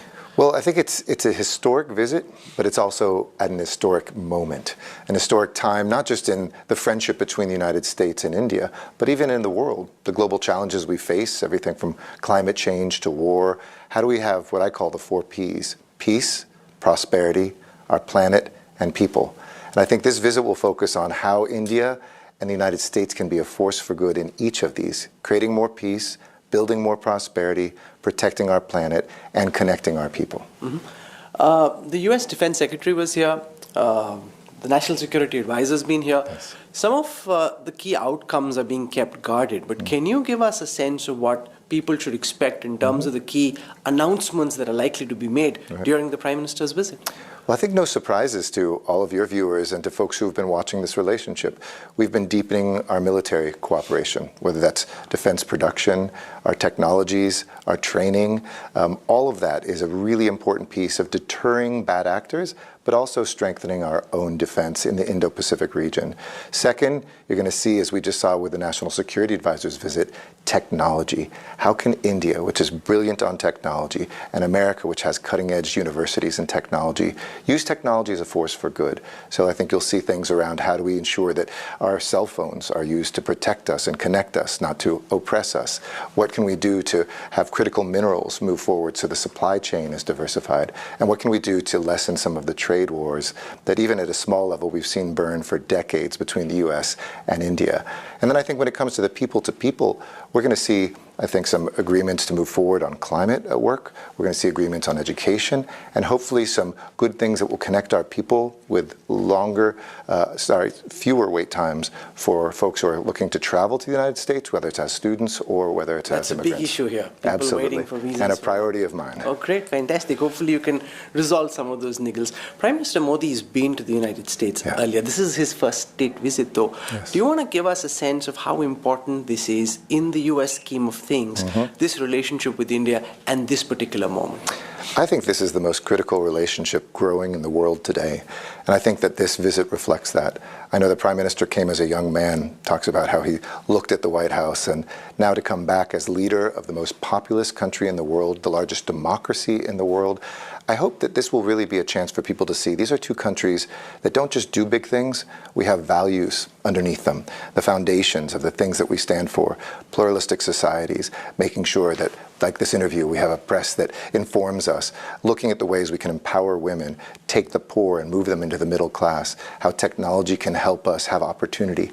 That will really be highlighted, I think, in a beautiful way, not just to improve India and the United States, but imagine what India and the United States can do together for the rest of the world. India-US ties are deepening at a time when tensions between Washington and Beijing and New Delhi are increasing as well. How do you see the India-US dynamic play out in the context of China trying to rise as a superpower and try and dominate its neighbors and the rest of the world? Well, I think that we share those values, that we should have a free Indo-Pacific region, freedom of the seas, that we should have protection of basic democracy and human rights. I think that we see our relationship not based on any third party. And I know India wants to have more peaceful relations with China. The United States wants to have more peaceful relations with China. But in the meantime, if we see any country out there acting against rule of law, acting against our interests, I think we have a deep friendship and, in many ways, a strategic partnership that says we will be there for each other in times of need. You know, you've come to India at a time when this massive visit's happening, and everybody's been waiting for your confirmation to happen for you to come here. How's your stint in India been so far? Because whether it's Anthony Blinken, whether it's Jake Sullivan, whether it's the Defense Secretary, you had massive visits happening at a very high level. So you literally been thrown into the hot seat. I think every ambassador around the world, American ambassador, is jealous of how much attention India is getting. I mean, to have a visit of the Prime Minister at a state visit, to have our president come for the G20 2 months later. They just saw each other in Japan. Hopefully they'll see each other even later in the year. This is, I think, indicative that India is hot, America is hot, and that Indians love Americans and Americans love Indians. It's a time for us to strengthen that bridge between us. It's a time for us to do that not just for ourselves, but also, I think, increasingly for the world. Let's spend a moment on that G20 summit. President Joe Biden will be here in September. How do you see India's presidency shape up so far, and what do you think should be or could be the key legacy that the Indian presidency leaves behind? India is really a bridge between East and West, a bridge between North and South, and a bridge between the past and the future. And in that sense, I think we have an amazing opportunity to see India's leadership, whether it's empowering women, whether it's making sure that folks have access to capital, whether it's looking at the work that's being done with technology as a force for good. These things together, I think, can be the legacy of G20, and we're very excited to support India's chairing of this. We know it's a difficult time. We might not get unanimity on everything, especially when it comes to war. We'll speak up still about the war of aggression of the Russians in Ukraine. But that doesn't mean the other work has to stop. We will see, I think, some very productive, very important work, and we invite every country to join us in that here in India. Well, thank you very much. I hear that there's a huge demand for people to be in DC at that big dinner that President Biden... Hottest ticket in town. It is absolutely the hottest ticket in town. We look forward to seeing you there. Thank you Absolutely. very much, Ambassador. My pleasure. And we wish you all the best. Hope you have a great stint. And that promise that you just made about reducing visa times, everyone watching, I can guarantee you, Gonna be working on it. hold you to that. We're going to be working hard to get it done. Wish you all the best. Thank you. Sir. Appreciate it. Thank you. See you soon. You too. Cheers. Thank you. America's new ambassador to India, Eric Garcetti, he's excited, as is the Indian government, about Prime Minister Narendra Modi's big visit. And there's a massive build-up that's happened. You've had the US Defense Secretary here. Before them, the Secretary of State was here. Jack Sullivan, the National Security Advisor, was here. In 6 days, the much-awaited Biden-Modi Milan will happen in DC. The United States government is extending the highest possible protocols to Prime Minister Modi, including a gun salute, an address to the US Congress, and a gala state dinner and a private dinner hosted by Mr. and Mrs. Biden.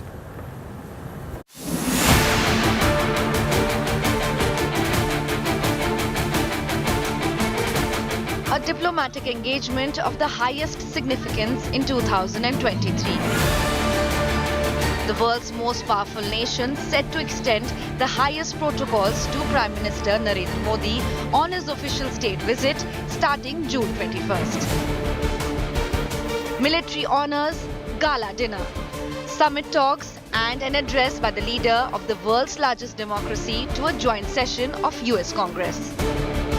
Prime Minister of India will be the first leader in independent India to address the US Congress twice. In my conversations with many of the congressmen and senators, I can certainly tell you that there is a lot of excitement amongst them. They want to hear about the India story, and they want to hear about Prime Minister's vision and his thinking. An Indian initiative his government launched in 2014.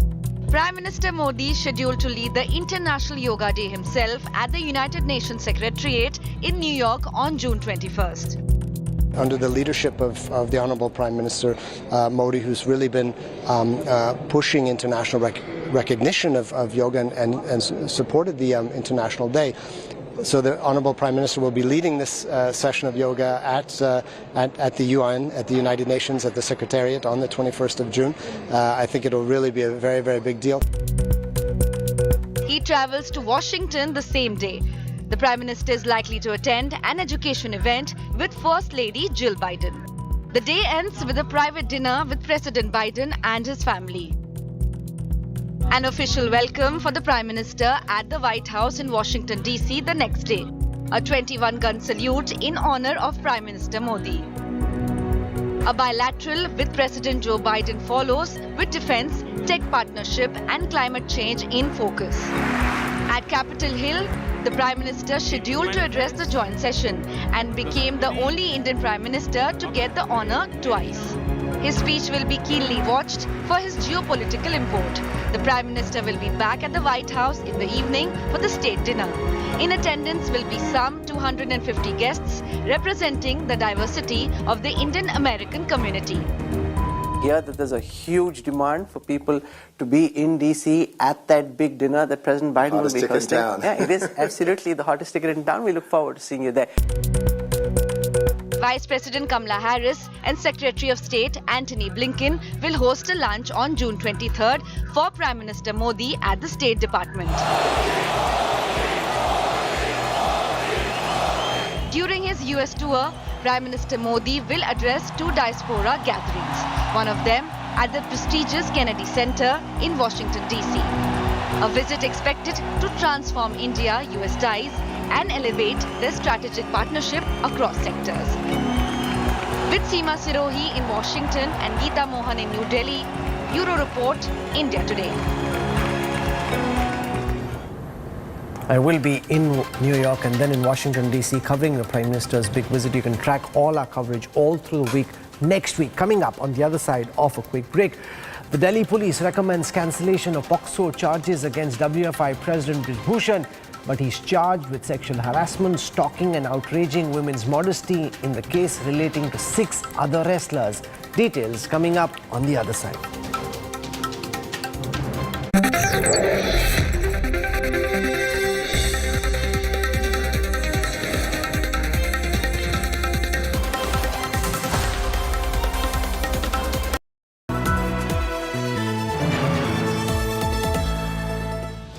the software engineer meets the smart market analyst, meets the talented photographer to create the big dream.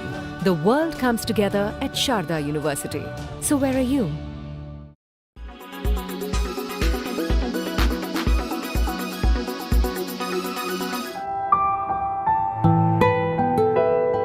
Pranav Salkar saw his mother struggle to get water after coming back from work every day. The nearest source of water was half a kilometer away.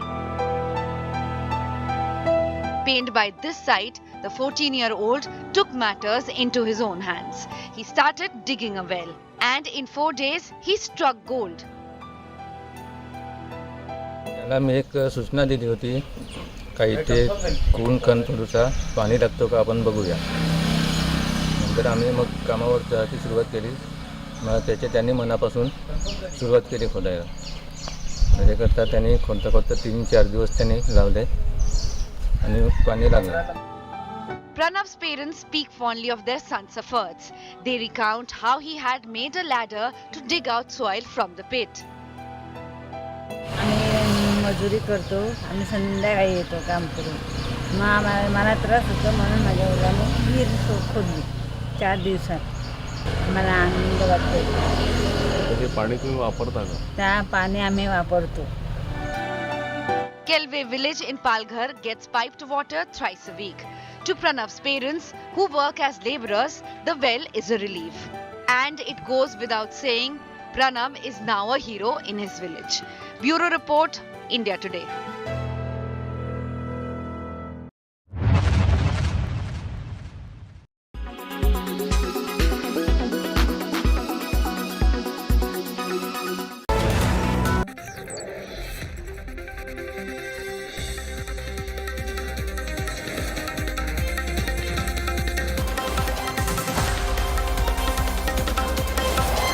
The Delhi police has submitted a 1,500-page charge sheet against Wrestling Federation chief Brij Bhushan Sharan Singh. He's been charged with sexual harassment, outraging a woman's modesty and stalking. But in the minor assault case, cops have submitted a cancellation report claiming that the victim has changed her statement. It is now for the court to decide whether the victim will be allowed to withdraw her statement or will the charges stand, because they were made under section 164, which means the judge can decide that Brij Bhushan Sharan will be tried under POXCO as well. Months of angry protests, agony and street fights later, Indian wrestling heroes' demand for justice is met. Some would say halfway. The Delhi police on Thursday filed a 1,500-word charge sheet in the Rouse Avenue court against the Wrestling Federation of India President Brij Bhushan Sharan Singh. The WFI chief is charged with sexual harassment, outraging the modesty of a woman and stalking under various sections of the Indian Penal Code. The police, in a separate move, have also filed a cancellation report in the Patiala House Court in the POXO case against Brij Bhushan.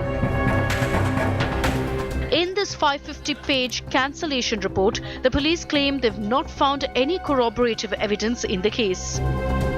The police say the minor wrestler had levelled allegations of sexual assault against Brij Bhushan out of anger. The report says the complainant changed her statements before the magistrate. The police have recommended closure of charges under POXO, or the Protection of Children from Sexual Offences Act, against Brij Bhushan. Wrestlers की complaint पर case register हुआ था, उसकी investigation complete हुई है, तो उसके बाद हमने इसमें चार्जशीट है कंसर्न कोर्ट में फाइल कर दी है. इसमें सेक्शन 354, 354A और D इनके तहत हमने ब्रिज भूषण है उनके खिलाफ, और मिस्टर विनोद तोमर हैं उनके खिलाफ भी 109, 354A, 354 एंड 506 IPC में चार्जशीट दाखिल कर दी है. The charge sheet provides some comfort for champion wrestlers Bajrang Punia, Sakshi Malik, Vinesh Fogart and their supporters, though their main demand of arresting Brij Bhushan is not met so far. The opposition has accused the Narendra Modi government of protecting Brij Bhushan, who is accused of sexual assault.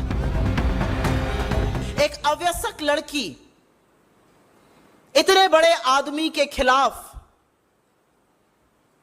POCSO की शिकायत दर्ज करती है, यौन शोषण का आरोप लगाती है, और फिर सारा तंत्र, सारी पुलिस, इस देश की सत्ता, इस देश की सरकार, सरकार के मंत्री, सरकार के सांसद मिलकर एक तरफ उस लड़की के खिलाफ खड़े हो जाते हैं और संरक्षण ब्रजभूषण शरण सिंह को दिया जाता है और उस लड़की को गलत साबित करने पर लोग तुल जाते हैं। सेक्सुअल असॉल्ट के केसेस दर्ज होने के बाद जब अभियुक्त को गिरफ्तार ना किया गया हो, उसको जमानत मिली या नहीं मिली वो बात की बात है।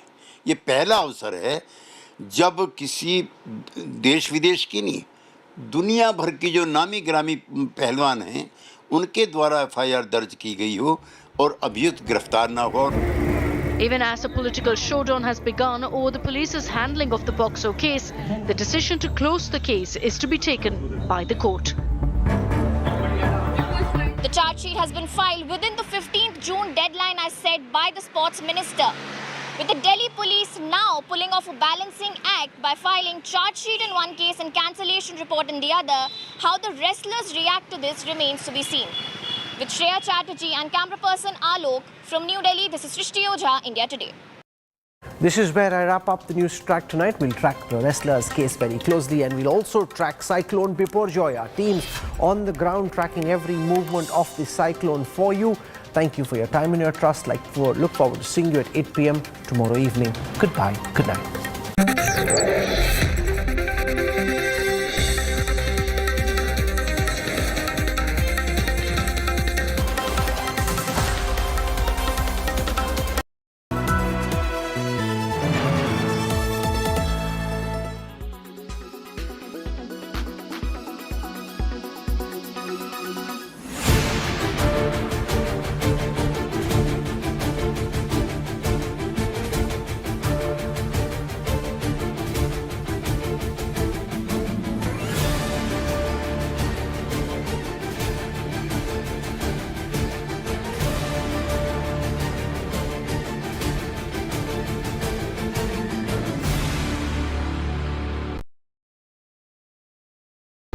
Forecast now. Delhi, maximum 42 and minimum 29 degrees. Mumbai, maximum 31 and minimum 28 degrees. Kolkata, maximum 45 and minimum 31 degrees. Bangalore, maximum 33 and minimum 22 degrees. Chennai, maximum 36 and minimum 30 degrees. Hyderabad, maximum 39 and minimum 27 degrees.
How will the valuation cuts impact employee ESOPs? What have you learned?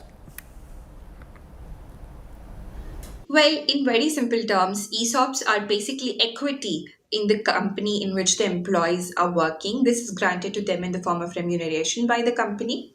So what happens is, at the time when the ESOPs are granted, they're granted to employees at a rate which is called the strike rate, which is usually lower than the market rate at that point in time. And moreover, the ESOPs, the strike rate of the ESOPs depends on the valuation of the company at that point in time. So what's happening here is, in the normal due course of time, it's expected that once the ESOPs have vested, employees can go out and sell the ESOPs at their strike rate. And since the market rate is, of course, going to be higher than the strike rate, the difference between the market rate and the strike rate is the employee's profit. But now, in situations like this, where the valuation of the company has reduced, it's most likely that when these employees go out with the strike rate at which they had received when the valuation was high, and when they try to sell their ESOPs, the difference between the market rate and the strike rate is not going to be as much as they were expecting before at a higher valuation, which means their monetary benefit and profit is also going to reduce. So that's how the valuation of ESOPs has changed with the devaluation or the reduction in the valuation of these companies. How do you think employees are likely to react to this, Akanksha? Well, there are two likely scenarios in which this is going to play out, at least in the short term. For starters, it's going to be extremely difficult to retain talent which is already working at these companies. It's because these employees had a set monetary figure in mind when, they had gotten these ESOPs. They thought that this is the amount.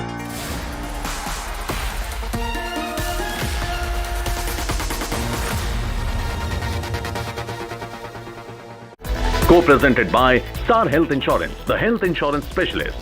Co-presented by Kentaro, जो देता है सबसे शुद्ध पानी. Co-presented by JK Tyre Ranger Series, stay wild at heart. Co-presented by Hayfler, let's reimagine.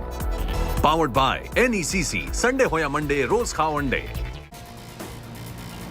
Good evening, hello and welcome. You're with the news today, your primetime destination news, newsmakers, talking points. Thursday night, we'll be tracking Cyclone Biparjoy as it makes a landfall tonight on the Gujarat coast. Also, our big talking point tonight.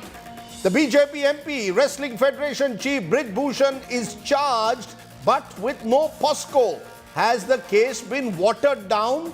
Has the wrestler's plea for justice been heard or not? That's the question we'll raise. But as always, it's time for the 9 headlines at 9 tonight.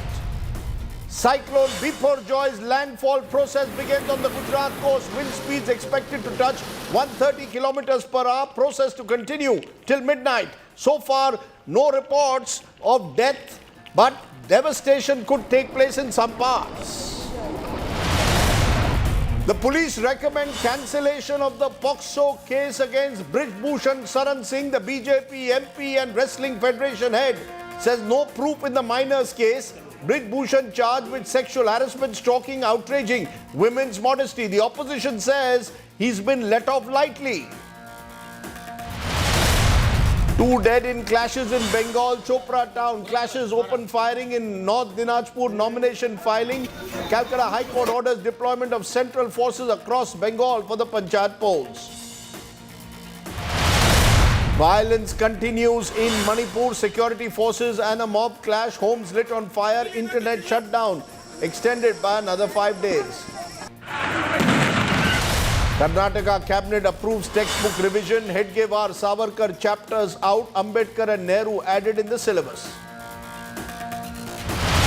Madras High Court allows Tamil Nadu minister to be shifted to a Kaveri hospital. Accused Senthil Balaji accuses ED officers of assault. India set to get 18 Predator drones from the US, second mega defense deal after the GE-414 fighter engines, which will be signed during the PM's US visit. Trade deficit widens to $22 billion in May. It's a 5-month high, more than a 10% fall in merchandise exports. Sluggish demand from major buyers overseas. And the Asia Cup to be held in a hybrid model between Pakistan and Sri Lanka. India will play its matches in Sri Lanka and not in Pakistan. Tournament to be held from August 31st to September 17th.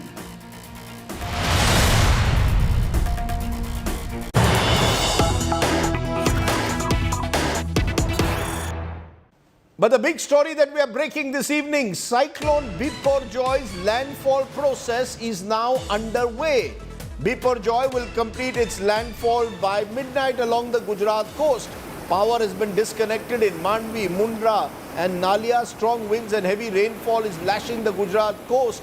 15 ships, 7 aircraft, 3 helicopters are on standby as there is a massive relief operation been launched to ensure that the casualties are minimum, destruction is minimum. So those are the visuals coming in earlier this evening as the cyclone made a landfall with heavy rain and winds lashing the Gujarat Saurashtra coast. Let's go straight across to our reporters who are literally there on ground zero. Brijesh Doshi is in Dwarka, Ashutosh Mishra, Mandvi. I hope, of course, both of you are very safe above all else. First you, Brijesh, you are in Dwarka. Tell us what you are seeing around you. Kya dikh raha hai? What are you seeing? See, right now I'm at Dwarka. I'm reporting from the same spot from last 4 hours and the situation is not changed a little bit. The wind is gusty. Now the only change is that the rain is here. So now a dual effect, the gusty wind and gusty wind as well as the rainy atmosphere. So this is the difficulties people will face once the cyclone hits the land area. So cyclone has hit the no reports of any death. No reports of any deaths and casualties so far. People have been evacuated safely. More than 1 lakh people have been evacuated from the 8 districts, and the most people who have been evacuated from the Kutch area, Kutch district, more than 50,000 have been evacuated from the low-lying areas. So more than 1 lakh people have been evacuated. So right now there is no report of the casualty or the human death at this moment. But it will, the picture will be clear after tomorrow morning because the landfall process will continue till next 6 hours. So we have to wait for next 24 hours to get the actual or the factual reports of the human casualty or the damage has been done to the port area. So at this moment there is no casualty in Dwarka as well. Okay, we've got also Ashutosh Mishra and Mandvi. Now remember, Mandvi along the Saurashtra coast, and we'll show you a map in a moment, was also affected by a major cyclone many years ago. This time all precautions taken, all people in and around the coastal areas have been evacuated. Ashutosh? Yes, Rajdeep, and as you mentioned, this has a history of a severe cyclone. So perhaps the lesson were learned by, in recent past, where these activities have taken place in the coastal Gujarat. So clearly all preventive measures, Rajdeep, were taken, but since this morning we are only seeing the intermittent heavy rainfall, heavy downpour, along with the gusty wind. And as it is predicted, since the process of landfall has already underway, this will complete maybe by midnight. But what is more a matter of concern for the particular Mandvi region is, Rajdeep, right behind me you see these, this is really scary, and by midnight when the process will complete, the eye of the storm, which is around 120 kilometers from the radius of this coastal line of Mandvi, it will take another 3 to 4 hours after completing process for the peak impact of this wind velocity here to hit the coastal line, and that will be the same time when there is another high tide expected. So that will potentially not bring only a significant damage to the public asset, but simultaneously there is a threat of waterlogging and flood-like situation in the low-lying areas. But that was anticipated. In fact, all the agencies and administration carried out a risk assessment process, and by following that, peoples were evacuated from the worst affected areas, from the low-lying areas. But for now, the power is snapped all across the city. We have taken shelter near a private hospital. In fact, they are using private generators to keep the operations and the other medical facilities to continue. But for now, indeed, it's very scary outside. We have seen huge number of trees literally falling down. There are multiple poles, connections all off, and of course, since everything will happen by midnight. Ashutosh, power connections have all been switched off. How are the medical? Power connections, medical facilities, are they still? How are the hospitals in and around operating at the moment? Well, Rajdeep, in fact, I'm reporting right outside a private hospital. Power supply has been totally snapped all over the city, and this was a preventive measure. For example, in a low-lying area, if they continue to supply electricity and the poles literally falling down, that will potentially, bring more devastation, more disaster. And for example, these private hospitals, they are running with a heavy generators, heavy voltage generators. So these machineries are being used. And this is not only, also at the monitoring center of Nagar Palika and several crucial monitoring centers, they are using either the battery backups or the gensets with the diesel or multiple fuels. So only there are few places, including the emergency medical operations, emergency medical facilities, which are still running with their own power backup. Otherwise, entire city is totally blackout, totally dark. And of course, while morning when people will wake up, they'll potentially see what kind of devastation has been triggered by this cyclone, because ultimately the peak of it will hit only by the midnight. Rajdeep. Okay, we'll keep a watch on that. You stay safe, Ashutosh and Mr. Doshi joining us there from ground zero. Let's therefore turn to an interview I did a short while ago with Atul Karwal. He's DG NDRF. His forces are right there on the ground as well. Appreciate your joining us, sir. The cyclone landfall on. Which areas do you think will face maximum impact? Which are the vulnerable areas, sir, at the moment? Kutch district in Gujarat will probably bear the brunt of the cyclone fury, which is why the maximum number of NDRF teams and STRF teams are also deployed in that area. And along with that, other districts in Saurashtra will also get impacted.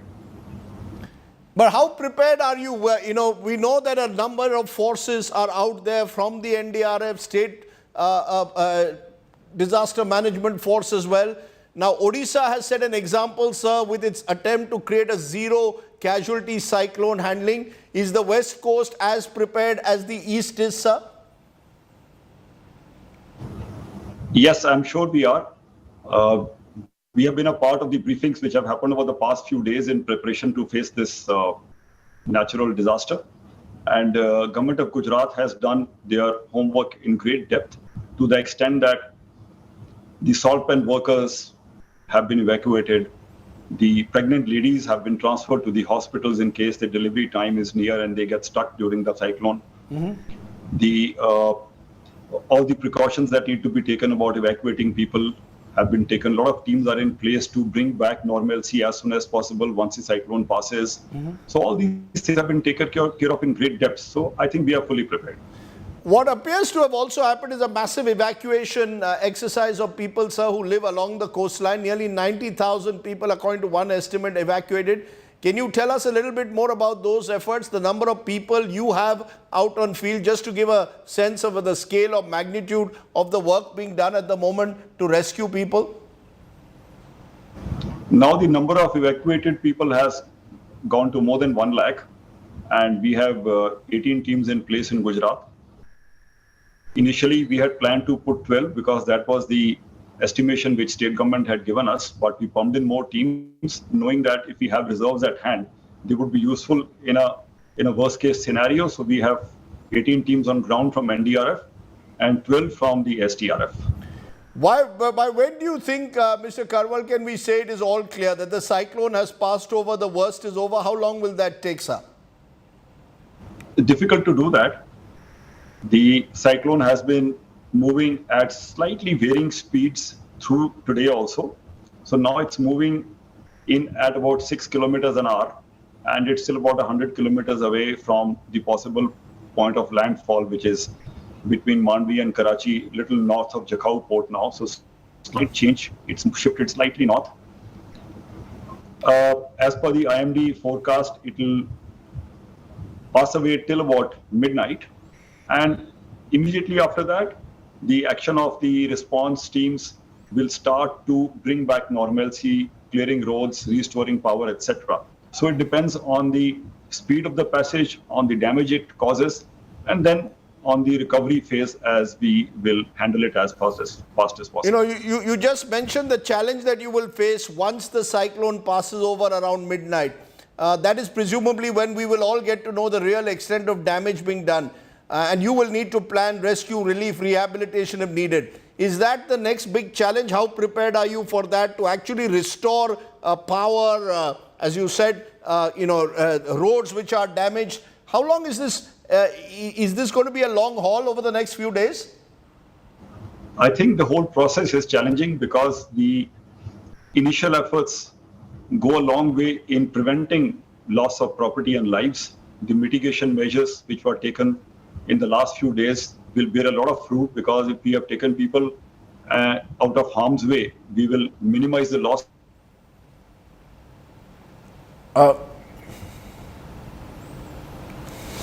It's one integrated thing which goes through from recovery phase and response to clear things up and bring back normalcy. But yes, right now we are in a wait and watch mode at location, at places which will get most impacted. And as soon as they start getting impacted, we will start doing our response to the best of our abilities and getting people out. If during cyclone hit also people have got stranded, we will still go and evacuate and rescue them. And yes, certainly after it passes, we need to get into action to bring back normalcy fast. You know, Mr. Karwal, in recent years, we've seen the number and frequency of cyclones in the Arabian Sea increasing. Do you think cyclone-prone areas on the western coast will now need more infrastructure for handling such natural events, especially in view of the rising number of cyclones in the west coast of the country? That infrastructure is quite in place. Even now, Gujarat has moved the evacuated people about to over 1,500 shelters. So the number of shelters is not in shortage, and the evacuated people have been adjusted comfortably in those. The frequency of cyclones in Arabian Sea is less than Bay of Bengal. In spite of that, the infrastructure is good and is adequate even as of now, though we can keep looking at improvements based on experiences like this. So would you say we have a more integrated system now in place that can meet these challenges from cyclones, whether it's on east or western coast? You've got a SOP that's fully in place now? Yes, we have improved quite a lot over the last 2 decades since the super cyclone hit us in Odisha, which caused the loss of 10,000 lives. Now the loss of lives is much less, and we every time when we handle a situation like that, we look at how lives were lost and try and bring in improvements. But compared to the earlier cyclones, the loss of life is down by 99%. It's only about 1% lives to the number of lives which used to be lost earlier that we are suffering now, and we'll try and bring that figure down as well. Well, that's very reassuring. Mr. Karwal, you've taken time off from your busy schedule monitoring what's been happening on the ground to join us. Thanks very much for joining me. Let's hope and pray that the situation normalizes as soon as possible. Let's turn from the cyclone in the Gujarat coast to the cyclone in the national capital, where the wrestlers' protest today took another twist, as the Delhi police submitted a 1,500-page charge sheet framing charges against the accused BJP MP and Wrestling Federation boss Brij Bhushan Saran Singh. However, in the assault case of a minor, the police has submitted a cancellation report claiming that the victim has changed her statement. What this means effectively is that the serious charges of sexual assault against a minor have been dropped. Does that mean that Brij Bhushan Saran Singh has got away? Well, a political showdown has already erupted over the case once again. We'll look at that in a moment. First, take a look at the story today. Months of angry protests, agony and street fights later, Indian wrestling heroes' demand for justice is met. Some would say halfway. The Delhi police on Thursday filed a 1,500-word charge sheet in the Rouse Avenue court against the Wrestling Federation of India President Brij Bhushan Saran Singh. The WFI chief is charged with sexual harassment, outraging the modesty of a woman and stalking under various sections of the Indian Penal Code. The police, in a separate move, have also filed a cancellation report in the Patiala House Court in the POCSO case against Brij Bhushan. In this 550-page cancellation report, the police claim they've not found any corroborative evidence in the case. The police say the minor wrestler had levelled allegations of sexual assault against Brij Bhushan out of anger.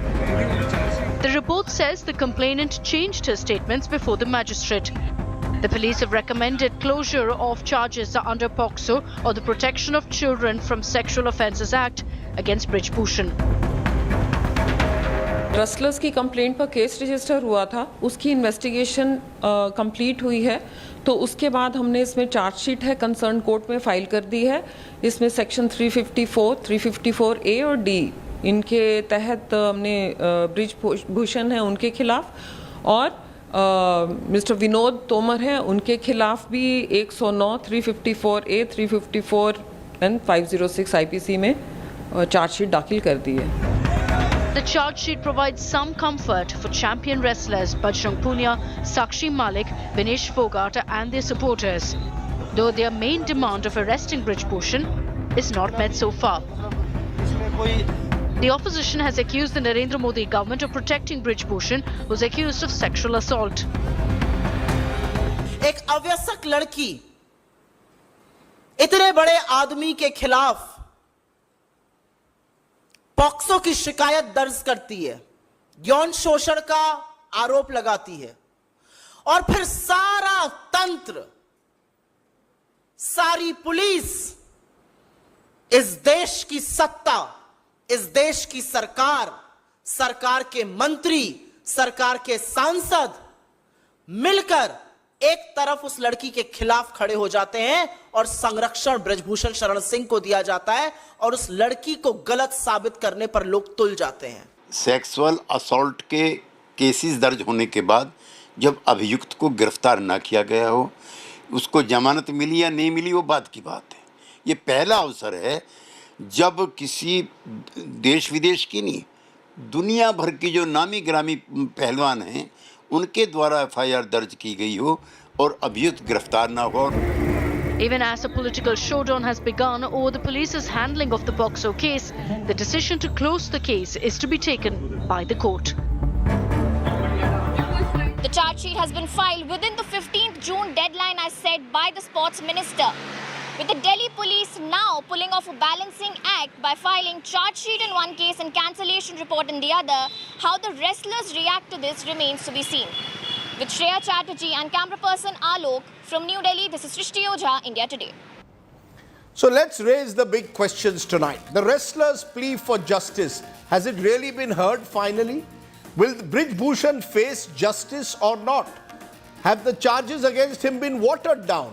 Is Brijbhushan a villain or is he a victim? Let's raise those questions. Anjali Bhardwaj is a social activist who's been actively involved in supporting the women wrestlers' cause.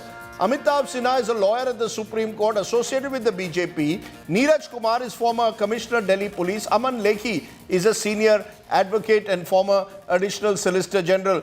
First to you, Anjali Bhardwaj, your first reactions on the fact that a 1,500-page voluminous charge sheet is filed based on the complaints made by the women wrestlers on sexual harassment, but the POCSO charges have been subject to a cancellation notice by the police because the victim in this case changed her statement. Yes, Rajdeep, I think the cancellation report in the POCSO case is indeed very, very unfortunate. It has been very clear that there was a need to immediately arrest the accused, given the fact that he is politically powerful, the huge imbalance of power.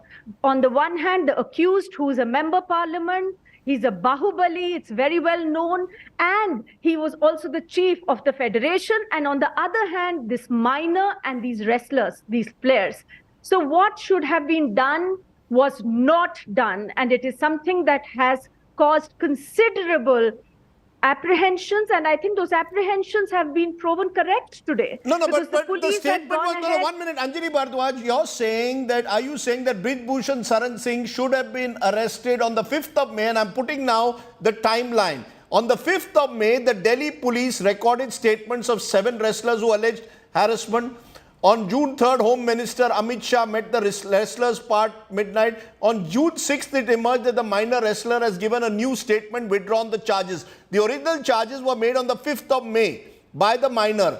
Are you saying that right on the 5th of May itself, Brijbhushan Sharan Singh, the moment the minor claimed that she had been sexually harassed and a complaint was filed under POCSO, he should have been arrested right away without inquiry? Given the huge imbalance of power in this particular case, Rajdeep, and the fact that POCSO has been invoked, I think it should have been the duty of the Delhi police to issue notice and arrest Brijbhushan Sharan Singh, because there was a huge fear of intimidation and tampering with evidence. What has happened today actually corroborates and shows that these apprehensions were not ill-founded. For the police to file a cancellation report, we know how the father of the daughter has gone on record. He has reportedly said that he acted under pressure. There was intimidation. His entire family has been intimidated. So I think this just shows complete failure on the part of the police to actually act in the manner that it should have, to protect that minor and to make sure that justice was delivered. I also want to say one more thing, Rajdeep. The minister called the wrestlers and said that by the 15th of June, the probe will be completed. How did the minister know that? You're referring to Anurag Thakur here. Yes, and nobody other than the police, the investigating officer, can estimate when a probe can be completed. This, according to not just us, but even retired Supreme Court judges, shows that there was interference in the process of investigation. I think there has also been a very strong demand for a court-monitored probe that should have happened. And the fact that the entire machinery seems to be protecting the accused is really sending out a terrible signal to the women of this country and to the people of this country about the state of the rule of law. We are very, very clear that in a situation like this, where there is sexual harassment, sexual assault that is being, the allegations are of that against such a powerful person, leaving him out and not arresting him has today led to the situation that we are at. And let me stop you. Let me stop you because, you made the point. You believe that this case, there has been undue pressure, intimidation on the minor's family. Her father has gone on record. He has given interviews to Hindi newspapers and suggested that he was fearful for his daughter's safety. However, in the actual FIR, it is suggested that the girl has now, in the cancellation notice, has made another statement saying she was targeting Brijbhushan Sharan Singh for other reasons. I want to understand from you, Amitabh Sinha, do you agree that this timeline, दाल में कुछ काला है या आप मानते हैं? April, first of all, it takes 3 months and Supreme Court intervention for the Delhi police to file an FIR on the complaints of these women wrestlers, many of whom have represented the country only on April 28th. Then you have Amit Shah ji meeting the wrestlers on June 3rd, and now on June 6th, 7th, minor records new statement, and on 15th, the charge sheet has opted to give a cancellation notice on the minor charge. दाल में कुछ काला है, कहीं ना कहीं कुछ pressure तो हुआ है. Rajdeep, first of all, I would like to lodge my protest with your introduction, which you have introduced to me, to your viewers about me, that BJP associated with BJP. So I must tell you that you should withdraw this line. It was unnecessary, and I was invited, and I had asserted that no, I you will are not be associated with the BJP. Are you telling me you are not associated with the BJP, Mr. Sinha? No.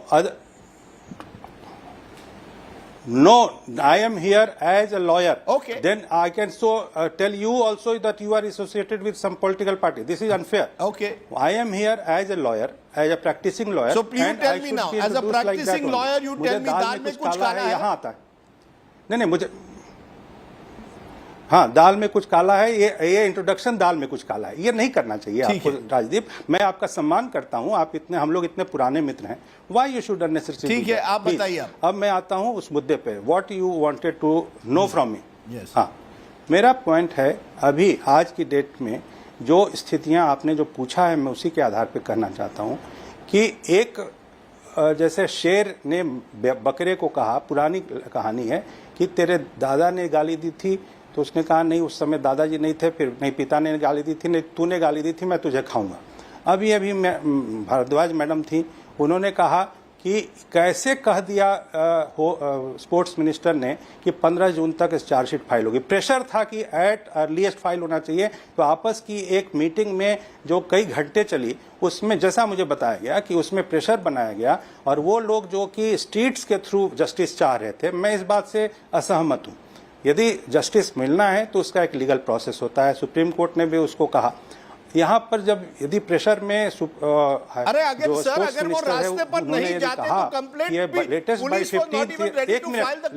15 chargesheet file हो जाएगी। Police तो तैयार भी नहीं थी complaint file करने के लिए। I think this is highly unprofessional. No नहीं, चार्जशीट फाइल करने के लिए नहीं, पुलिस तो कंप्लेंट भी नहीं फाइल कर रही थी। अनुराग जी के थ्रू दी गई थी।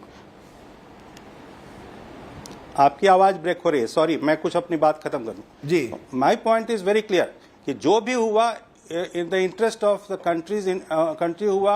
जो स्पोर्ट्स है, स्पोर्ट्स के सेक्टर में जितना भी ये एक गेम हुआ है जिसमें स्पोर्ट्स का नाम खराब हो, इंडियन स्पोर्ट्स का नाम इंटरनेशनल एरेना में, मैं मानता हूँ पर्सनली इसमें कोई पॉलिटिकल मेरा अप्रोच नहीं है। मैं एज ए सिटीजन मानता हूँ कि ये एक टूल किट गैंग काम कर रहा है और वो इंडियन स्पोर्ट्स को मलाइन करने की कोशिश है।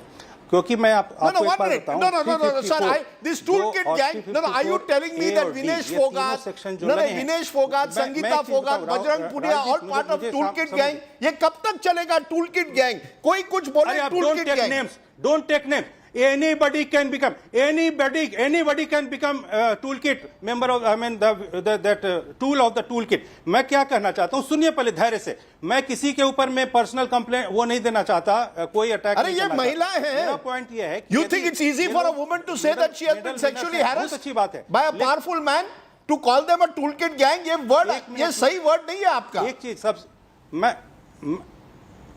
मैं इंसिस्ट करता हूँ, yes, because the entire process was hyped not in India but outside India also, और उसमें विदेशी जो प्लेयर्स हैं वो इन्वॉल्व हो गए, यहाँ के पॉलिटिकल पार्टीज इन्वॉल्व हो गई, जो हमेशा से ये मानती है कि भारत को मैलाइन करना ही उनका सबसे एकमात्र उद्देश्य है। और मैं लास्ट में एक चीज कहना चाहूंगा लास्ट में कि देखिए इस सब चीजों में आज मैं मानता हूं कि जो सबसे बड़ा उनका प्लान था कि पॉक्सो एक्ट अपने आप में डिमोलिश हो गया। मुझे ये जानकारी है कि वो उसमें उस बच्ची का जो भी जिस भी लड़की ने उस पर कंप्लेंट फाइल की थी उसको विड्रॉ करने के कई फैक्टर्स हैं। अब उसको आप चैनल में यदि दोहरवाएंगे तो उस बच्ची का अपना जो बेइज्जती होगी। मुझे जो मिली है जानकारी कि उसके आधार पे कि वो लड़की जो है उसके स्कूल के सर्टिफिकेट के हिसाब से she is not a minor. तो इसीलिए बहुत सारी ऐसी चीजें हैं। Okay, so you're saying that Biparjoy, okay, that is more important. Okay, now you have made your point. And let me go to Neeraj Kumar, because police, as a police officer, Neeraj Kumar, look at the police's role. The wrestlers go on protest in January. It requires a Supreme Court intervention for the police to even register the complaint, eventually file an FIR. There is a complaint made under the POXO Act at that time. The police doesn't act on that and query. Does not query Mr. Brijbhushan Saran Singh for weeks, although under the POXO Act, technically he can be arrested right away. Then 5 weeks later, the complaint is retracted. The father has gone on record saying there was a fear factor. Please, did the police give enough time for whoever wanted to intimidate perhaps the young woman wrestler so that Mr. Brijbhushan Saran Singh got away? Are you satisfied with the role the Delhi police has played? The short answer to your question, Rajdeep, is sadly, no, I'm not.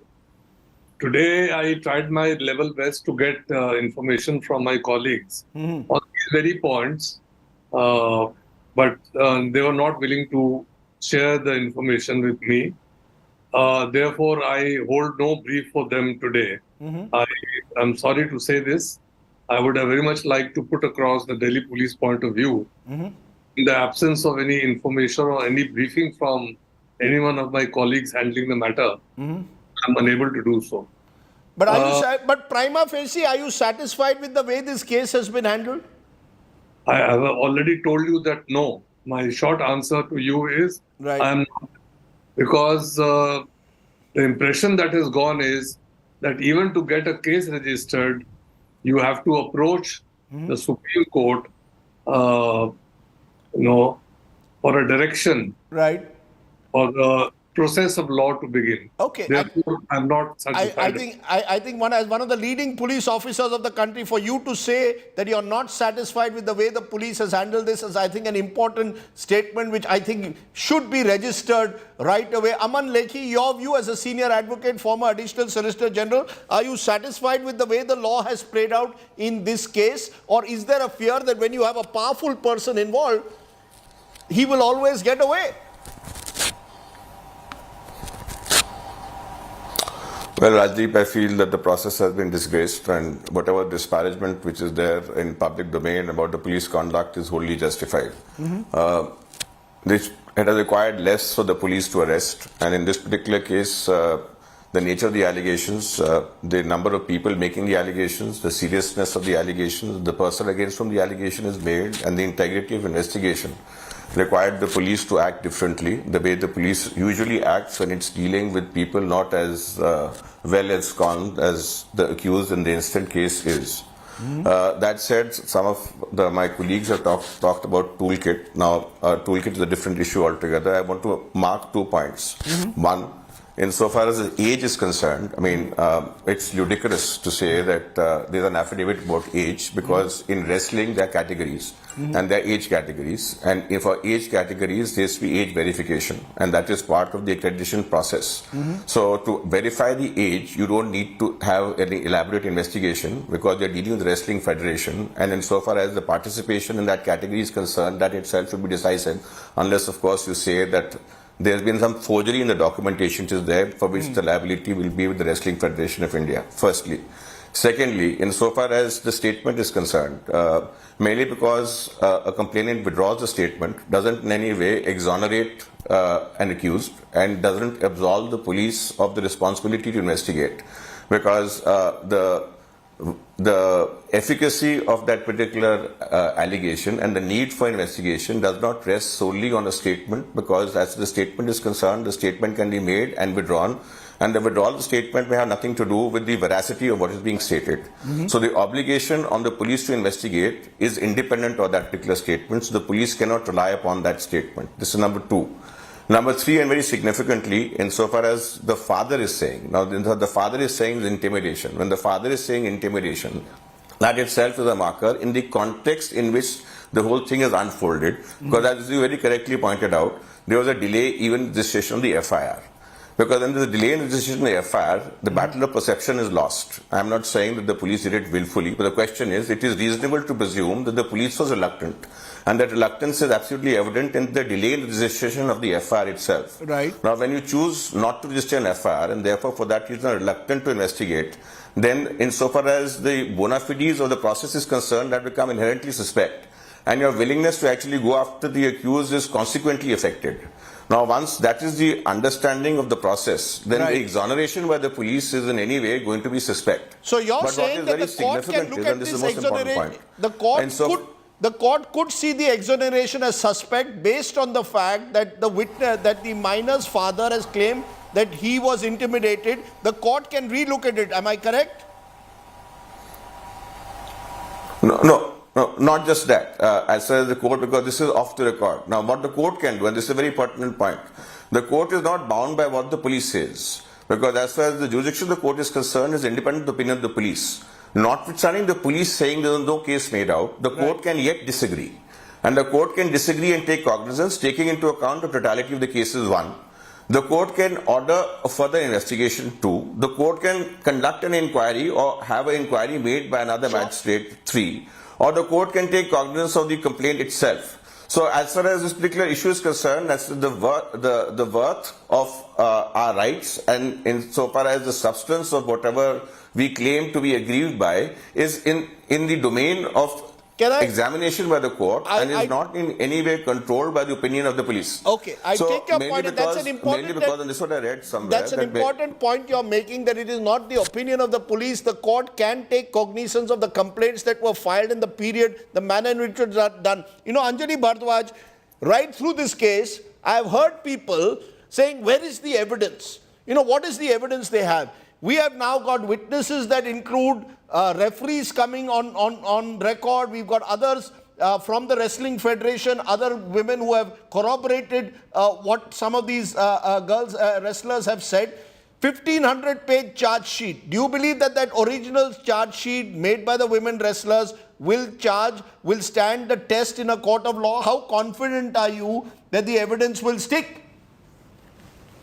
Ajdeep, what we've been seeing is the police asking for video evidence, for audio evidence, all sorts of things, including trying to recreate the scene of crime, and at a time when Brij Bhushan Sharan Singh was reportedly present at his residence at the scene of crime. So I think this is a very important question.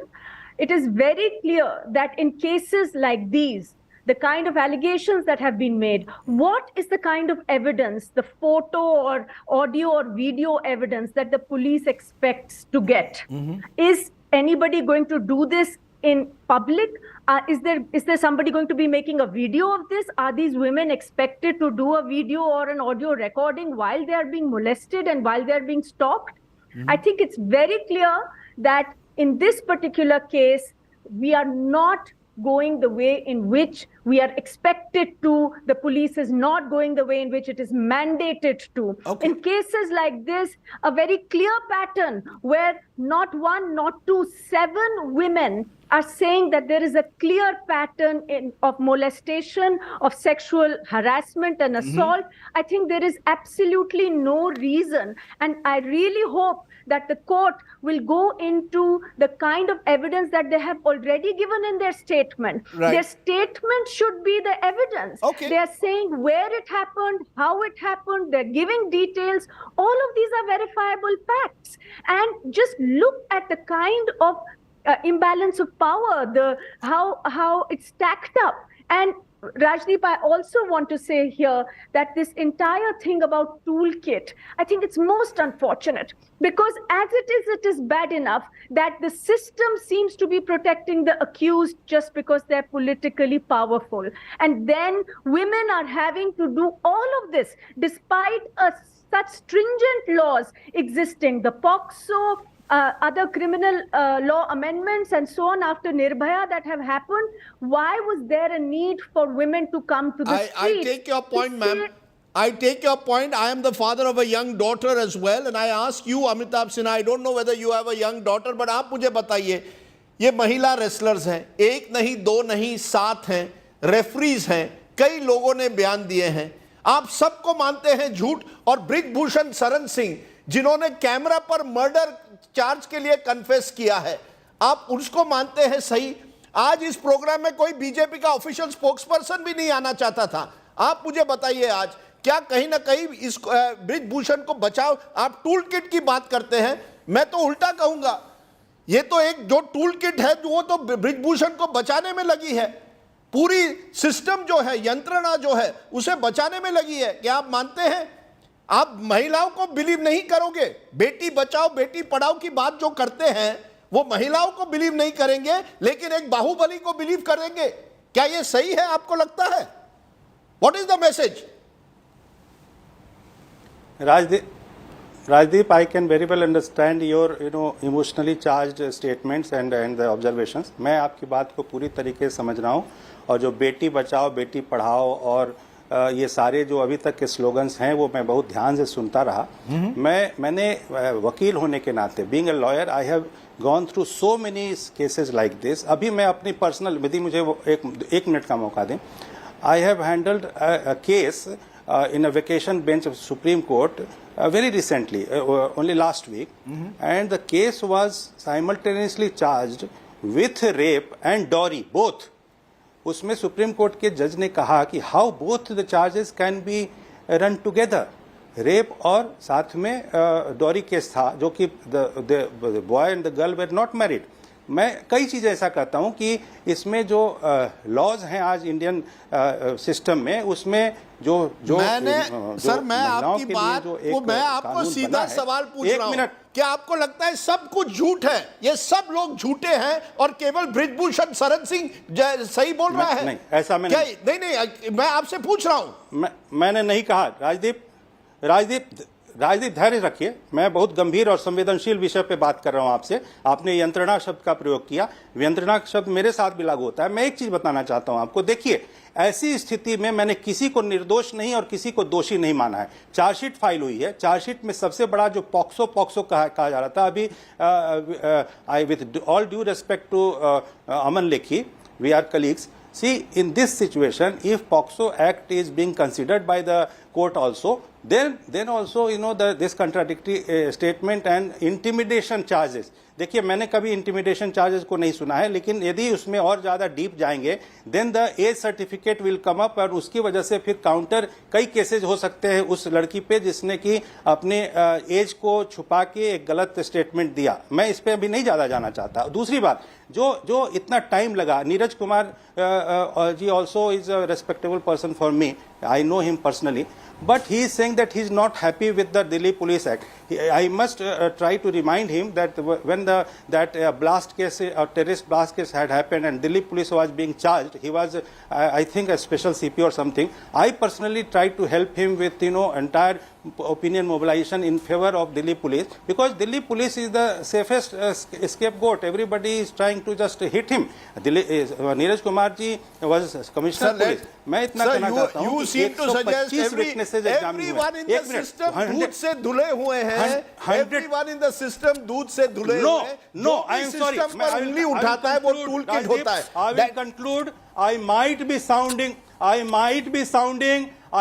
sounding devil's advocate, लेकिन मैं इतना कहना चाहता हूं कि 125 witnesses examine करने थे, कोई आसान काम नहीं था, और 125 में 25 were for the chargesheet and 100 were against the chargesheet. मैं इतना कहना चाहता हूं, और लास्टली मैं इतना कहना चाहता हूं, बेटियों की इतनी बात करते हो, 2006 में राहुल गांधी के खिलाफ रेप केस फाइल हुआ, रेप केस, और रेप केस का इन्वेस्टिगेशन क्या हुआ, उस परिवार का क्या हुआ, वो आप लोगों को चिंता नहीं है कि वो सुकन्या सिंह का केस क्या हुआ। Sir, the judge case has gone. Sir, in that case, the judge found the evidence was. Sir, this whataboutery has to stop. In that case, the judge very clearly found that the evidence did not go by the scrutiny of law, was not verifiable. Actually, find the complainant. My limited point at the moment is these are Olympic athletes. These are Olympic athletes who have represented the country, and you don't believe them. Rajdeep, there was no FIR.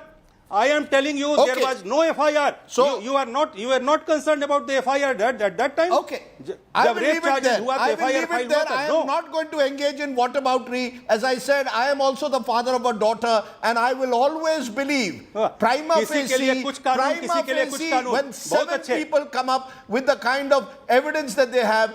The fact is, the police could have investigated this far more thoroughly. For now, I will leave it to the courts to decide. मैं judge नहीं हूँ. I am an observer of what has happened over the last 6 months, and I frankly hang my head in shame at times at the way the system in this country operates when it comes to sexual harassment of women. Let's leave it there. Let's turn to Manipur, where again there is reason for us to feel troubled. Over 45 days now since Manipur has been rocked with violence. The northeast state continues to witness fresh spells of the violence. A state minister's house was burned down last night. 9 more people have been killed in the fresh clashes on Tuesday and Wednesday. The Manipur government has extended the internet clampdown. The question is, will the centre break its silence?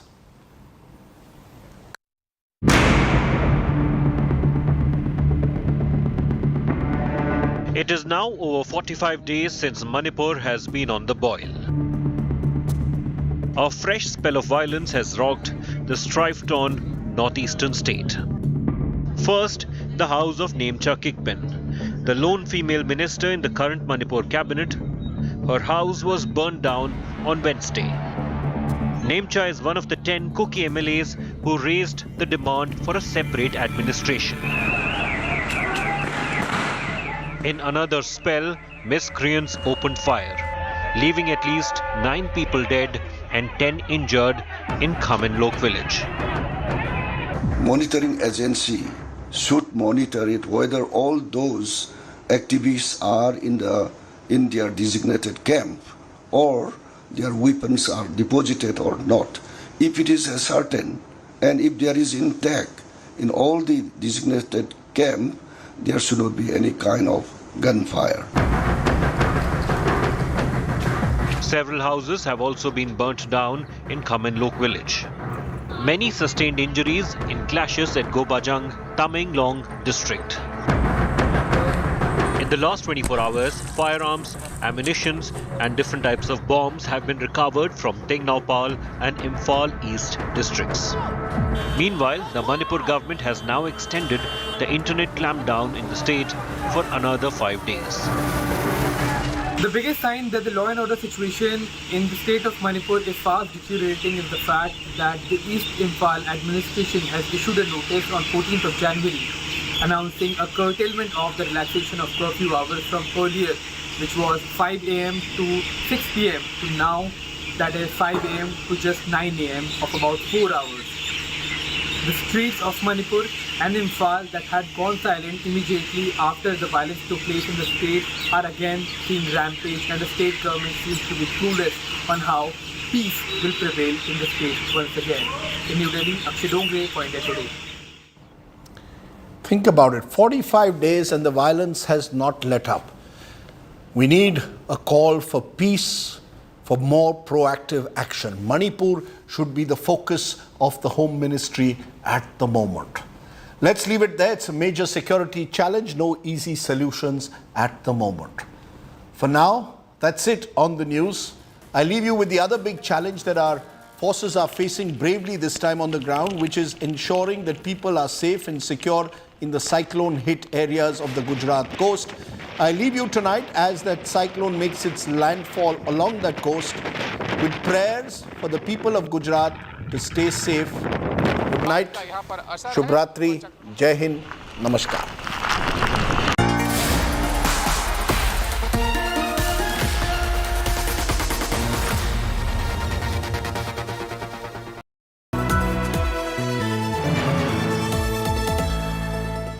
Where the software engineer meets the smart market analyst, meets the talented photographer to create the big dream. The world comes together at Sharda University. So where are you?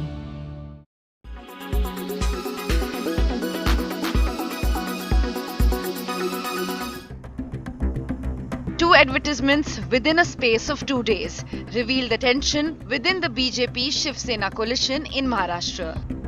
This ad that appeared on Tuesday featured Prime Minister Narendra Modi and Chief Minister Eknath Shinde. It said, Modi in Rashtra, Shinde in Maharashtra. There was no mention of Deputy Chief Minister Devendra Fadnavis. It also claimed that Shinde was more popular than his deputy, based on a recent survey by a private agency. The advertisement caused much resentment in the BJP. Shiv Sena soon got into damage control mode, clarifying the ad was issued by a supporter of Shinde. A day later, a new advertisement appeared, this time featuring photos of all leaders, including Shinde and Fadnavis. Shinde ji उत्कृष्ट आहेत, पण त्यांनी देवेंद्रजी त्या ॲडव्हर्टाईजमध्ये compare जे करणे हे ज्यांनी कोणी केलं असं मला वाटतं. एकनाथजी काही एवढ्या लहान मनाचे नाही आहेत. एकनाथजी काही लहान मनाचे नाही आहेत. एक मोठ्या विचाराचा, मोठ्या मनाचा माणूस आहे. एकनाथ शिंदेला जे मी बघतो ते कधी अशा लहान विचारात वावरत नाही. पण ज्यांनी कोणी केली आहे त्यांनी देवेंद्रशी कंपॅरिझन एकनाथजी सोबत करणे हे थोडंसं त्या ठिकाणी अचंबित करणारं होतं. The damage control, however, has not yet ironed out the differences between the two leaders. The Deputy Chief Minister has skipped events where he was supposed to share dyes with Chief Minister, citing health reasons. Fadnavis, however, continued with his regular meetings at the Shahayadri Guest House in South Mumbai. With Ritvik Bhalekar, Bureau Report, India Today.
So, Sakshi, there are a couple of things that are working very well for MRF. If you think it's a 50% return from 1 year ago, in this century alone, suppose we take 2000 as the starting point, I'm sure you must have been in third or fourth standard then. From then on till now, the stock has been a 100-bagger, which means that MRF in 2000 was quoting at 1,000 rupees, and in 2023 it's at above a lakh. So it's gone up 100 times in a span of 23 years.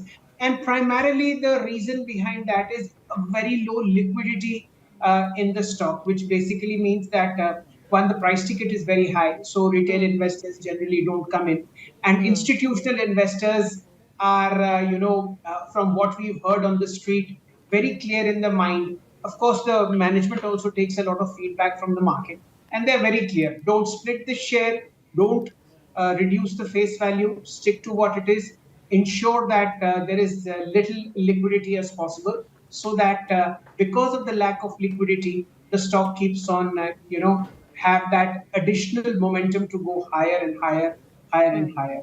So in 2012, it was at 10,000. 2014, it was at 25,000. 2016, 15,000, 50,000. 2018, 75,000. And 2023, we are at 1 lakh. Let's see what happens in 2030.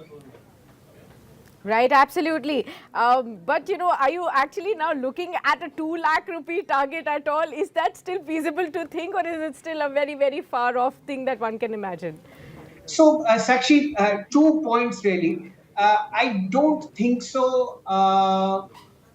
This is a point to enter the stock. Let's be very, very clear. The market is very, very overheated. And end of the day, MRF has an excellent brand, but it's a little on the higher side as far as valuations are concerned. But for those who have the stock, absolutely do not exit.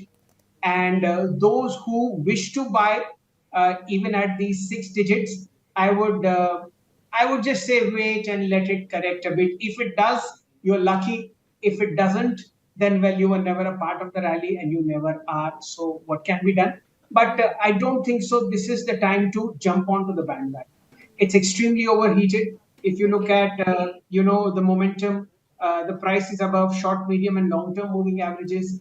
We've seen increasing volume, but it's very, very risky unless you're a very smart trader to come into the stock.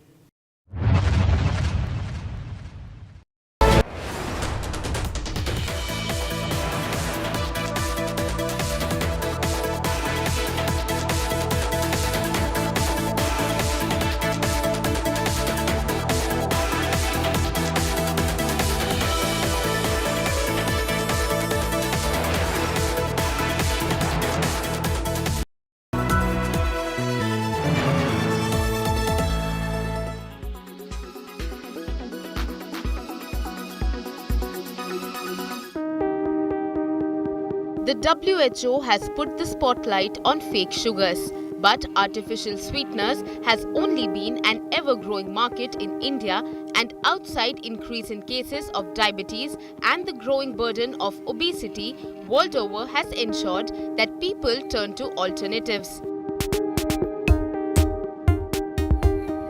The demand for low-calorie food and beverages have contributed to the market's expansion in India. For example, sugar-free Zydus Wellness's artificial sweetener brand witnessed double-digit growth last year in the wake of the COVID-19 pandemic as consumers opted for a healthier lifestyle, shows data from 2021. The Indian artificial sweetener market is projected to reach a value of Indian rupee 12.23 billion by 2023, growing at a CAGR of 3.4% during the forecast period. Think about it. Stevia and other sweeteners are found in 1 million products. Colas, juices, chewing gum, chocolates, and everything that is being sold as sugar-free. It clearly has grown way beyond just tabletop sweeteners. In India, the artificial sweetener market has witnessed significant growth over the past decade. On a global scale, the market for artificial sweeteners has also experienced substantial growth. The global artificial sweetener market was valued at approximately $19 billion in 2020 and is expected to reach $28.9 billion by 2028.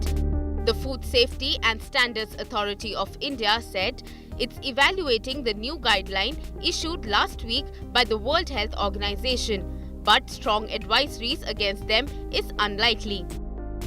With Brijesh Vashisht, Bureau Report, India Today.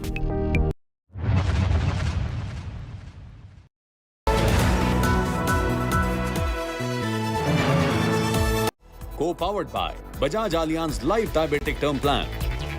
Tata Motors, new forever. Nippon India Mutual Fund, wealth sets you free.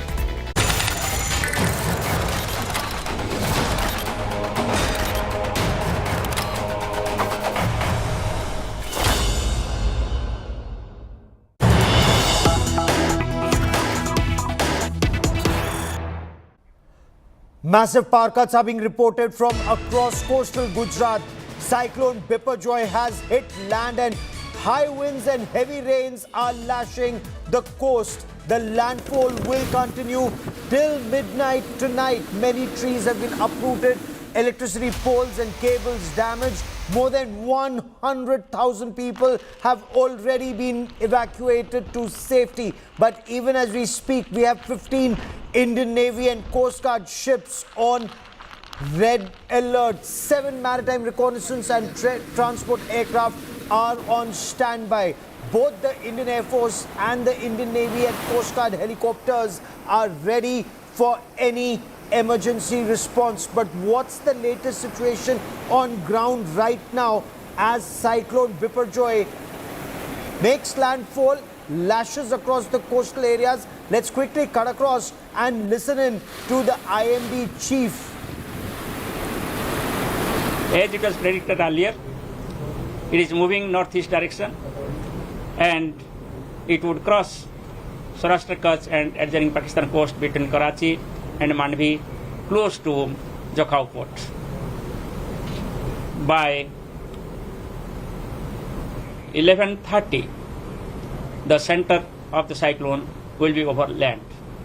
But landfall process will continue till midnight, and after that the intensity will decrease. At present, at the time of landfall which is going on, the wind speed is about 115 to 125 kmph, gusting to 135 kmph. By morning of 16th, it will further weaken. It will become a cyclone storm with wind speed of 75 to 85 kmph over the interior districts of Saurashtra. And by evening, it will weaken into a deep depression and wind speed will be 50 to 60 kmph over interior districts of Saurashtra. Our coastal districts, including Kutch, wind speed will be 40 to 50 kmph, gusting to 60 kmph by afternoon of 16th June. So therefore, the maximum impact of the strong wind will continue till morning of tomorrow, but peak impact will be up to midnight. The heavy rainfall will continue and it can lead to the inundation in the low-lying areas. The storm surge will continue. It could be about 2 meters for next 3 hours, and after that it will also reduce significantly as the cyclone will move inland.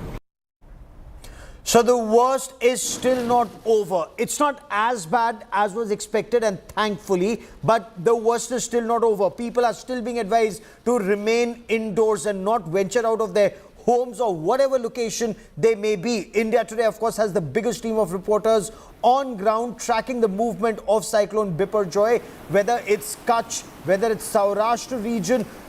This is the area where the cyclone made landfall. India Today's cameras have captured the moment the storm hit.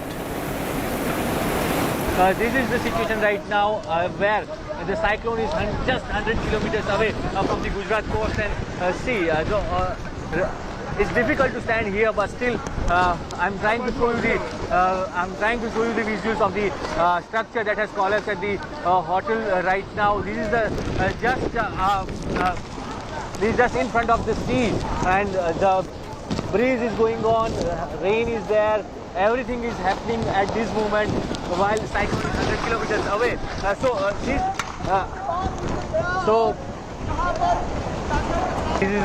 This is a severe situation right now here. The cable has broken, and all the electric poles are just at the risk because of this heavy and gutsty wind.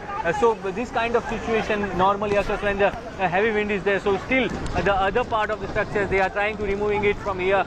कि जिस तरीके से landfall होना शुरू हुआ है, चक्रवात का ये लैंडफॉल है। और देखिए हम मांडवी में मौजूद है, लैंडफॉल हो रहा है यहाँ से करीब 90 किलोमीटर दूर जखाऊ के इलाके में ये लैंडफॉल हो रहा है, लेकिन उसका जो इम्पैक्ट है वो मांडवी में भी देखने मिल रहा है और तेज़ हवाएं चल रही है। 110 के आसपास की जो रफ्तार है वो यहाँ पे तेज़ हवाओं की रफ्तार मानी जा रही है और उससे जो नुकसान होना है, लोगों को बार बार ये कहा जा रहा है कि लोग अपने घरों के अंदर रहे, घरों से बाहर ना निकले क्योंकि तेज़ हवाएं चलेगी और ये तेज़ हवाओं का जो दौर है ये देर रात तक चलेगा। Let me also now quickly get you a report. India Today's Ashutosh Mishra is on ground zero. He sent us this report. And the pre-impact of this landfall of Cyclone Biparjoy is already visible in parts of Kutch and Mandavi. Almost everything goes invisible now. The creeks, very rough ocean, and the wind speed. This is literally going to create havoc in this region of Kutch. In fact, even standing at this place is next to impossible now. I can see literally the weather has deteriorated. All machineries are on standby. Quick response team will be at its initial. In fact, look at the wind speed. It is very difficult to even face this. In Kutch Mandvi with Sanjay Kumar, I'm Ashutosh Mishra for India Today.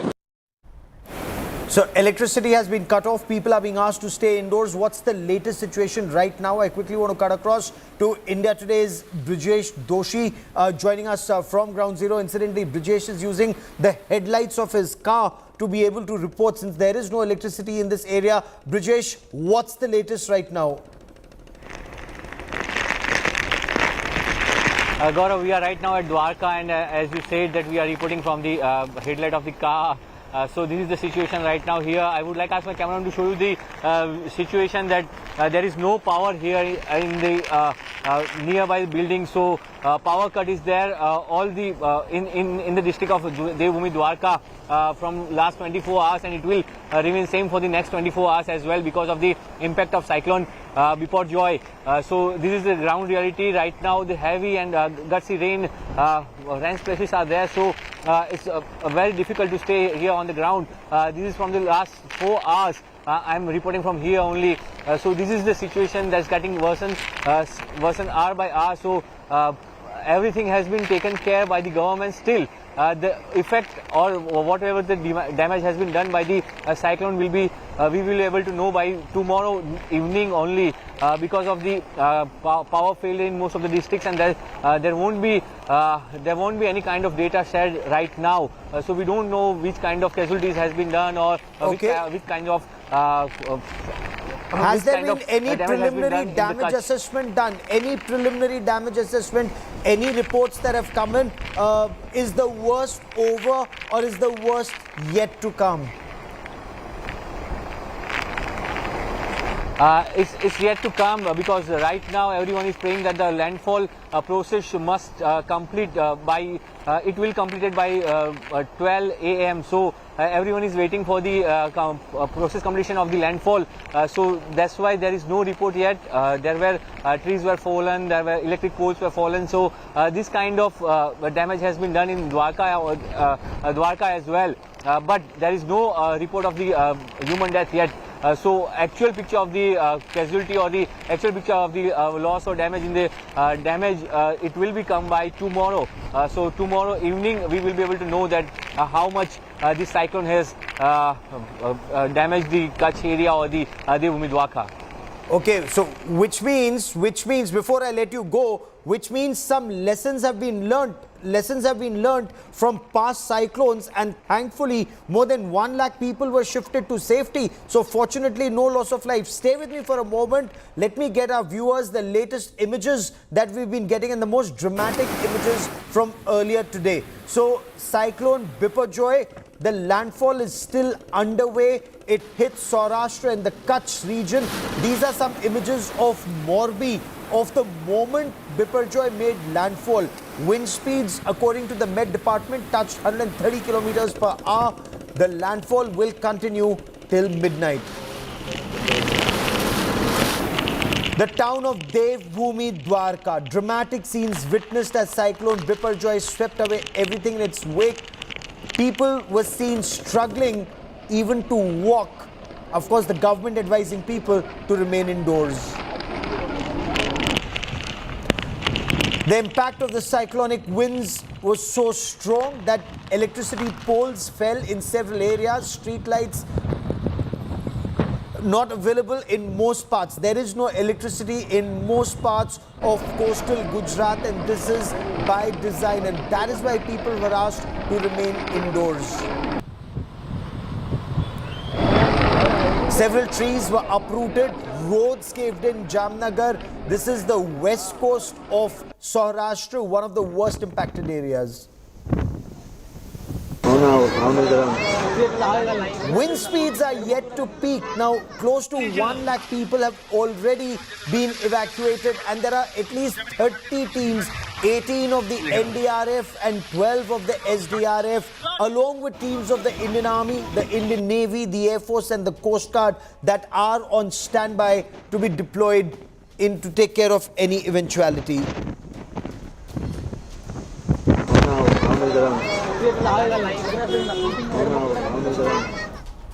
And shifting focus to the other big story we're tracking here on India First. The Defence Acquisition Council today approved the procurement of the Hunter Killer Predator and Sea Guardian drones for the Indian Armed Forces. The MQ-9 Reaper versions of these lethal drones were used to kill Al-Qaeda chief Ayman al-Zawahiri in Kabul. The United States and India are in negotiation for the procurement of these lethal unmanned combat aerial vehicles capable of long endurance, intelligence gathering, surveillance and reconnaissance mission. These drones are capable of precision strike using those deadly Hellfire missiles.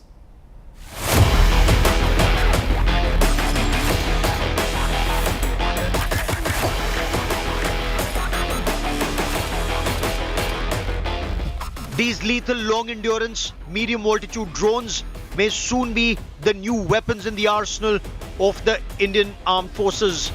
The Defence Acquisition Council on Thursday gave its nod for the acquisition of the Sea Guardian drones. The Army, the Navy and the Air Force are looking at 10 drones each.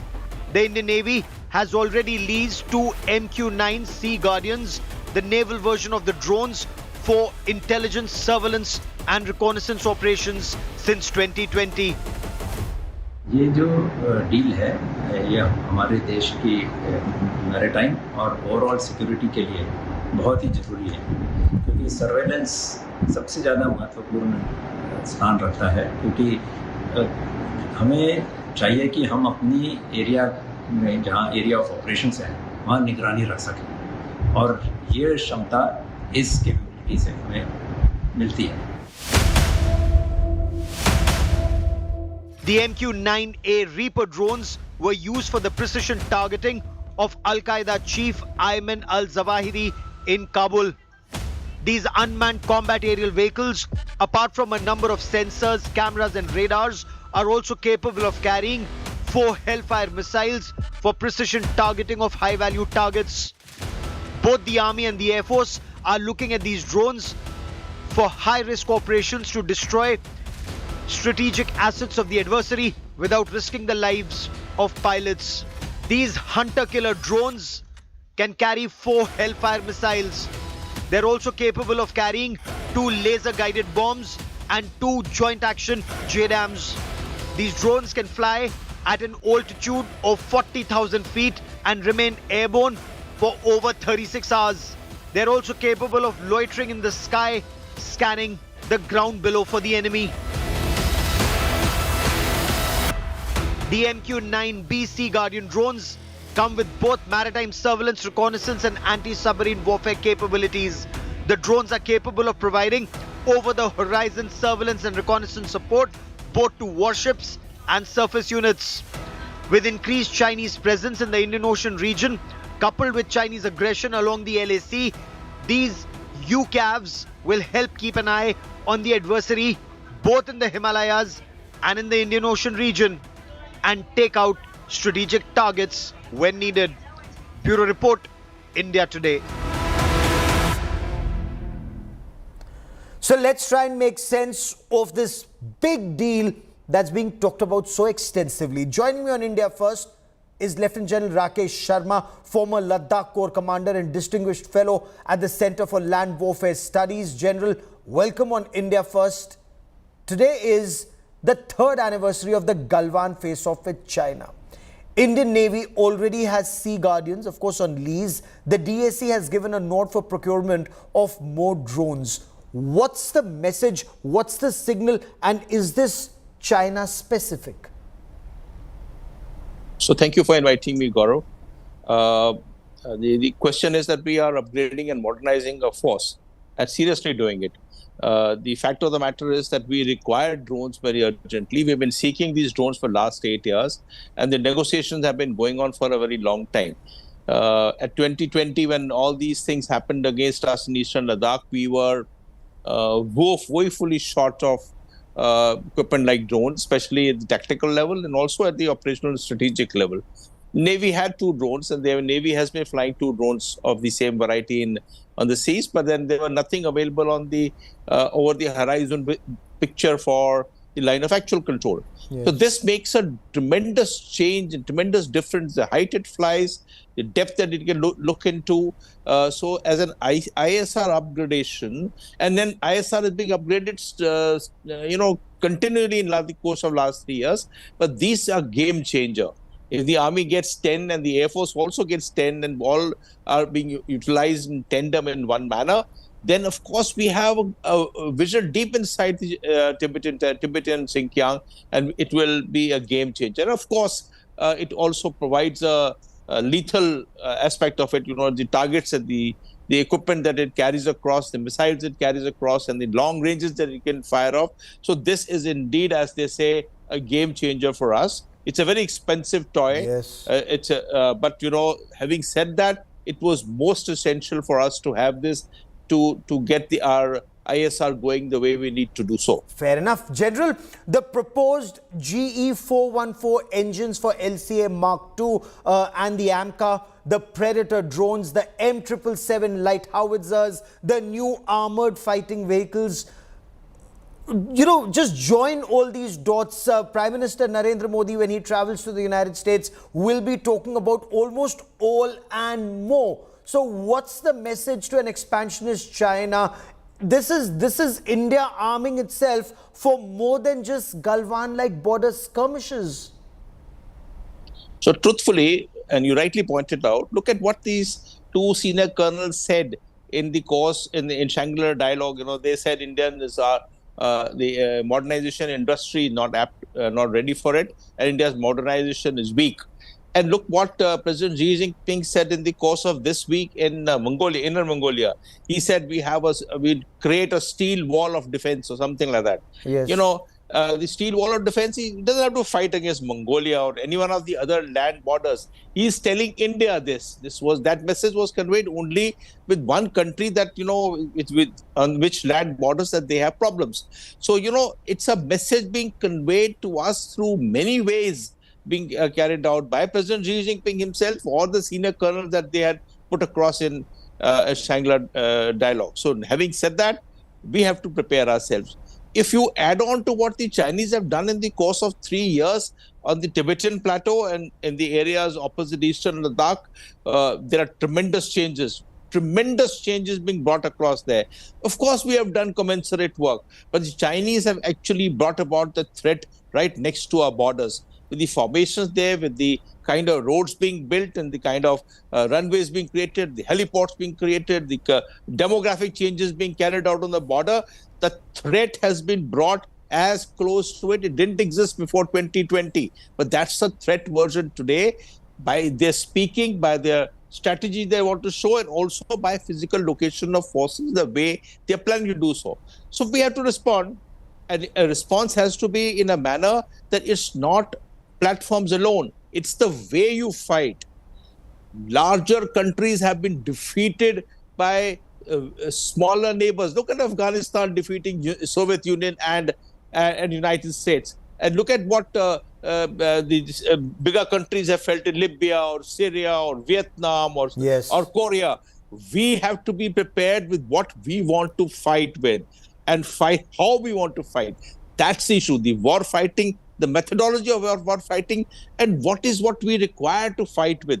That planning is what is being done now. Okay. General, is China getting the message that India will fight back and not permit salami slicing of Indian territory like in the past? Or in your appreciation, will China just continue with its pinpricks to test India's resolve, whether it's in Ladakh or Barahoti sector, in the middle sector, or in Sikkim or in Arunachal Pradesh? Or will China plan something like 1962, a big push into India? What's your appreciation?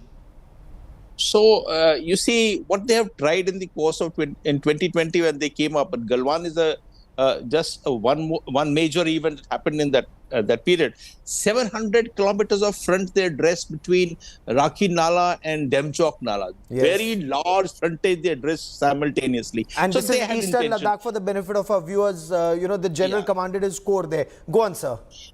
And 700 kilometers, and they came and nibbled across into the territory, denying us patrolling rights. Look at what he's done now. When the last talks took place, he says, we want another 15 to 20 kilometers of buffer zone in the area towards Burse. So he actually, in Burse area from Rakhi Nala, he has not reached the 7th of November 59 line. So he wants to inch forward in that area also. So he's a dissatisfied country on the borders, absolutely dissatisfied. It comes also across in Yangtze, where he's dissatisfied with the McMahon line there. And then, of course, he does training and exercises in areas in proximity to the borders. Can I briefly interrupt you to ask, he's dissatisfied because he was pushed back, because there was resistance, because he lost life, and because he hasn't succeeded in his aim? Is that why he's dissatisfied? So he's dissatisfied because of all this talk about sovereignty and territorial integrity. It's explicit that, they are stuck into those so-called 7th of November 59 line, which has no sanctity, which is no legality, which is it's absolutely arbitrary line that they drew it, and they now want to move forward to this 7th of November line. And on the McMahon line, right from beginning, they were dissatisfied. They were not accepting McMahon line. Of course, Arunachal Pradesh is another issue altogether. In this century, they can't take on Arunachal Pradesh for any matter. So they are dissatisfied because of this talk about territorial integrity and the land left by our forefathers and all the language that they have spoken in the course of last 5 to 7 years. Having said that, I think we understood in 2020 that this nibbling thing will continue. And if we do not actually get on and pull up our socks to deny any more attempt to nibble at the borders, we will be a loser. And therefore, the first posture change that we did, even before we went across to build up our forces in commensurate levels, was to deny any further nibbling, which, as you mentioned about, is salami slicing. So right from one end of the border to all 4,000 kilometers to Kibitu, it has been denied. Now, that nibbling is not possible because we are located there and we are building infrastructure to sustain forces to deny the nibbling. Having said that, it is also a message to the Chinese. Look, you want to come and take on this territory which you claim to be from Chawanlai days yours, fight it out. Fight it out. It cannot be taken by a surreptitious nibbling like what Sun Tzu used to say, acme or skill. That is past. That's past. So now we've realized that China is not a friend. China is a lying enemy. That realization is there. But General, does the defense of our territory from Arunachal Pradesh to Ladakh in the Himalayas? Does it lie in the Indian Ocean? If China presses us in the north, will there be consequences for China at the Malacca Straits choke point? Is that an option? Does China realize that? I'm not too sure about this answer to this question here. You see, there are two different things. There's a territorial border, then there is a maritime frontier. A maritime frontier, Chinese has got strong weaknesses and we have strengths across there. But maritime frontier also has an issue of mercantile trade, which is also sustains countries like Japan or South Korea or countries like Southeast Asia. So all that trade also goes through the same 10-degree channel and the 5-degree channel and the Malacca Straits, through which the navies also pass through. So, you know, a war in maritime frontier has got international dimension. It's a different dimension altogether. It expands it. The Chinese anxiety is certainly there on the maritime frontier. But the maritime frontier has got different connotations altogether. Fair enough. We need to strengthen ourselves even more. Now, Prime Minister Narendra Modi will be the first ever Prime Minister to address the US Congress twice. He will be traveling to the United States on a state visit. This visit is huge, both in terms of its content and in symbolism. The Prime Minister will get a 21-gun salute. He would be hosted by the US President Joe Biden at the White House. There will be extensive dialogue on economic partnership, on strategy, on climate change. We bring you this special report.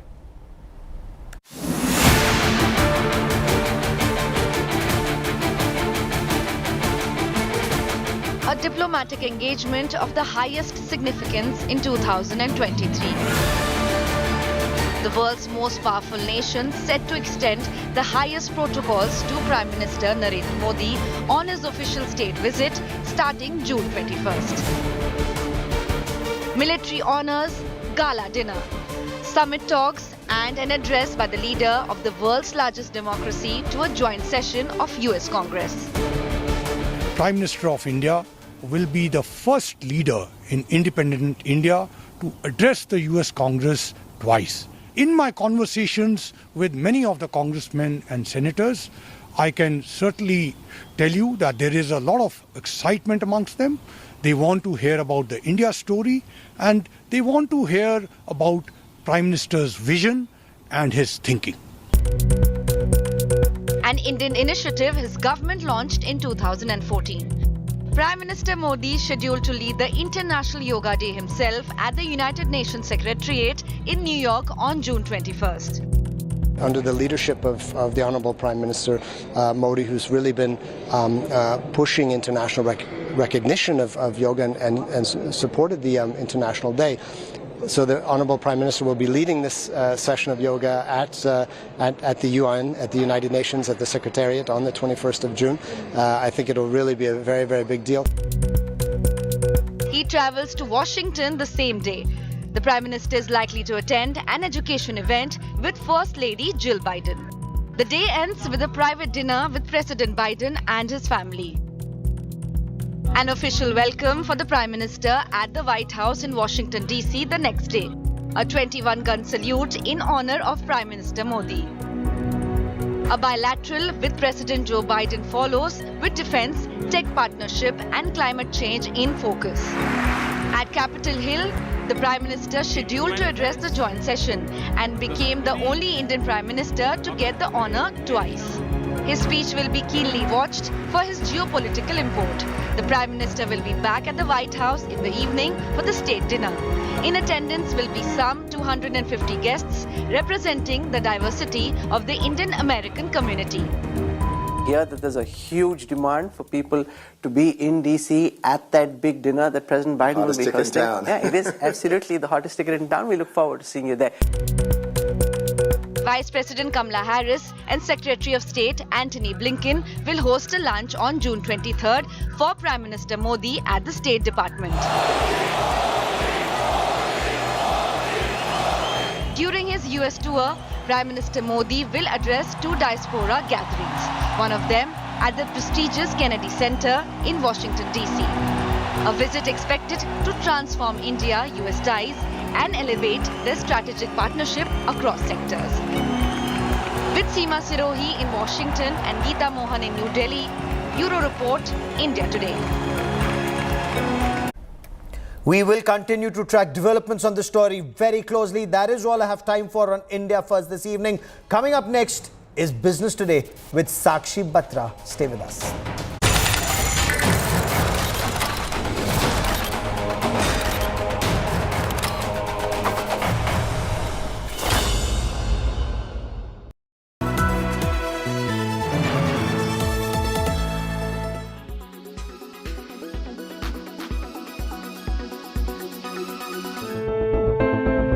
The popular imagery associated with tuberculosis is that of a person coughing incessantly.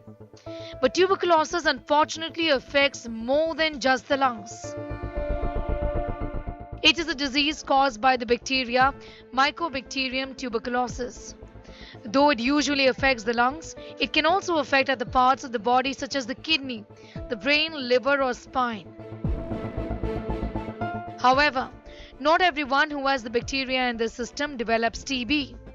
An infection that doesn't manifest as disease is called latent TB.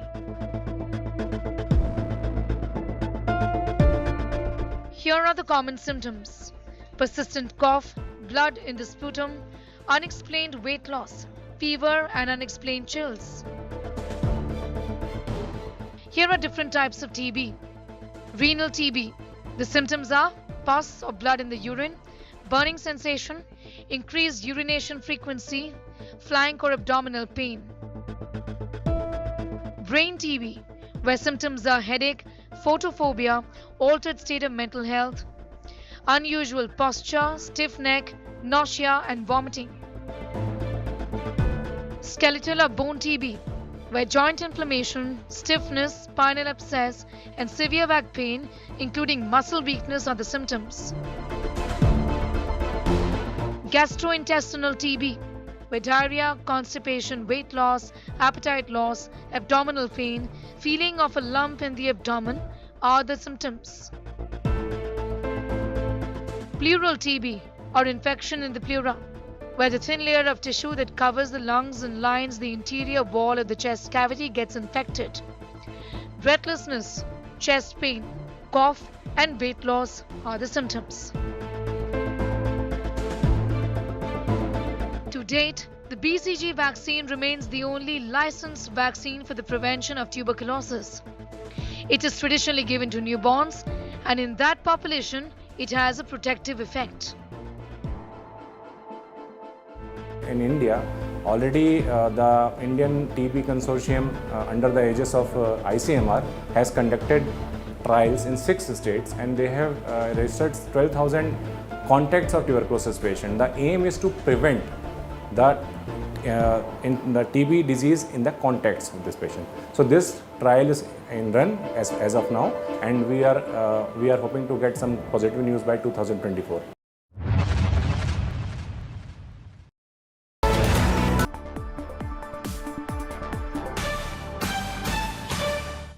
Hello and welcome. You're watching the Business Today show with me, Sakshi Batra. Here's the top news. Hawkish US Fed stance ends a 3-day winning streak for markets. Investors turn cautious, pushing IT and bank shares deep into the red. Sensex down 311 points, while Nifty falls 68 points.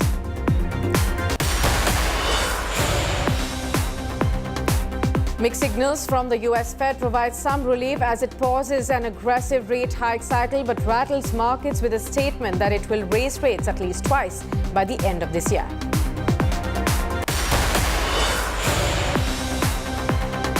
Trade deficit widens to $22 billion in May. It is a 5-month high, more than a 10% fall in merchandise exports, sluggish demand from major buyers overseas.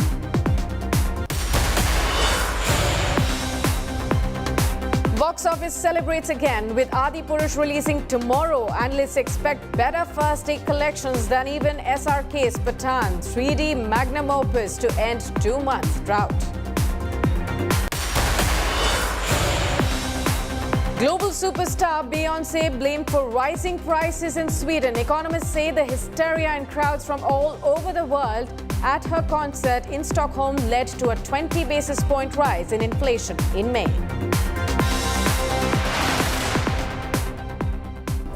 Straight on to our first story then. The US Federal Reserve took a pause from hiking interest rates last night. Now, this was the first time in 15 months that the world's largest central bank did not hike rates in order to bring down inflation to its 2% target range. Now, while the decision was in line with what most of the economists had anticipated, several global markets and even gold trimmed gains, with the Fed also indicating that it may resort to 2 hikes this year to further tame inflation. Listen in. We have raised our policy interest rate by 5 percentage points, and we've continued to reduce our securities holdings at a brisk pace. We've covered a lot of ground, and the full effects of our tightening have yet to be felt. In light of how far we've come in tightening policy, the uncertain lags with which monetary policy affects the economy, and potential headwinds from credit tightening, today we decided to leave our policy interest rate unchanged and to continue to reduce our securities holdings. Looking ahead, nearly all committee participants view it as likely that some further rate increases will be appropriate this year to bring inflation down to 2% over time. So that was Federal Reserve Chairperson Jerome Powell talking about further rate hikes will be appropriate going forward from here. But now joining in to discuss what can one expect on gold prices going forward, with me I have Sugandha Sachdeva, Executive Director and Chief Strategist at Acme Investment Advisors, joining right in. Welcome, Sugandha, and so glad to have you on India Today with us. First up, gold prices really hit 3-month low on the MCX after US Fed decision last night. Do share with us, first of all, how do the gold prices really get impacted with the US Fed's move on the rates, and what does the current pause really mean for the prices going forward? Yeah, hi, good evening, Sakshi. It's a pleasure to be a part of your show.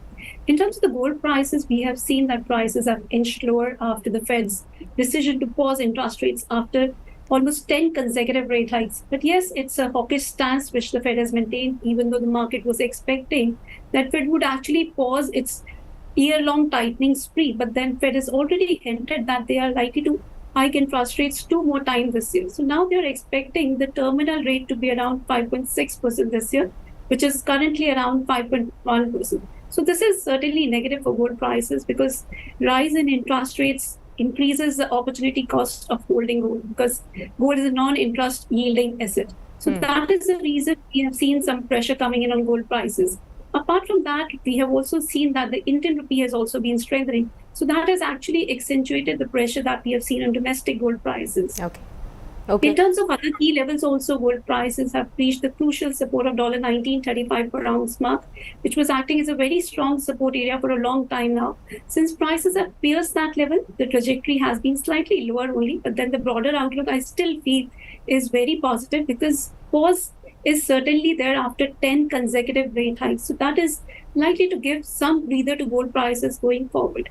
And I think the shifting expectations regarding the rate hike going forward also will continue to dictate the direction of gold prices. Right. So, Sugandha, you did say that, the softening of prices could perhaps continue. Gold has already rallied quite sharply this year. It has also reached all-time high levels in India as well. What is your outlook on the gold prices for the rest of the calendar year? Are they likely to remain elevated at the current levels or cool off substantially, both internationally and domestically?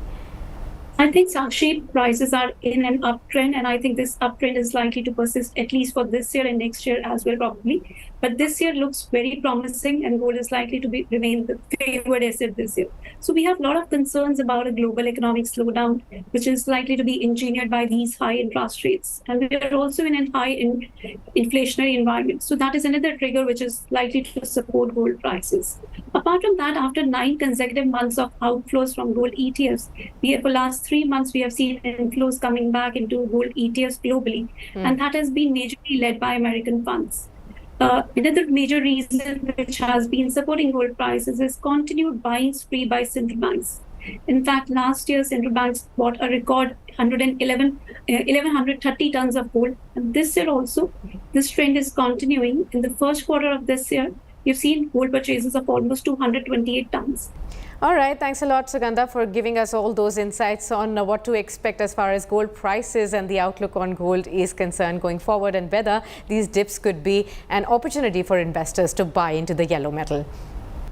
Well, markets ended in the red after a three-day winning streak. Weak global cues weighed on the market sentiments with a hawkish tone of the U.S. Federal Reserve, despite a rate hike pause, fueled pessimism in the markets. Sensex ended down 311 points and the Nifty slipped 68 points. The top Nifty gainers were dominated by healthcare and pharma stocks like Apollo Hospitals, Divis Laboratories, Dr. Reddy's, Cipla and BPCL. The top Nifty laggards, however, were Hero MotoCorp, Wipro, IndusInd Bank, SBI and Kotak Mahindra Bank.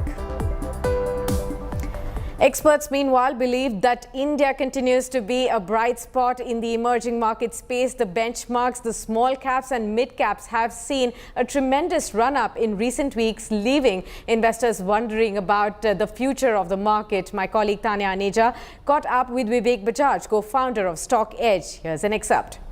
Some experts are now saying that we are in a bull market, and markets have been doing well, and especially in the month of April and May. So how to really make money in this type of market? Actually, you have raised a very important question. This is the billion-dollar question. That whether it's a bull market or bear market, tell me how to make money. Because ultimately, we all are here to make money, right? So in a bull market, the structure of making money is far more easier than in a bear market. In a bear market, a trader makes money because a trader knows how to short the market, how to sell the market and buy at a lower level. For that, a trader uses derivatives, futures and options to build a short position in the market. But in a bull market, all you need is cash. Because when you go into the market and buy shares in cash segment, you need to give them money, right? And all of us have money. All of us may not have shares to sell, but all of us have money. So currently the structure of Indian market, or for that matter now global equity market, has gone into the bull market because it is a function of the interest rates. Because interest rates have kind of plateaued now and it is expected that it will go down in coming 1 to 2 years, market is very dynamic. So market is saying that because interest rates will go down, I want to go up. So that's why there's a bull market. So everything is so related, the business cycle, the interest rate cycle and the market expectation, everything is so related. So bull market is there. My simple benchmark of bull market is whenever Nifty trades above 200-day moving average, okay? That means the market is positive, okay? So the 200-day moving average is around, say, 17,000 odd. Now the market is around 18,200, so it's a bull market. Now how do you make money? So if you are a trader, you want to buy first and then sell. You don't want to sell first, okay? If you are an investor, you keep on building your portfolio by regular SIP. The only savior for retail investor is SIP. One should not think of, I have 50 lakh, now I want to put into the market. No, pace it up. Stagger the whole investment journey, then you will create wealth out of it. Defense, technology, climate and education are likely to be the top agenda during India-US talks when Prime Minister Narendra Modi visits the US next week. This will be the first state visit of the Prime Minister to the US and expectations are running high. The visit includes a state dinner on 22nd of June and importantly also includes an address to the joint session of the Congress on the same day. Business Today's Executive Director, Rahul Kamal, spoke to the US Ambassador to India, Eric Garcetti, who termed the trip a historic visit at a historic moment. To talk about Prime Minister Narendra Modi's big state visit to the United States, we're joined in New Delhi by the US Ambassador to India, Eric Garcetti. Mr. Garcetti, welcome. And it's fantastic to see you in person. All of us in India have been waiting for you for so long, so it's really great to have you here. Well, it feels like home. Thank you. It's so much has changed, but the warmth of India has not. Oh, fantastic. We've seen a massive build-up to Prime Minister Narendra Modi's visit. The National Security Advisor, Jake Sullivan, was here. Do you want to give our viewers at India Today a sense of what they should expect? What do you hope would be the big takeaways of the Prime Minister's state visit to the US? Well, I think it's a historic visit, but it's also at an historic moment, an historic time, not just in the friendship between the United States and India, but even in